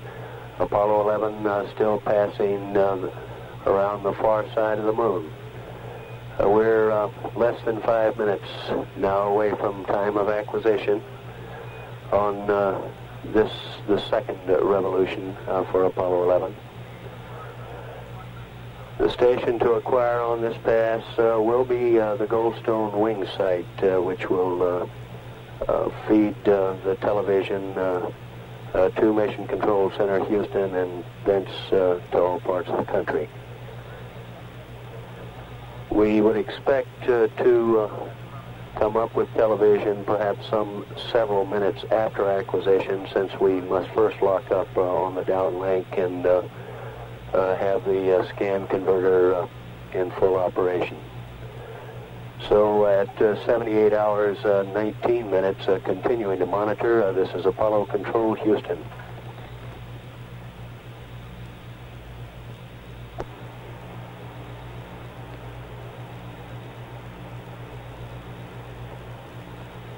Flight Capcom.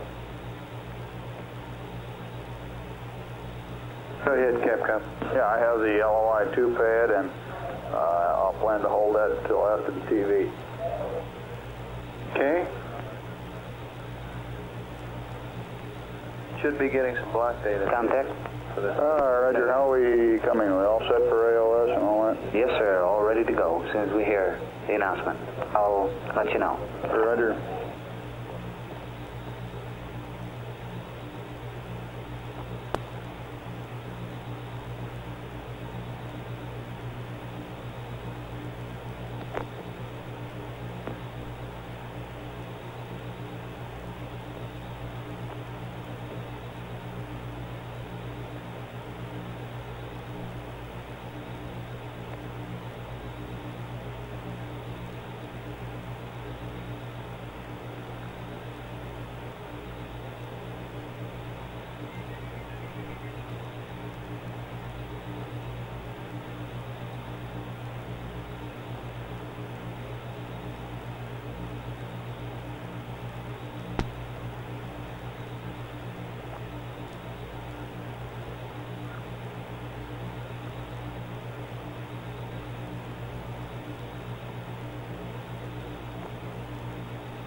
Mark, 2 minutes now from time of predicted acquisition in Mission Control Center. We are standing by.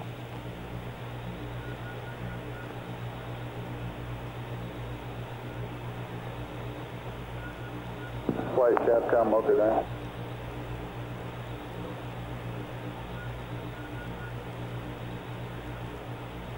Flight Capcom, okay then. Fido, Capcom, okay then. Go ahead. Sorry about that. Hey, if I interpret our flight plan correctly, he's going to be upside down and pitched down 70 degrees.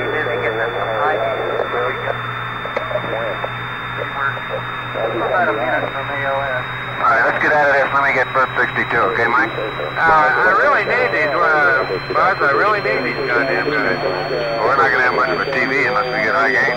All right. I'll give it back to you. Good luck now.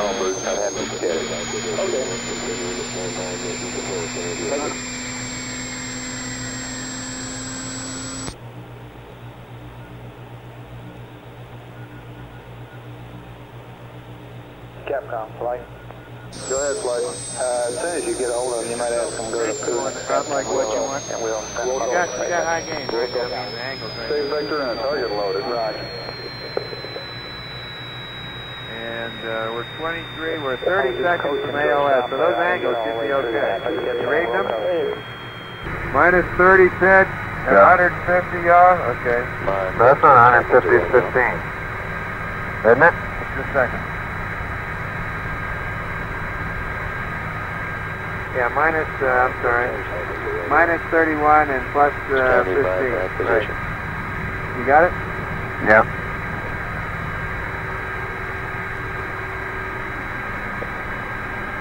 I don't know what f-stop I ought to be at. We've had AOS. See what it's doing, Mike? The flicker I don't know about. The white dot is, the flicker is what I'm... No, nothing I don't Okay, we got it solid. Nothing to do about the flicker. That's Bruce McCandless. Got it solid on auto. Apollo 11, this is Houston, over.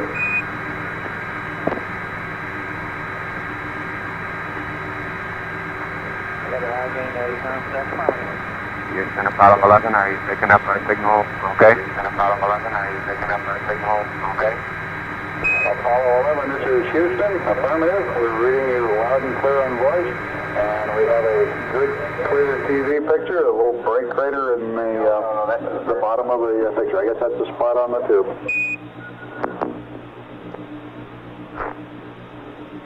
Sorry about that one.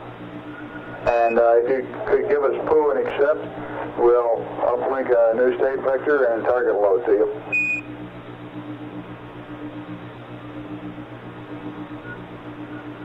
Okay.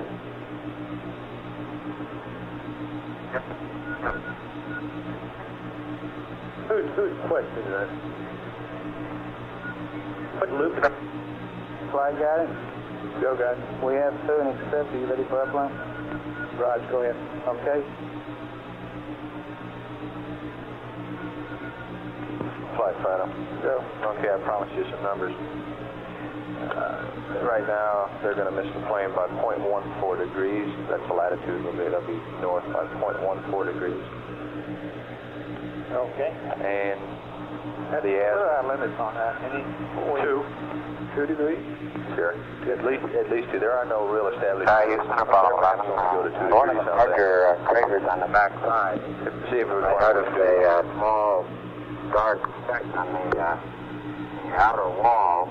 Putting a monocular on it, I was able to see an area maybe a quarter of a mile in diameter. It was a really fresh-looking, dark-colored pit. And that seems to be in contrast with all the other fresh little craters or holes that you can perceive on the walls of any of these craters.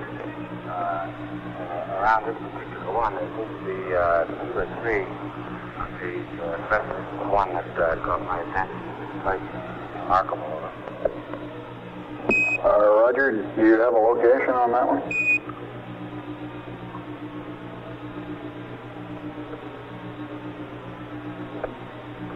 No, not a precise one. I've got several pictures of it. Roger, we copy.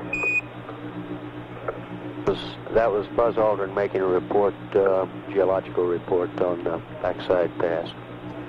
So we're getting a beautiful picture in down here now, 11. The color's coming in quite clearly, and we can see the horizon and the relative blackness of space. And without getting into the question of grays and browns, it looks, at least on my monitor, sort of a brownish gray. That's a beautiful way of describing it. It appears to me as though it made a difference just sitting back in the tunnel and gazing at all windows. It makes a difference which one you're looking out of. For example, the camera right now is looking out the number 5 window, and it definitely gives a rosier or tanner tinge, especially when you look straight through it and not at an angle of it. Roger. GNC flight. Go ahead, flight. Hey, you're 95 or 100 degrees. Hydrogen tank coming up on okay. That's still holding? Looks like it's holding real well. Okay. Say again, 11. I'd say again, we're about 95 degrees east coming up on Slice C. Roger, and for your information, we show you at an altitude of about 92 miles above the surface right now. Okay. Houston, Apollo 11. Did you observe a difference in the N2 pressures before LOI? It seems to me as though the two are not equal. Stand by. V tank was at a lower pressure. Over. You want me to stand by on that? Flight B was higher on the records I've had. Yeah, I think that's right. Sorry about that. Flight guidance, go ahead, you through? Roger, we're through. Computer says, okay, the computer says Capcom guidance flight. GNC flight. Good flight. You remember what the... I'm flying it at SDS minimum impulse, Houston, and stand by flight. It's rather difficult to keep it on a constant theta. The LEM wants to wander up and down. I'm not sure in response to mass cons or what, but I can get it completely stabilized in theta and let it alone, and in another couple of minutes it will have developed its own rate. This is Houston, Roger. Flight Capcom, I've got 2350 Bravo and 2270. That was Mike Collins making that report. Do you want to wait till after the live TV I guess we'll be moving shortly from the side window to the hatch window. Roger. And we'll try and pick up some of the landmarks that we'll be looking at as we approach our descent. 11, this is Houston, Roger, and we're through with the uplink. Computer is yours. You can go to block, and we'll have the information on nitrogen for you shortly. Over. Roger, copy.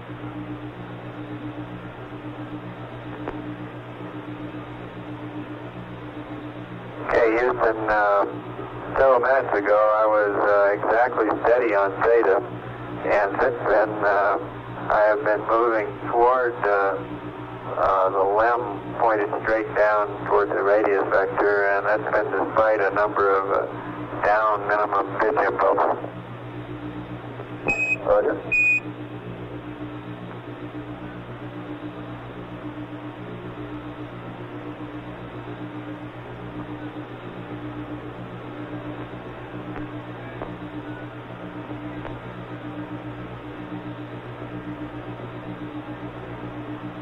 We're over at Flight C right now. Roger. We're about 88 degrees east, I would estimate. We show you about south of the southwest of the crater Jansky right now.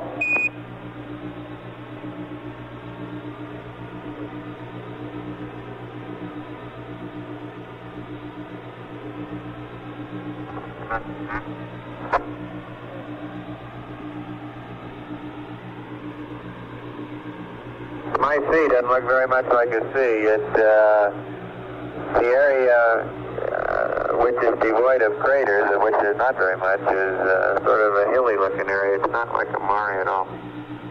Roger, we copy that about the C, and looks like you were just giving us a view of the crater Nieper, the large crater on the left, and Jansky on the right. That exchange between Capcom Bruce McCandless and Mike Collins aboard the Apollo 11 spacecraft.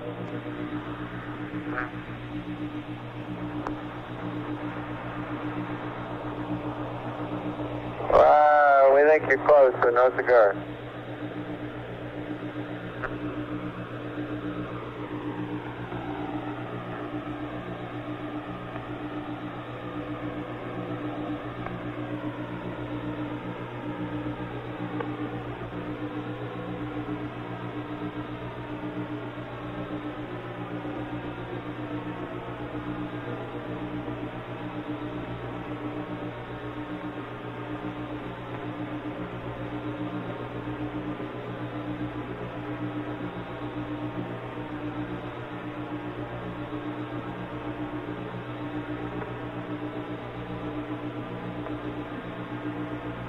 Apollo Control, Houston. We acquired TV at 78 hours, 24 minutes, 11 seconds. Roger. Currently, our orbital parameters show 104. Should be coming up on Langland pretty soon. That's altitude, an apolloon of 170.2, a paraloon of 61.3 nautical miles, those are. What'd you say? 11, this is Houston. Would you care to comment on some of these craters as we go by?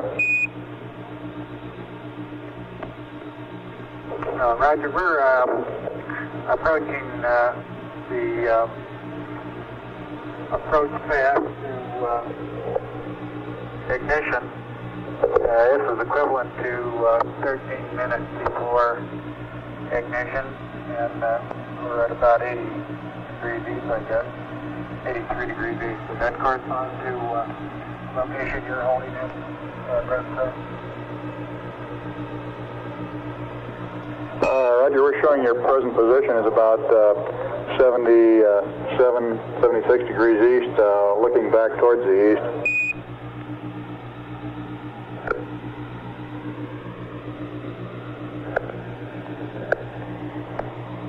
Hey, you should be looking back at my now. Roger. We've now heard from all three Apollo 11 crew members during this television pass. The individual talking earlier was Neil Armstrong. Crater Schubert. And Gilbert U is in the center right now. And this comes up at about a little over 12 minutes before power descent. Instead of looking back at it, we'd be looking straight down at it at that time. Roger. We show you an altitude now of about 110 miles, and of course you'd be considerably lower at the initiation of power descent.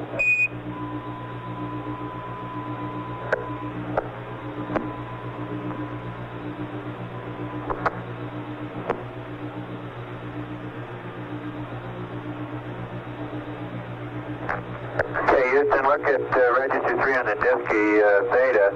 Theta is increasing toward my desired of 315, and I'll let the hand controller alone here, and I'll bet you it reverses itself.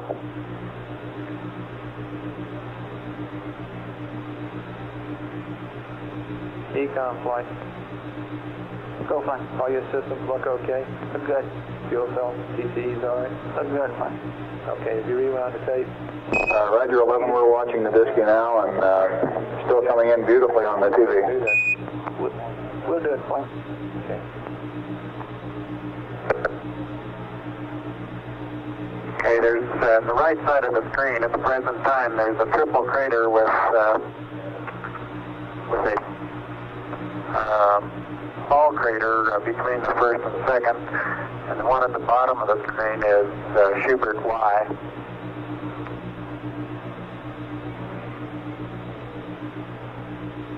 Zoom in, it does have a central peak in Schubert Y, actually several of them, and you can observe those, plus the rim craters at the bottom of your screen. Roger, we're seeing the central peak quite clearly now.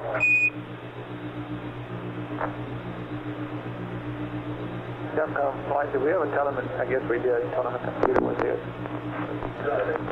Okay. Okay, we're zooming in now on a crater called Schubert N.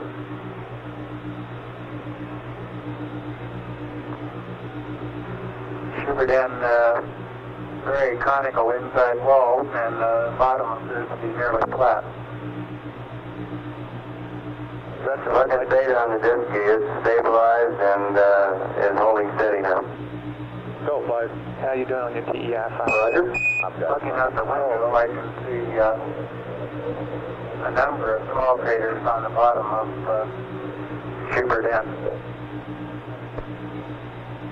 We're coming up on the foaming sea where I'll be doing some P-22 marking on a crater of my choice, name of Crater Camp. Okay, we'll be watching for Camp.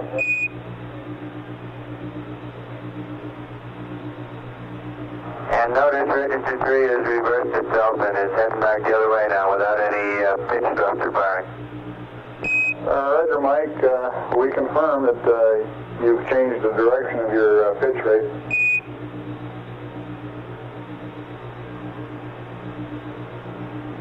GNC, are you getting them guidance? Are you getting all that?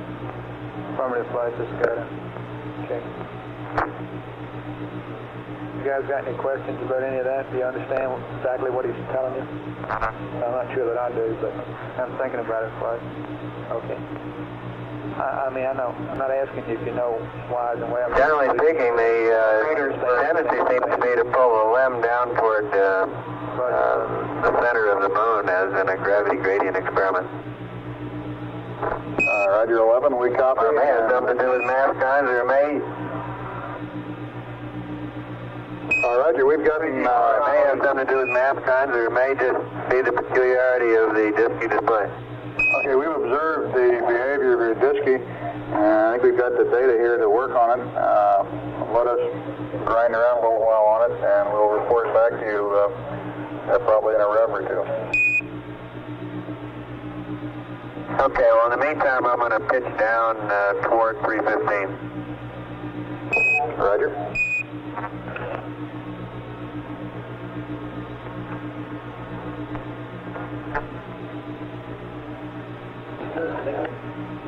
Three horizontal craters that you now have in the field of view are immediately underneath the ground track. The right hand and the largest crater that you see is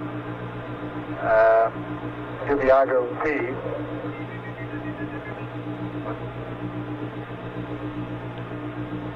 Roger, we concur on the identification of that crater.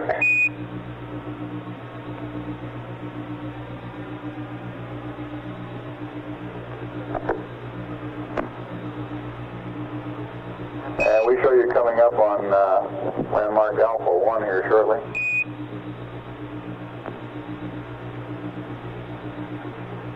Roger, Mike having his first look at Alpha 1 at the present time.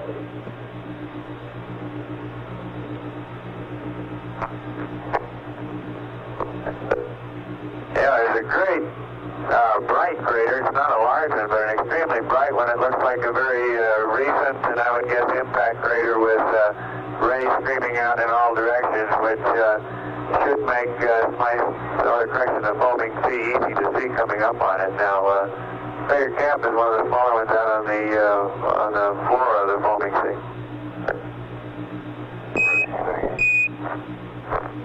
Say again?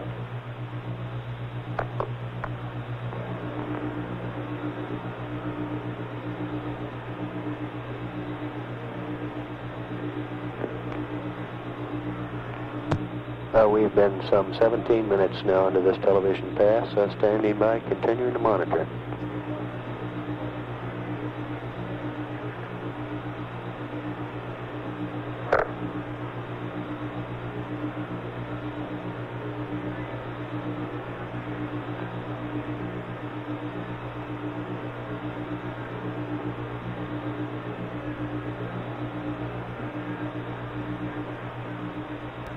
Here we show you over the Sea of Fertility now, and we ought to have Langrenus down south of track a few degrees, about 9 degrees south of track. Yeah, the crater that's in the center of the screen now is Webb. We'd be looking straight down on it at about 6 minutes before our descent. It has a relatively flat bottom to the crater, and you can see maybe 2 or 3 craters that are in the bottom of it. On the western wall, the wall that's now nearest to the camera, or near the bottom of the screen, we can see a dimpled crater just on the outside. And then coming back towards the bottom of the screen and to the left, you can see a series of depressions. It's the type of connected craters that give us most interest to discover why they're in the particular patterns that they're in. I'll zoom the camera in and try and give you a little closer look at this. Roger, we're observing the dimple crater now. The central peak that we can see on the orbiter photos doesn't seem to stand out very well here.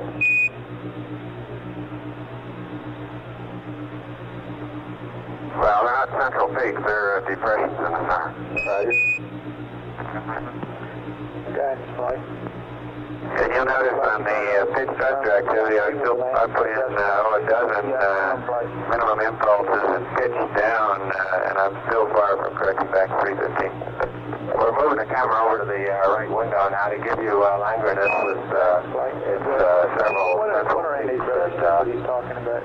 Roger.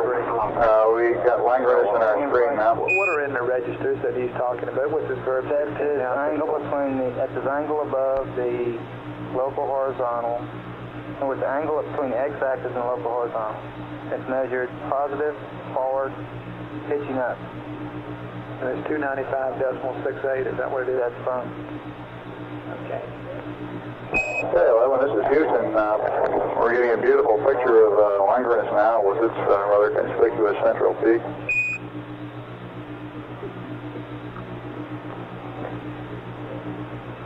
Sea of Fertility doesn't look very fertile to me. I don't know who named it.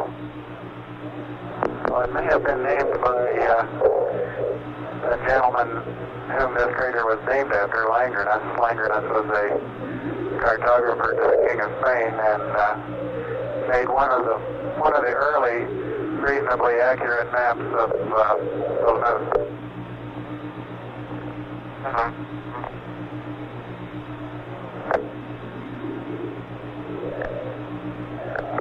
Roger, that's very interesting. I'll have to admit it sounds better for our purposes than the Sea of Crises.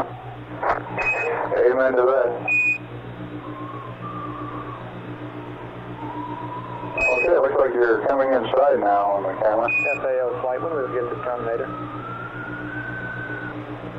Well, I can't get behind to see the monitor. I'll bring the focus in, but we're going to be looking down past one of the LEM quads, and one of the antennas almost straight down at the ground track that we'll be seeing coming in. I guess this is maybe 2 or 3 minutes before power descent.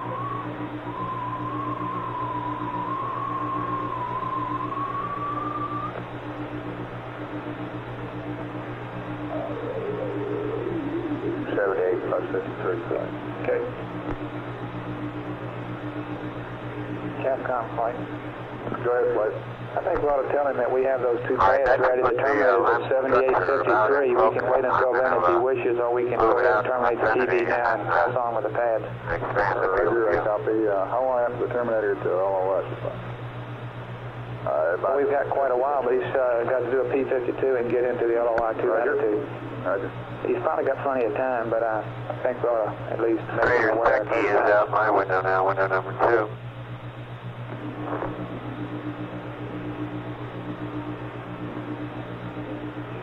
Apollo 11, this is Houston.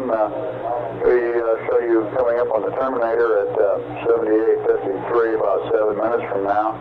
And we've also got the LOI-2 and TEI-5 pads ready for you after the TV, whenever you want to terminate over. Roger. And we're getting a good view of the track leading into the landing site now.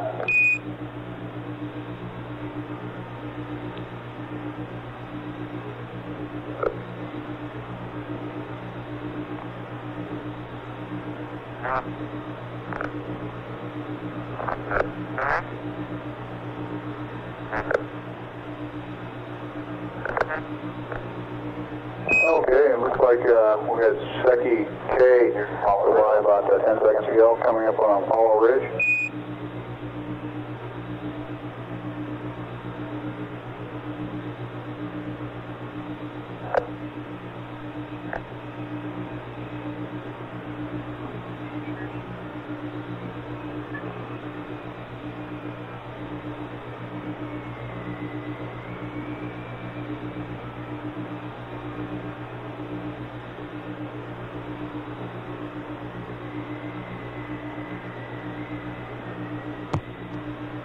And in the right-hand portion of our screen right now, we can see Messier, Alpha, and Bravo with the light-colored rays streaming off in one direction.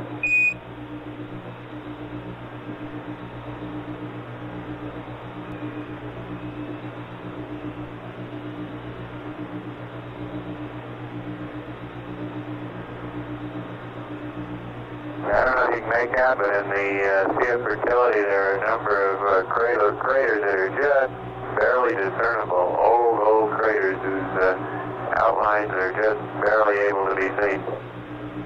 Right, I think we can make them out. The color really enhances our ability to discern features and craters over what we see in real time on our black and white monitor. Right, at these low sun angles, there's no traces of brown. It's now returned to a very gray appearance, and like the acre says, it has the look of plastered Paris to it at this sun angle, which is completely lacking at higher sun angles. Roger.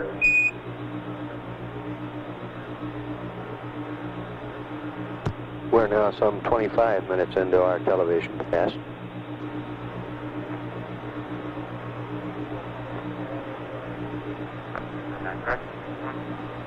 Okay, this is very close to ignition point. We're probably say that Mount Carolyn. I guess they are. They're moving. A triangular-shaped mountain that you see in the center of the screen at the present time, with the crater Secchi Theta on top of the far northern edge of the mountain. Right here we're getting a good view of Mount Merrill and the Secchi Theta.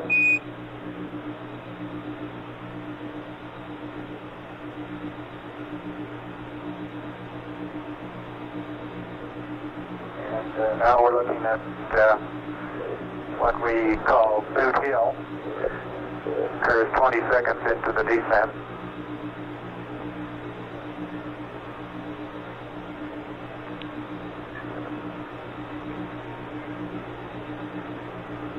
Watching this pass with a great deal of interest in Mission Control Center is Pete Conrad, the commander for the Apollo 12 mission. At the very right edge of the screen,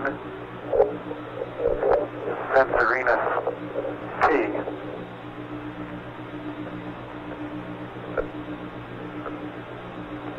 Now passing the 1 minute point of our descent. Roger, and for your information, your current altitude is 148 nautical miles above the surface.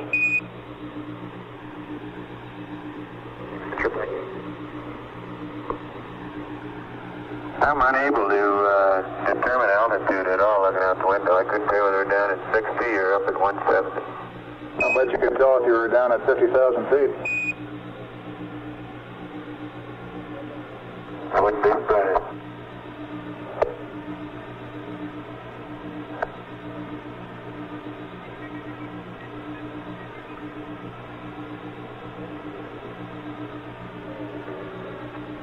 We're passing some steep ridges here, the edges of old craters that were photographed by Apollo 10, and the crew of Apollo 10 was very impressed with the steepness of these ridges when they came over them at about 50,000 feet. So Roger, we can observe they're also steep even from this altitude. You've got quite a shadow being cast by the sun at these low angles. The entire surface is getting considerably darker than the surface that we looked at previously when the sun was quite high above us. The crater in the right crater in the center of the screen, the smaller one, is Censorinus. Roger, we show you a little over 1 minute from the terminator at the present time. GNC, come, system plot. I do the system plot. Anytime go find we look at GNC looks at. How's the brightness of the picture you're receiving? Think we ought to open up the f-stop some as we approach the terminator? Yeah, the brightness is still doing quite well. You can go ahead and open it up a stop or two. The automatic light level compensation seems to be working beautifully.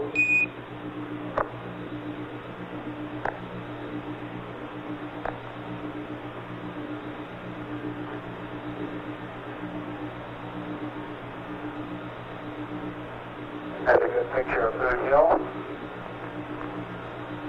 Roger. 3 minutes and 15 seconds into the descent. Roger, we're seeing Boot Hill now.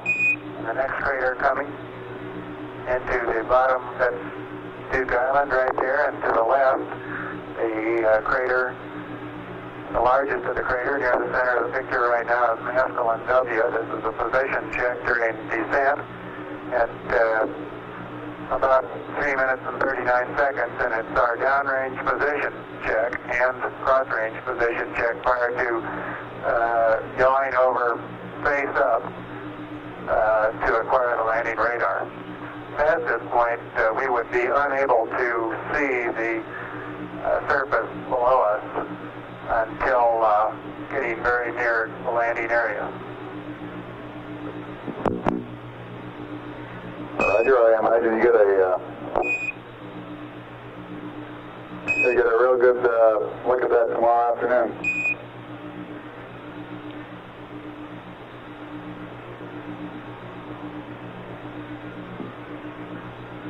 Continuous reel is the one that was referred to in Apollo 10 as Sidewinder. Good name too, Sidewinder Diamondback. Looks like a couple of snakes down there in the lake bed.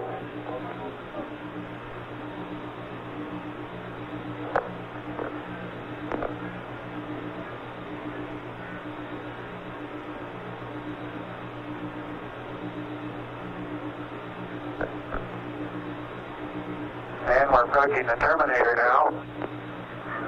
See the contrast increase, and only the summit side of the bridges remain illuminated, while the dark sides in the shadow will become completely black. 11, this is Houston. The picture's getting a little grainy now. You might go ahead and open up the f-stop.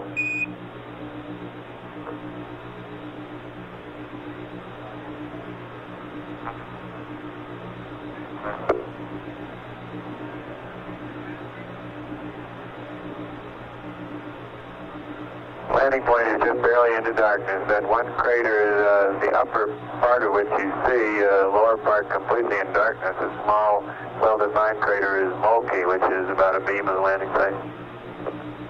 Roger, we can just see it looks like a little less than half of its rim right now.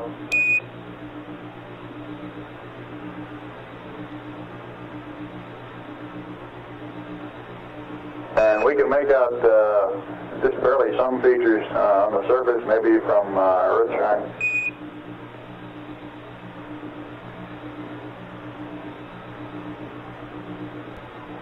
Are you wide open on the f-stop at this time?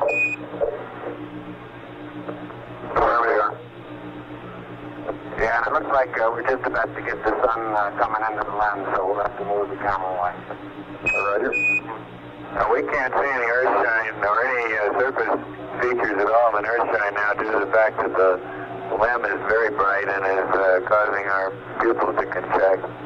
It's a very fantastic view to see the Terminator as you look along the edge of it.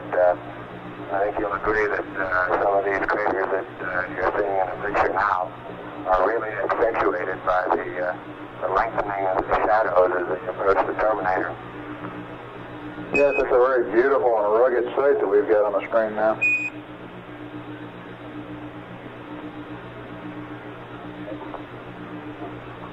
I think you got some interesting data on thruster firings versus pitch angle. It looks like that limb just wants to head down toward the surface is all. Roger, I have a comment here that says that's what the limb was built for.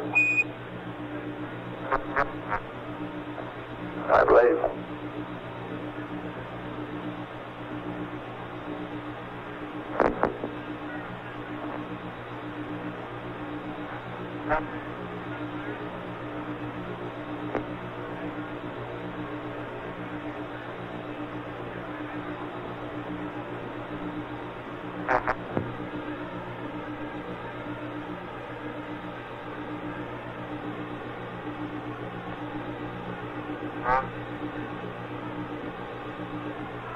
And as the moon sinks slowly in the west, Apollo 11 bids good day to you. Roger, we sort of thought it was the sun setting in the east. There you have it, our first glimpse of the lunar surface during the Apollo 11 mission. The 11 crew took us on a guided tour of the front side, plus talked their way through the powered descent that lies ahead in tomorrow's activities. At 78 hours, 58 minutes into the flight of Apollo 11, this is Apollo Control Houston, continuing to monitor. Houston, when you're ready to copy, I have an LOI 2 burn pad and a TEI 5 pad, over. Okay, stand by. GNC flight.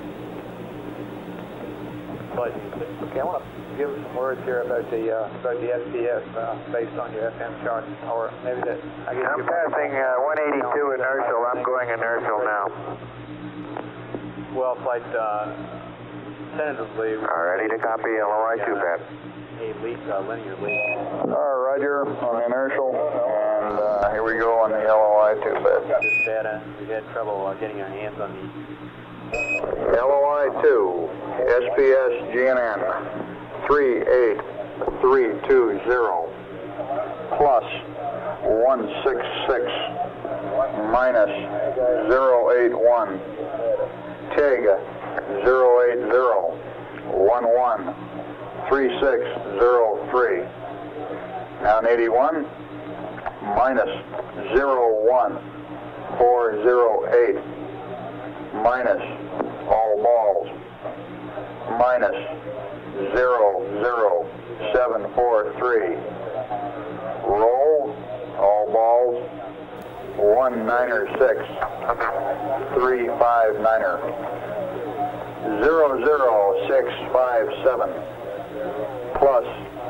00537 Delta VT 01592 017 01531 Sexton Star 23 1160 138 the rest of the pad is NA GDC Align Vega and Deneb 243 183 012 Ullage 2 jets 19 seconds remarks on your DAP load we would like in R1 20101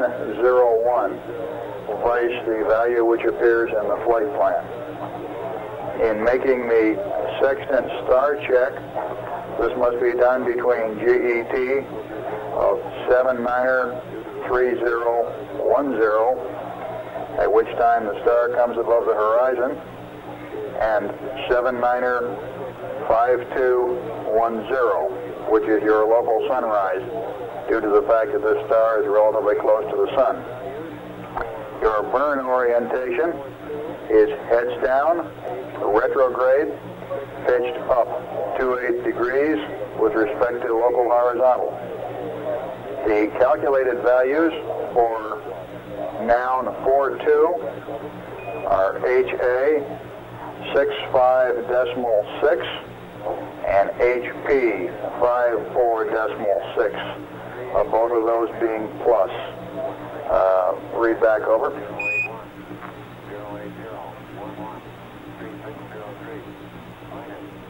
Roger, LOI 2, SPS GNN 38320 plus 166 minus 081 080 11 3603 minus 01408 minus all balls minus 00743 all zeros 196 359er 00657 plus 00537 01592 017 01531 23 1160 138 Vega Deneb 243 183 012 2 jet 19 seconds DAP R1 20101 Sexton Star between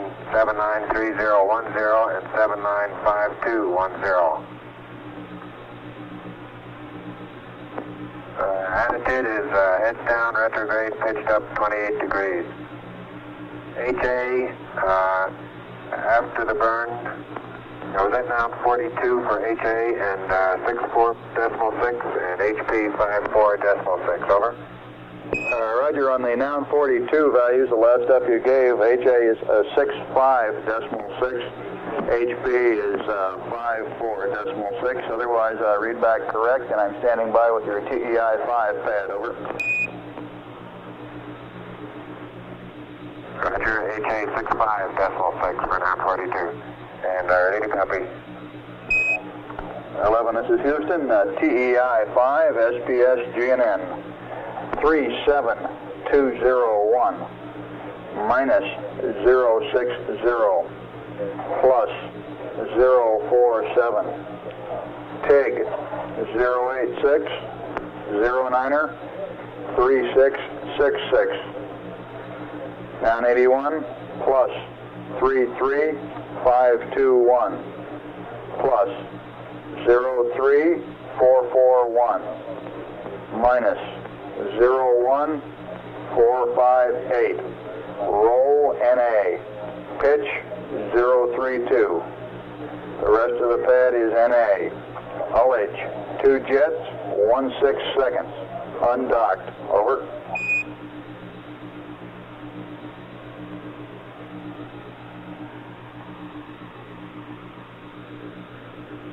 Roger.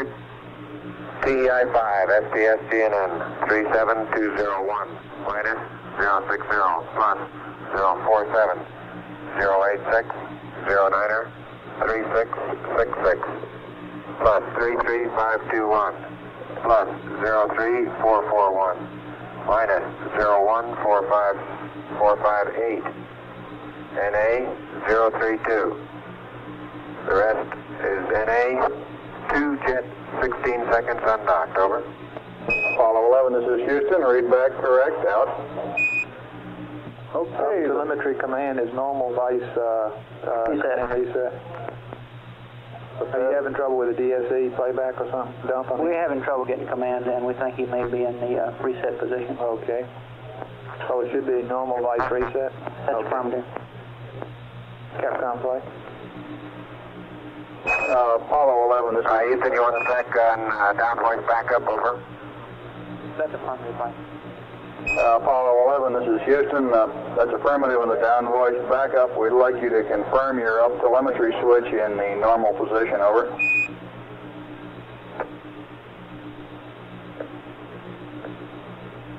Roger, it's a block. Did you get us you got us a new CSM state vector and an LOI-2 target load in between all that television, didn't you?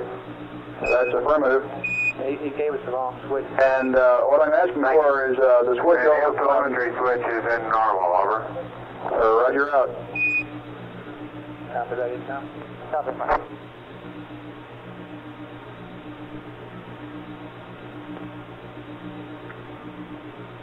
Okay, FAO, I think we've given him all we owe him now, is that right? That's fine. Okay. Stand by for watch the B-52. Yeah, we got to do the DSE, but that's all anything for the crew. Econ, you getting the commands in now? We haven't tried one yet. We're looking here. Okay.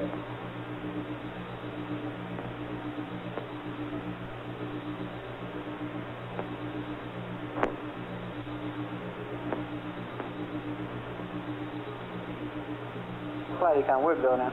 Okay.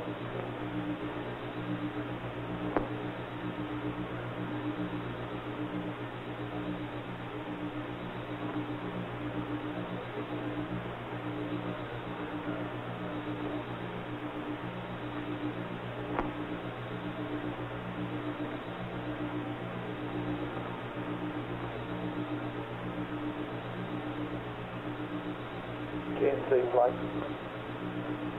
Go ahead, Mike. I got this late model fan report with a plot of the helium, the nitrogen tank pressure on it. I don't have a copy of that plan. Okay, well, my question to you is going to be the fact that it appears to stop falling off just before it closed. Why is that when you get a copy? Well, it could be that they don't have it didn't change a bit before the shutdown there. Okay, well, get that plot and look at it and tell me what you think of it. Right. And I really don't know what there's some nomenclature on it, FC1 or something like that, and FC2, and I've seen one of those when it opens and when it closes, but I don't know that. Yeah, it's fire signal 1 and 2. Open and close. Okay. Hey, do you see what channel is this plot on? This is Apollo Control Houston at 79 hours, 9 minutes, now to the flight of Apollo 11. We currently read an apoloon of 170.2 nautical miles, a paraloon of 61.2 nautical miles. Those listing of figures that you heard passed up to the crew were maneuver pad updates. The first group for LOI-2, we're now looking at a time of burn of 80 hours, 11 minutes, 36 seconds, which should revise our orbital parameters to 65.7 nautical miles by 53.7 nautical miles. A delta V of 159.2 feet per second. And burn duration of 17 seconds, some 17 seconds. So at 79 hours, 9 minutes into the flight of Apollo 11, continuing to monitor. This is Apollo Control Houston. On the RTCC, and they weren't able to give us our data. So we've been faced with delay there. Okay, what does FS1 mean? That's fire signal 1. That's ignition. That's what the normal SPS guy's nomenclature is for. Okay, what do they use for shut-off? FS2? Right. And what does Model A look like during this thing? Pardon? We got the pressures from Model B on here, right? Right. What does A do? A just drops that ignition and then just remains constant through the burn, which it then does normally. Oh, okay, one actuation usage is 50 psi delta up here. That's firm. Yeah, 1 was all right.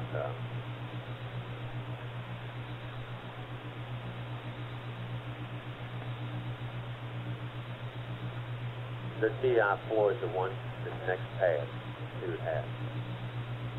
Yeah. How many parameters do you have to update?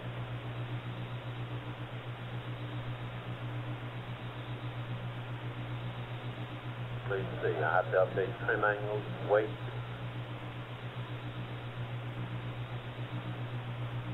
Ignition time by 38 seconds. I guess what I'm thinking about, John, is that it requires 2 failures for us to have to use that. At least 2. Like, you know, we got not to do LOI-2 here, and we got to have some kind of comm problem. That makes us want to come at a lunar orbit right away, or else we could use the TEI-5 data. Or else we could pass it to them on the front side if they don't do LOI-2. I just wonder if we need to really update that. Could we just update the TIG time? Would that get us past most of the mid-course?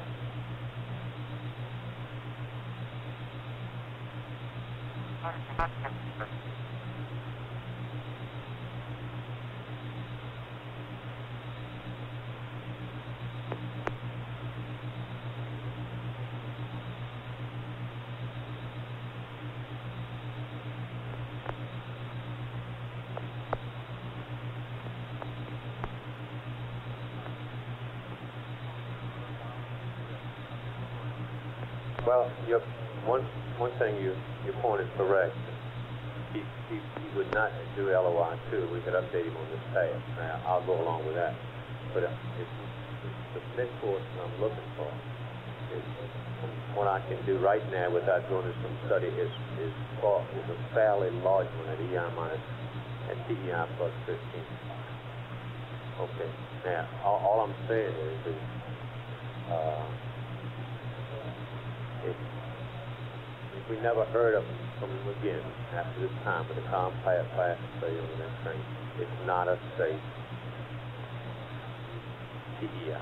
And I would very seldom ever ask him. I've been TEI-1 took in mid-course about 100 foot a second. Okay. Now I wouldn't even bring this up if I didn't think it was a serious. Okay, I guess, but the weights and the trim you can probably get by with, can't you? Okay, do what you have to do to make it safe. And we'll read up to them whatever it is that you think we have to read up. And if we have to read the whole pad, we'll do that. Yes, sir. Flight Capcom, I didn't copy that. We're talking about the TEI 4 pad. We got something to change on it? Yeah, it's not adequate. If we have to use it, we feel like it would give us too large a mid-course correction. And the retro is going to come up with some other. Roger.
Plenty, huh? Go.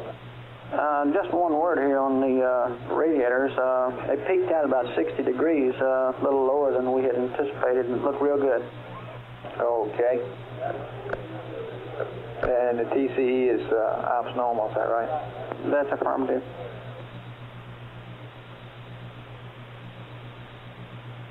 Did you get your DSE done? That's affirmative.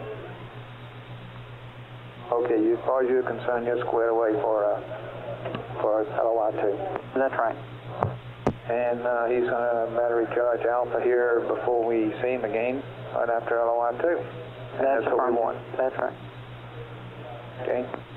We won't have time to completely recharge the battery, but it'll be very close before they go to sleep. Okay. Then we're going to put on Bravo or just not charge any while they're asleep? Negative. We won't charge any. Okay.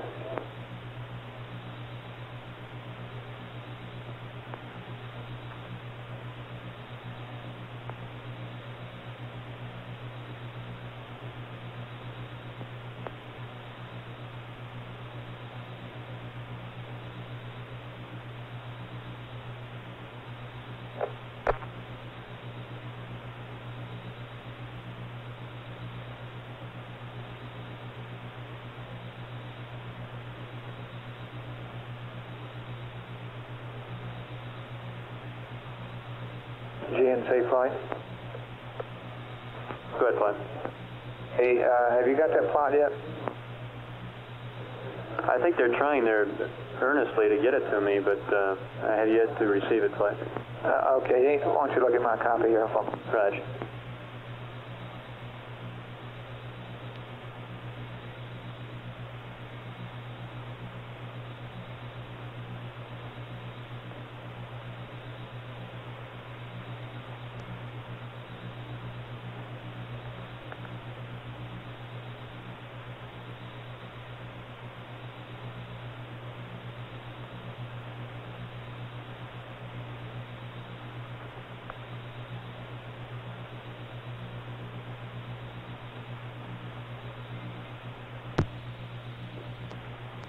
This is Apollo Control Houston at 79 hours, 18 minutes now into the flight of Apollo 11.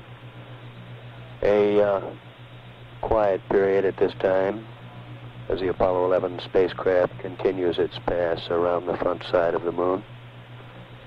Our current altitude, very close to Apolloon, now reading 166.7 nautical miles. Our orbital parameters, 170.2 by 61.2 nautical miles. Current spacecraft weight in orbit, 71,622 pounds. We'll continue to keep the line up and continue to monitor the Apollo 11 crew, no doubt at this time preoccupied very probably with the alignment of their GNN platform. At 79 hours and 19 minutes into the flight of Apollo 11, this is Apollo Control, Houston.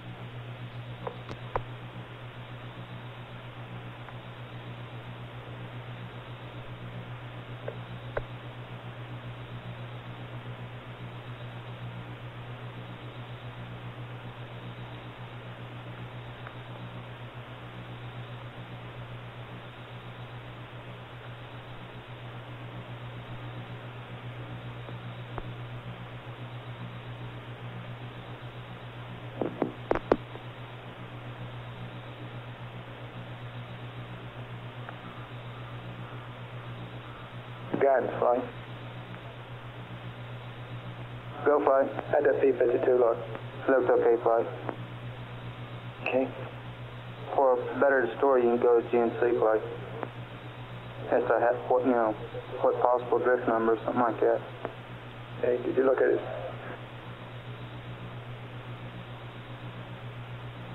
GNC flight.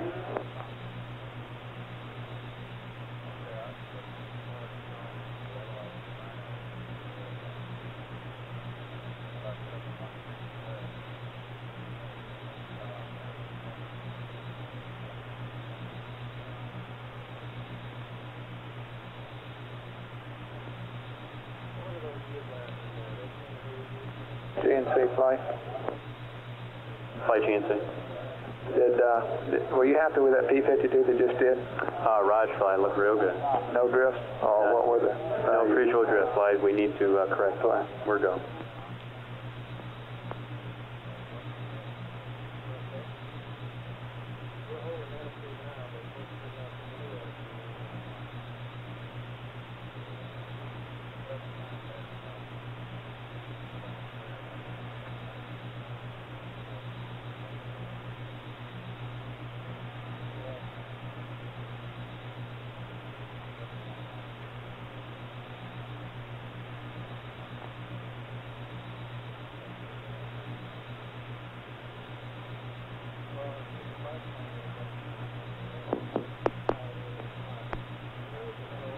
Super retro, Captain. Hey, this assumes LOI 2, doesn't it? Okay. This does not assume LOI 5. Okay, then the TEI 5 does. Okay.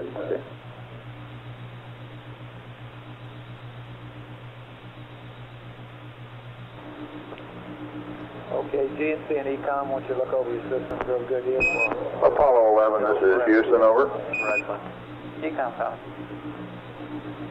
Go ahead, Houston. Roger, during the LOI 1 burn, your engine burned a little bit more propellant than we predicted, and consequently we'd like to update or send you a new TEI 4 pad, over. That's on. Okay. Our chamber pressure on board was higher that time too. It's all on the onboard tape, the time history of the chamber pressure, but to make a long story short, it worked its way up to 100. Roger. We copied a little bit 103 or 4, didn't we, GNC? That's firm, please. And down here we showed a chamber pressure of on the order of 103 to 104 psi during your burn on playback. Okay. And we don't want to interfere. Go ahead with the TEI 4. Okay, go ahead, Captain. All right, your TEI 4 revised, SPS GNN 38320 minus 055 plus 060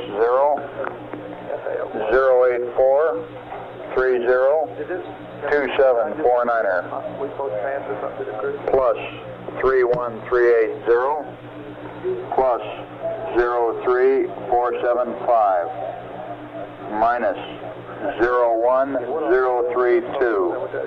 Roll NA, pitch 034. Rest of the pad is NA. LH, 2 jet, 16 seconds. Undocked, no LOI 2. Over.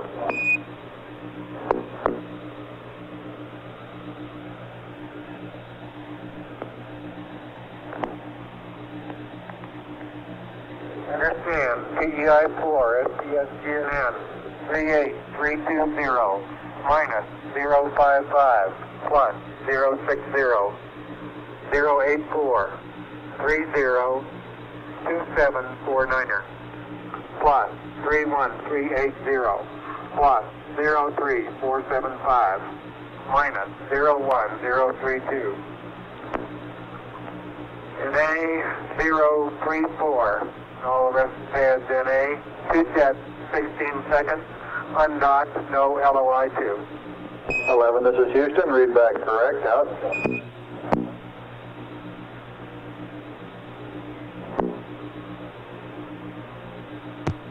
This is Apollo Control Houston at 79 hours at 25 minutes.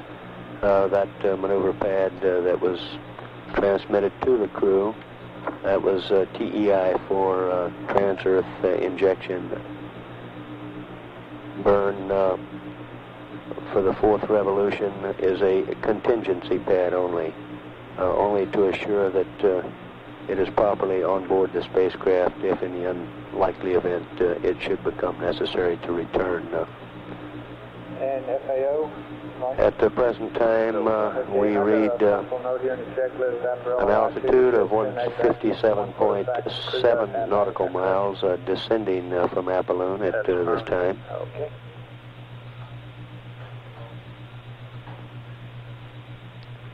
And our orbital parameters read 170.2 nautical miles, 61.2 nautical miles. We're some 23 minutes away at the present time from loss of signal. At 79 hours, 26 minutes into the flight of Apollo 11, this is Apollo Control Houston.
GNC flight.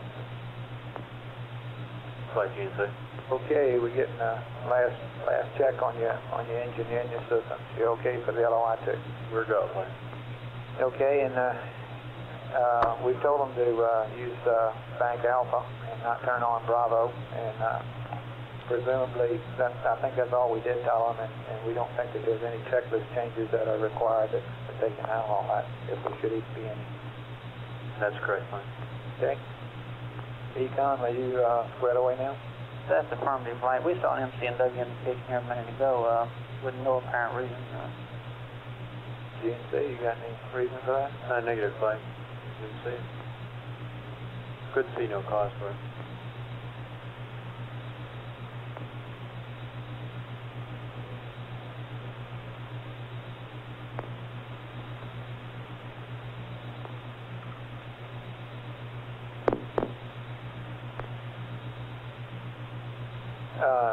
Econ, a little while ago we started into a maneuver, I think, to the burn attitude or something like that.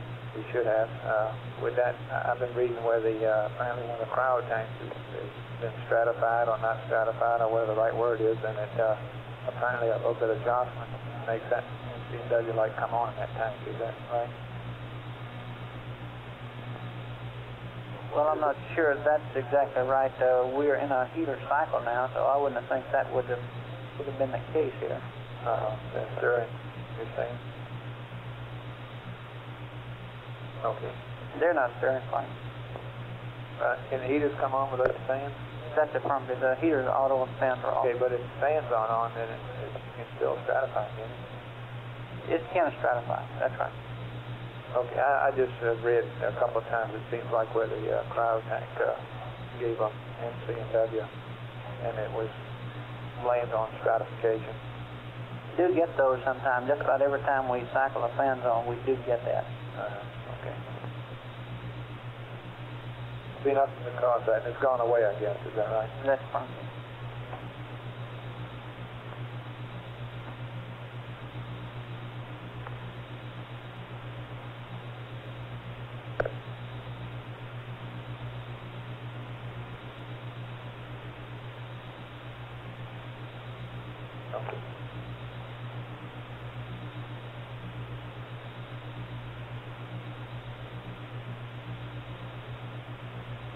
Campground flight.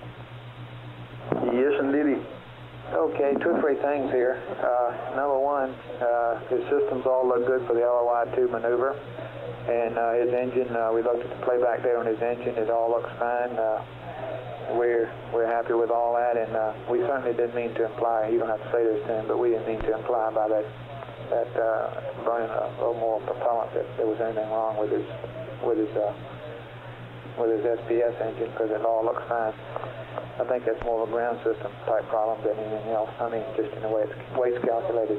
Roger, I think they'll probably compare the weight in Noun 47 that we gave them on the first TEI-4 pad and the second TEI-4 pad, and you can see it's about a 300-pound delta.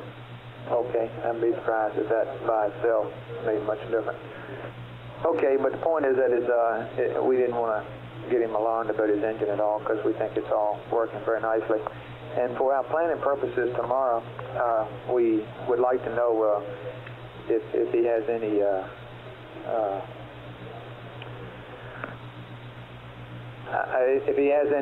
any idea that he might want to get into the LEM early, so we can have the right people ready to support that operation if he should desire to do that.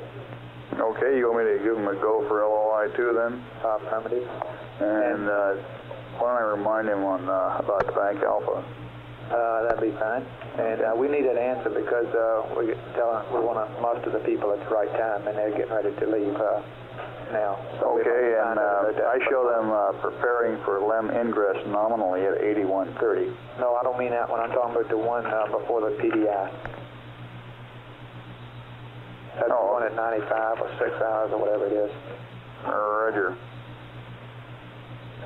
Let's see, they start getting ready, I guess, around 95, 96 hours. Yeah, right at, I guess, 96 hours. Right. And that's the one we were talking about, because we'll have those people come in, that shift come in just a tad early if they'd like for us to. Roger. Apollo 11, this is Houston. Roger, go ahead, Houston. Roger, we've been looking at your systems data on playback, and everything is looking good. In particular, the SPS looks good. I'd like to remind you, though, our request to perform this burn on the Bank A ball valves only, and you are go for LOI-2. Also, we have currently in the flight plan you scheduled tomorrow to start entering the LEM at about 96 hours GET, and would like to know if you have any plans to initiate this egress into the LEM earlier. If so, we can call the people in ahead of time. Over.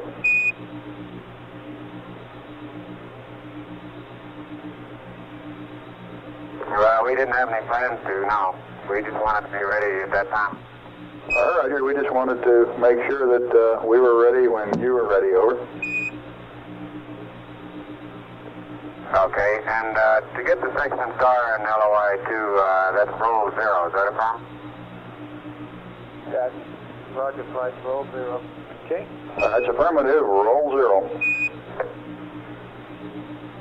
Okay. Is that because that's what the pad attitude is? Okay.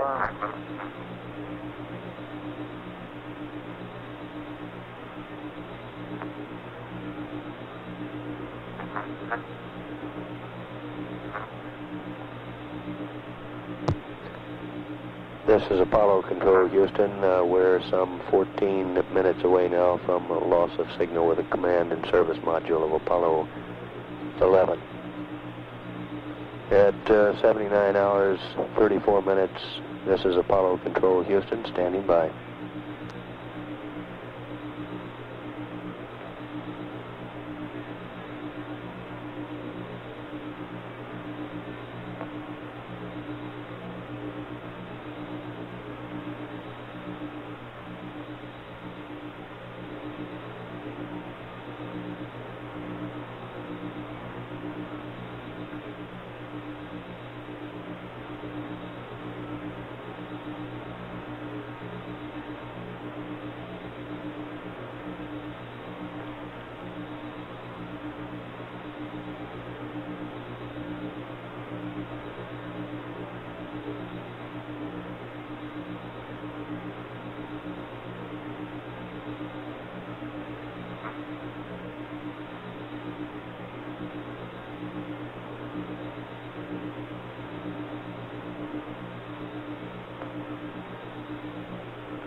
Flight got it.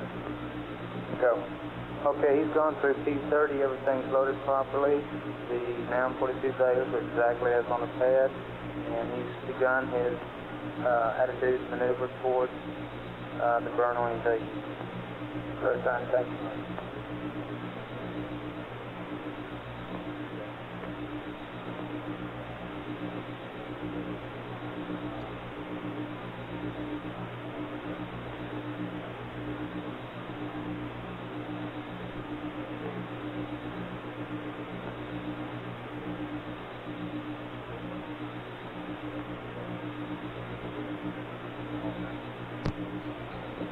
This is Apollo Control, Houston, at 79 hours, 38 minutes now into the flight of Apollo 11.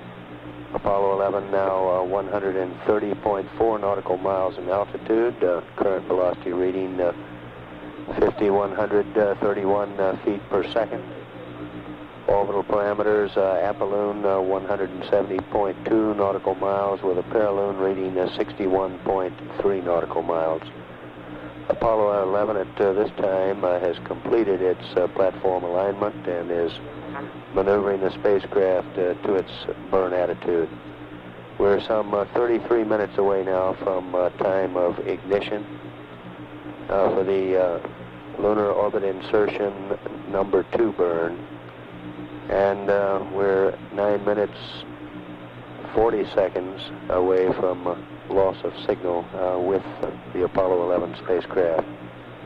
So at 79 hours 39 minutes, this is Apollo Control, Houston.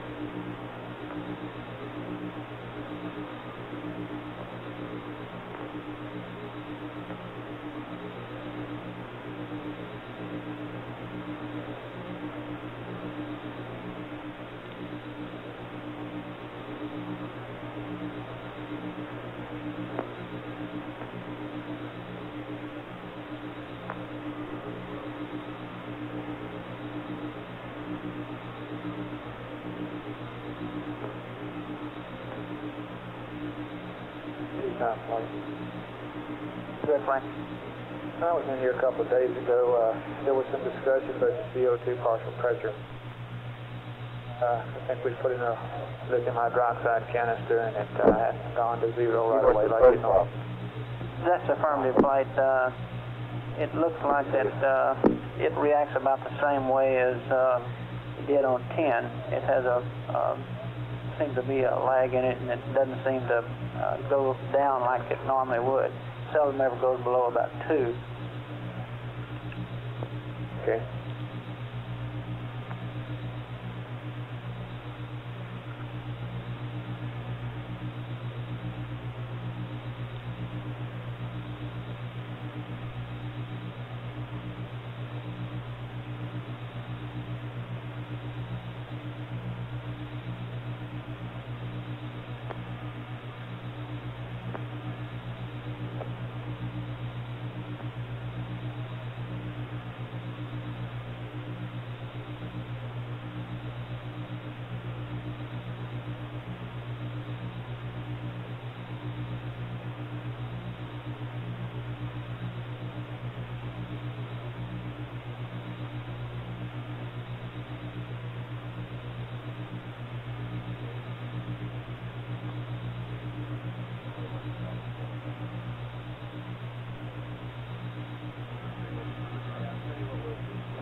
Capcom flight.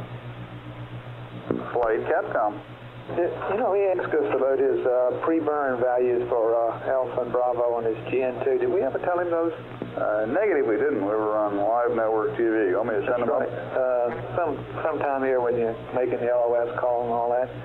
And I think you had the right numbers, didn't you? 2350 on Bravo and 2270 on Alpha. Is that what you had? Let me make sure. That sounds right. Yeah, I had 2270 Alpha, Bravo 2350, and at one point post-burn I had 2250 on Alpha and 1960 on Bravo. Well, let's see if we've got them. That was They've cut back up, though.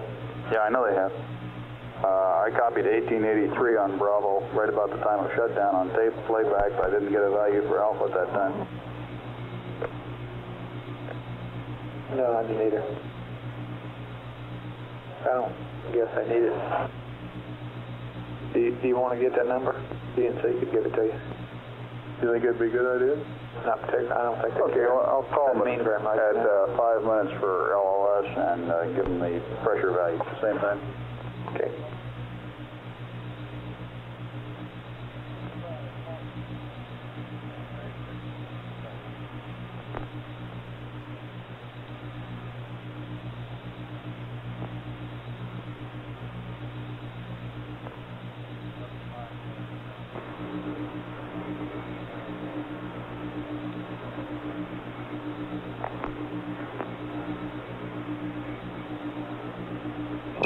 Apollo 11 Houston, 5 minutes to LOS.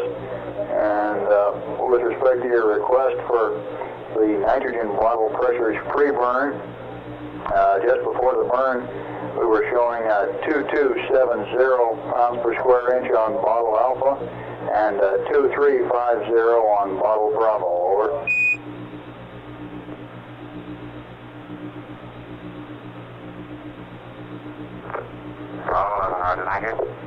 Roger.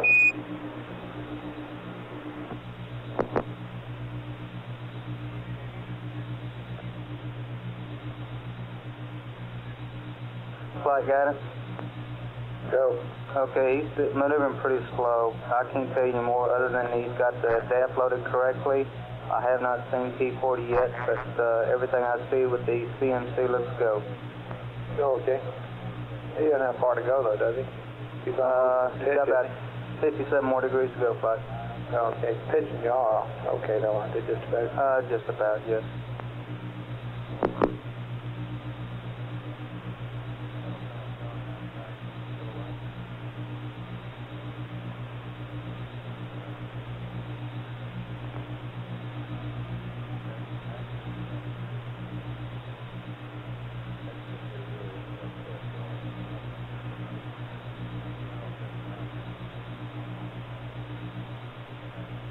Okay, flight controllers, 3 minutes here to LOS. Anybody got anything to bring up?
Apollo 11, this is Houston, 2 minutes to LOS.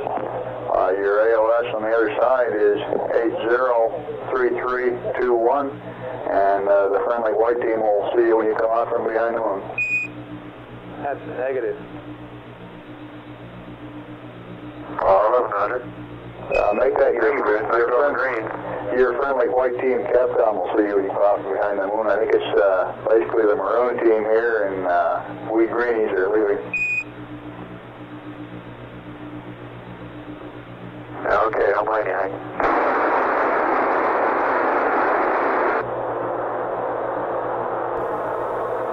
I'd rather be up there.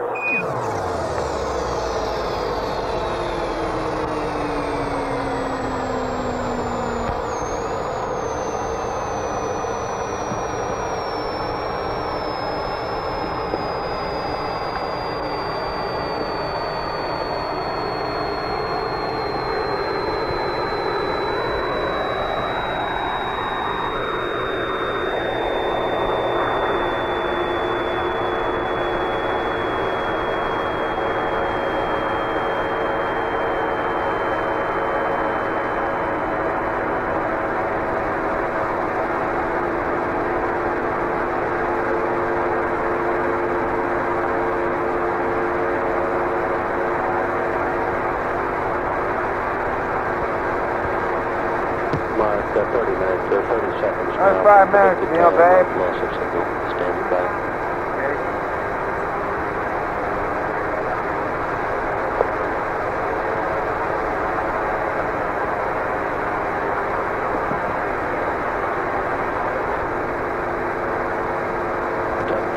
Speed angle's quite a bit off now, 196 instead of 212. Schaefer screwed up.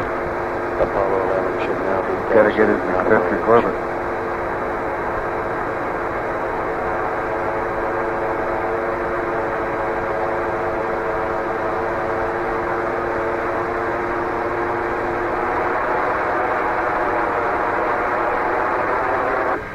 LOS, Mike.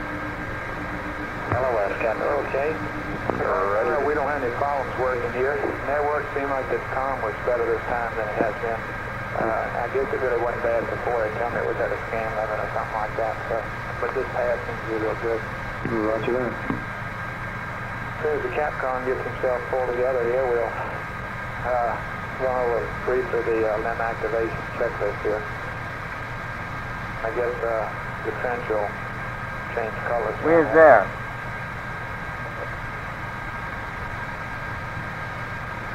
Okay, I think I got Nebel in sight. Let me look at them.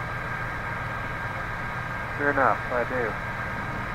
And it's good enough at the telescope. Let me check to see the segment. Steven in the segment. Beautiful. Fantastic. Let's burn. That's manual and zero. Zero and manual. We then paid our debt to society. We then made a charge card. 7950. It used to be that you couldn't get LOI-2, any burn, any attitude regular attitude. But that was good anyway. Yeah. Okay, we got the optic zero. Yep, sure is. And we're not going to do any VERP 41 now, 91, any of that stuff. So you can enter on this one. Okay. You're not going to trim here, huh? No. Oh, 30.7. Oh. Okay. So 37 enter, 40 enter.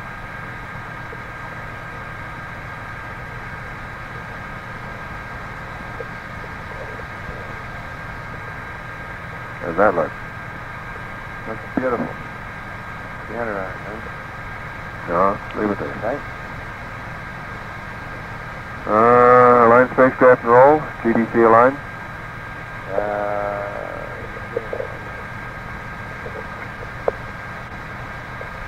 Here we go. What's that? No, I just got through aligning it a little while ago.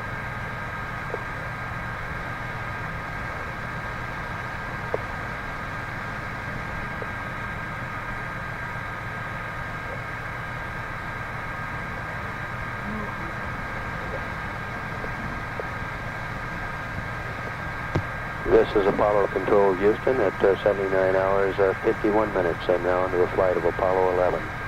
We're some 20 minutes away at this time for time of ignition for lunar orbit insertion burn number 2. The fine-tuned second burn in the series of 2 as we have inserted into lunar orbit. For LOI-2, the Apollo 11 will be heads down.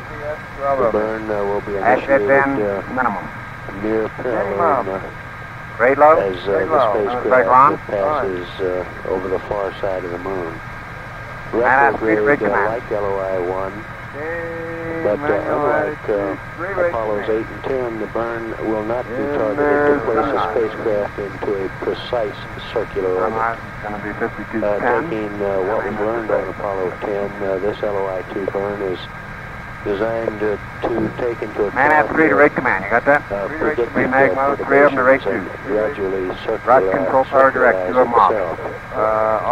The numbers that we're looking at for LOI-2, that would be time of ignition, 80 hours, 11 minutes, 36 seconds, which should change our orbital parameters, giving us an apolloon of 65.7 nautical miles and a paraloon of 53.7 nautical miles.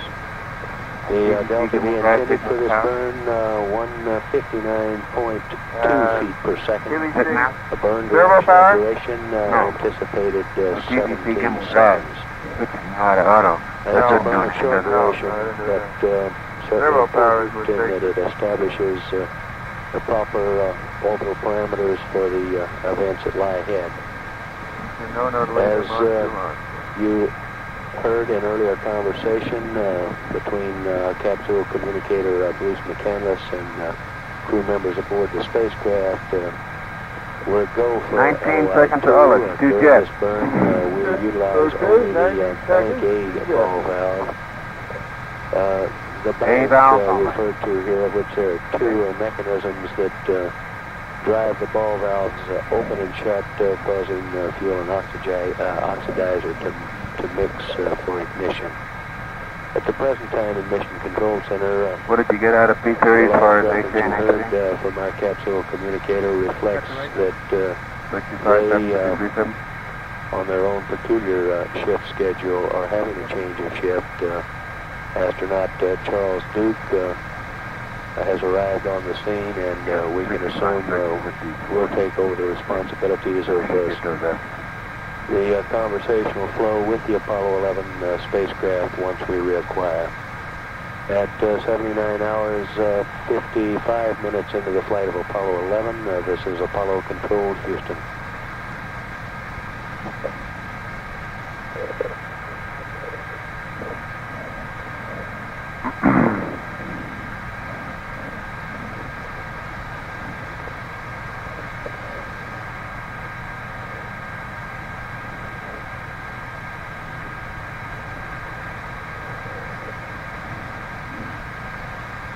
Mark, 1 minute until planned time of ignition for LOI-2. Mike Collins will be at the controls for the lunar orbit insertion 2 burn, just as he was for LOI-1. Now the burn is of short duration, as we have indicated earlier, some 17 seconds of burn time anticipated. We're standing by in Mission Control Center, relatively quiet. Mark at 30 seconds. Continuing to monitor. Go ahead, guidance. Okay, we're read those displays that gave us our final readout prior to our passage to the backside of the moon.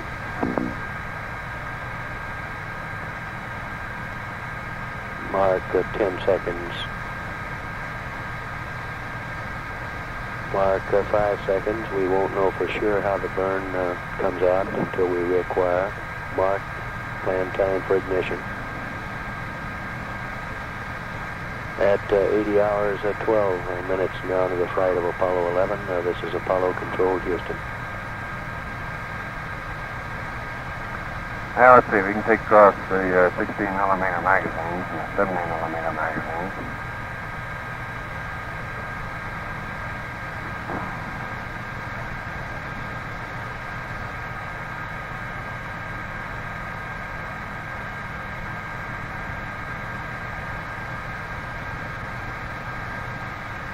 How about your stopwatch?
Okay, burn time is watch the motor. 17 and 1 second over burn, almost a minute.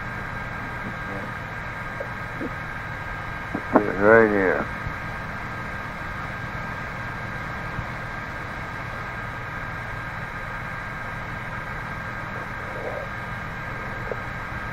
Wind check.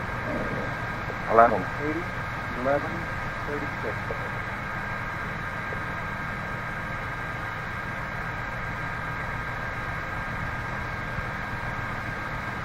Yeah. 17 plus 1, huh?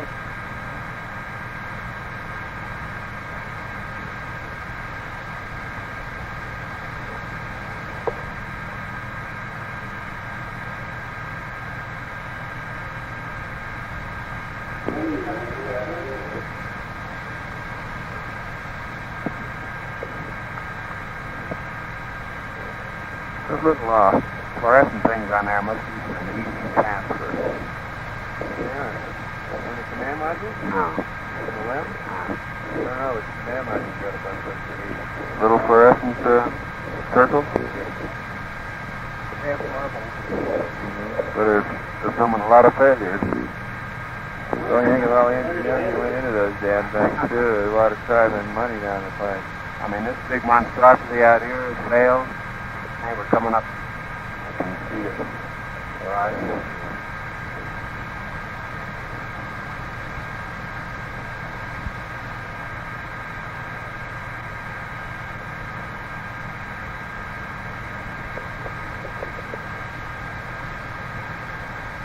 But that looks pretty good.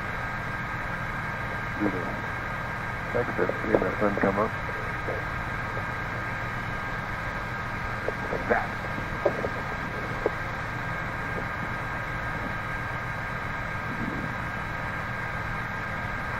Sure, it's a damn sight rougher back here.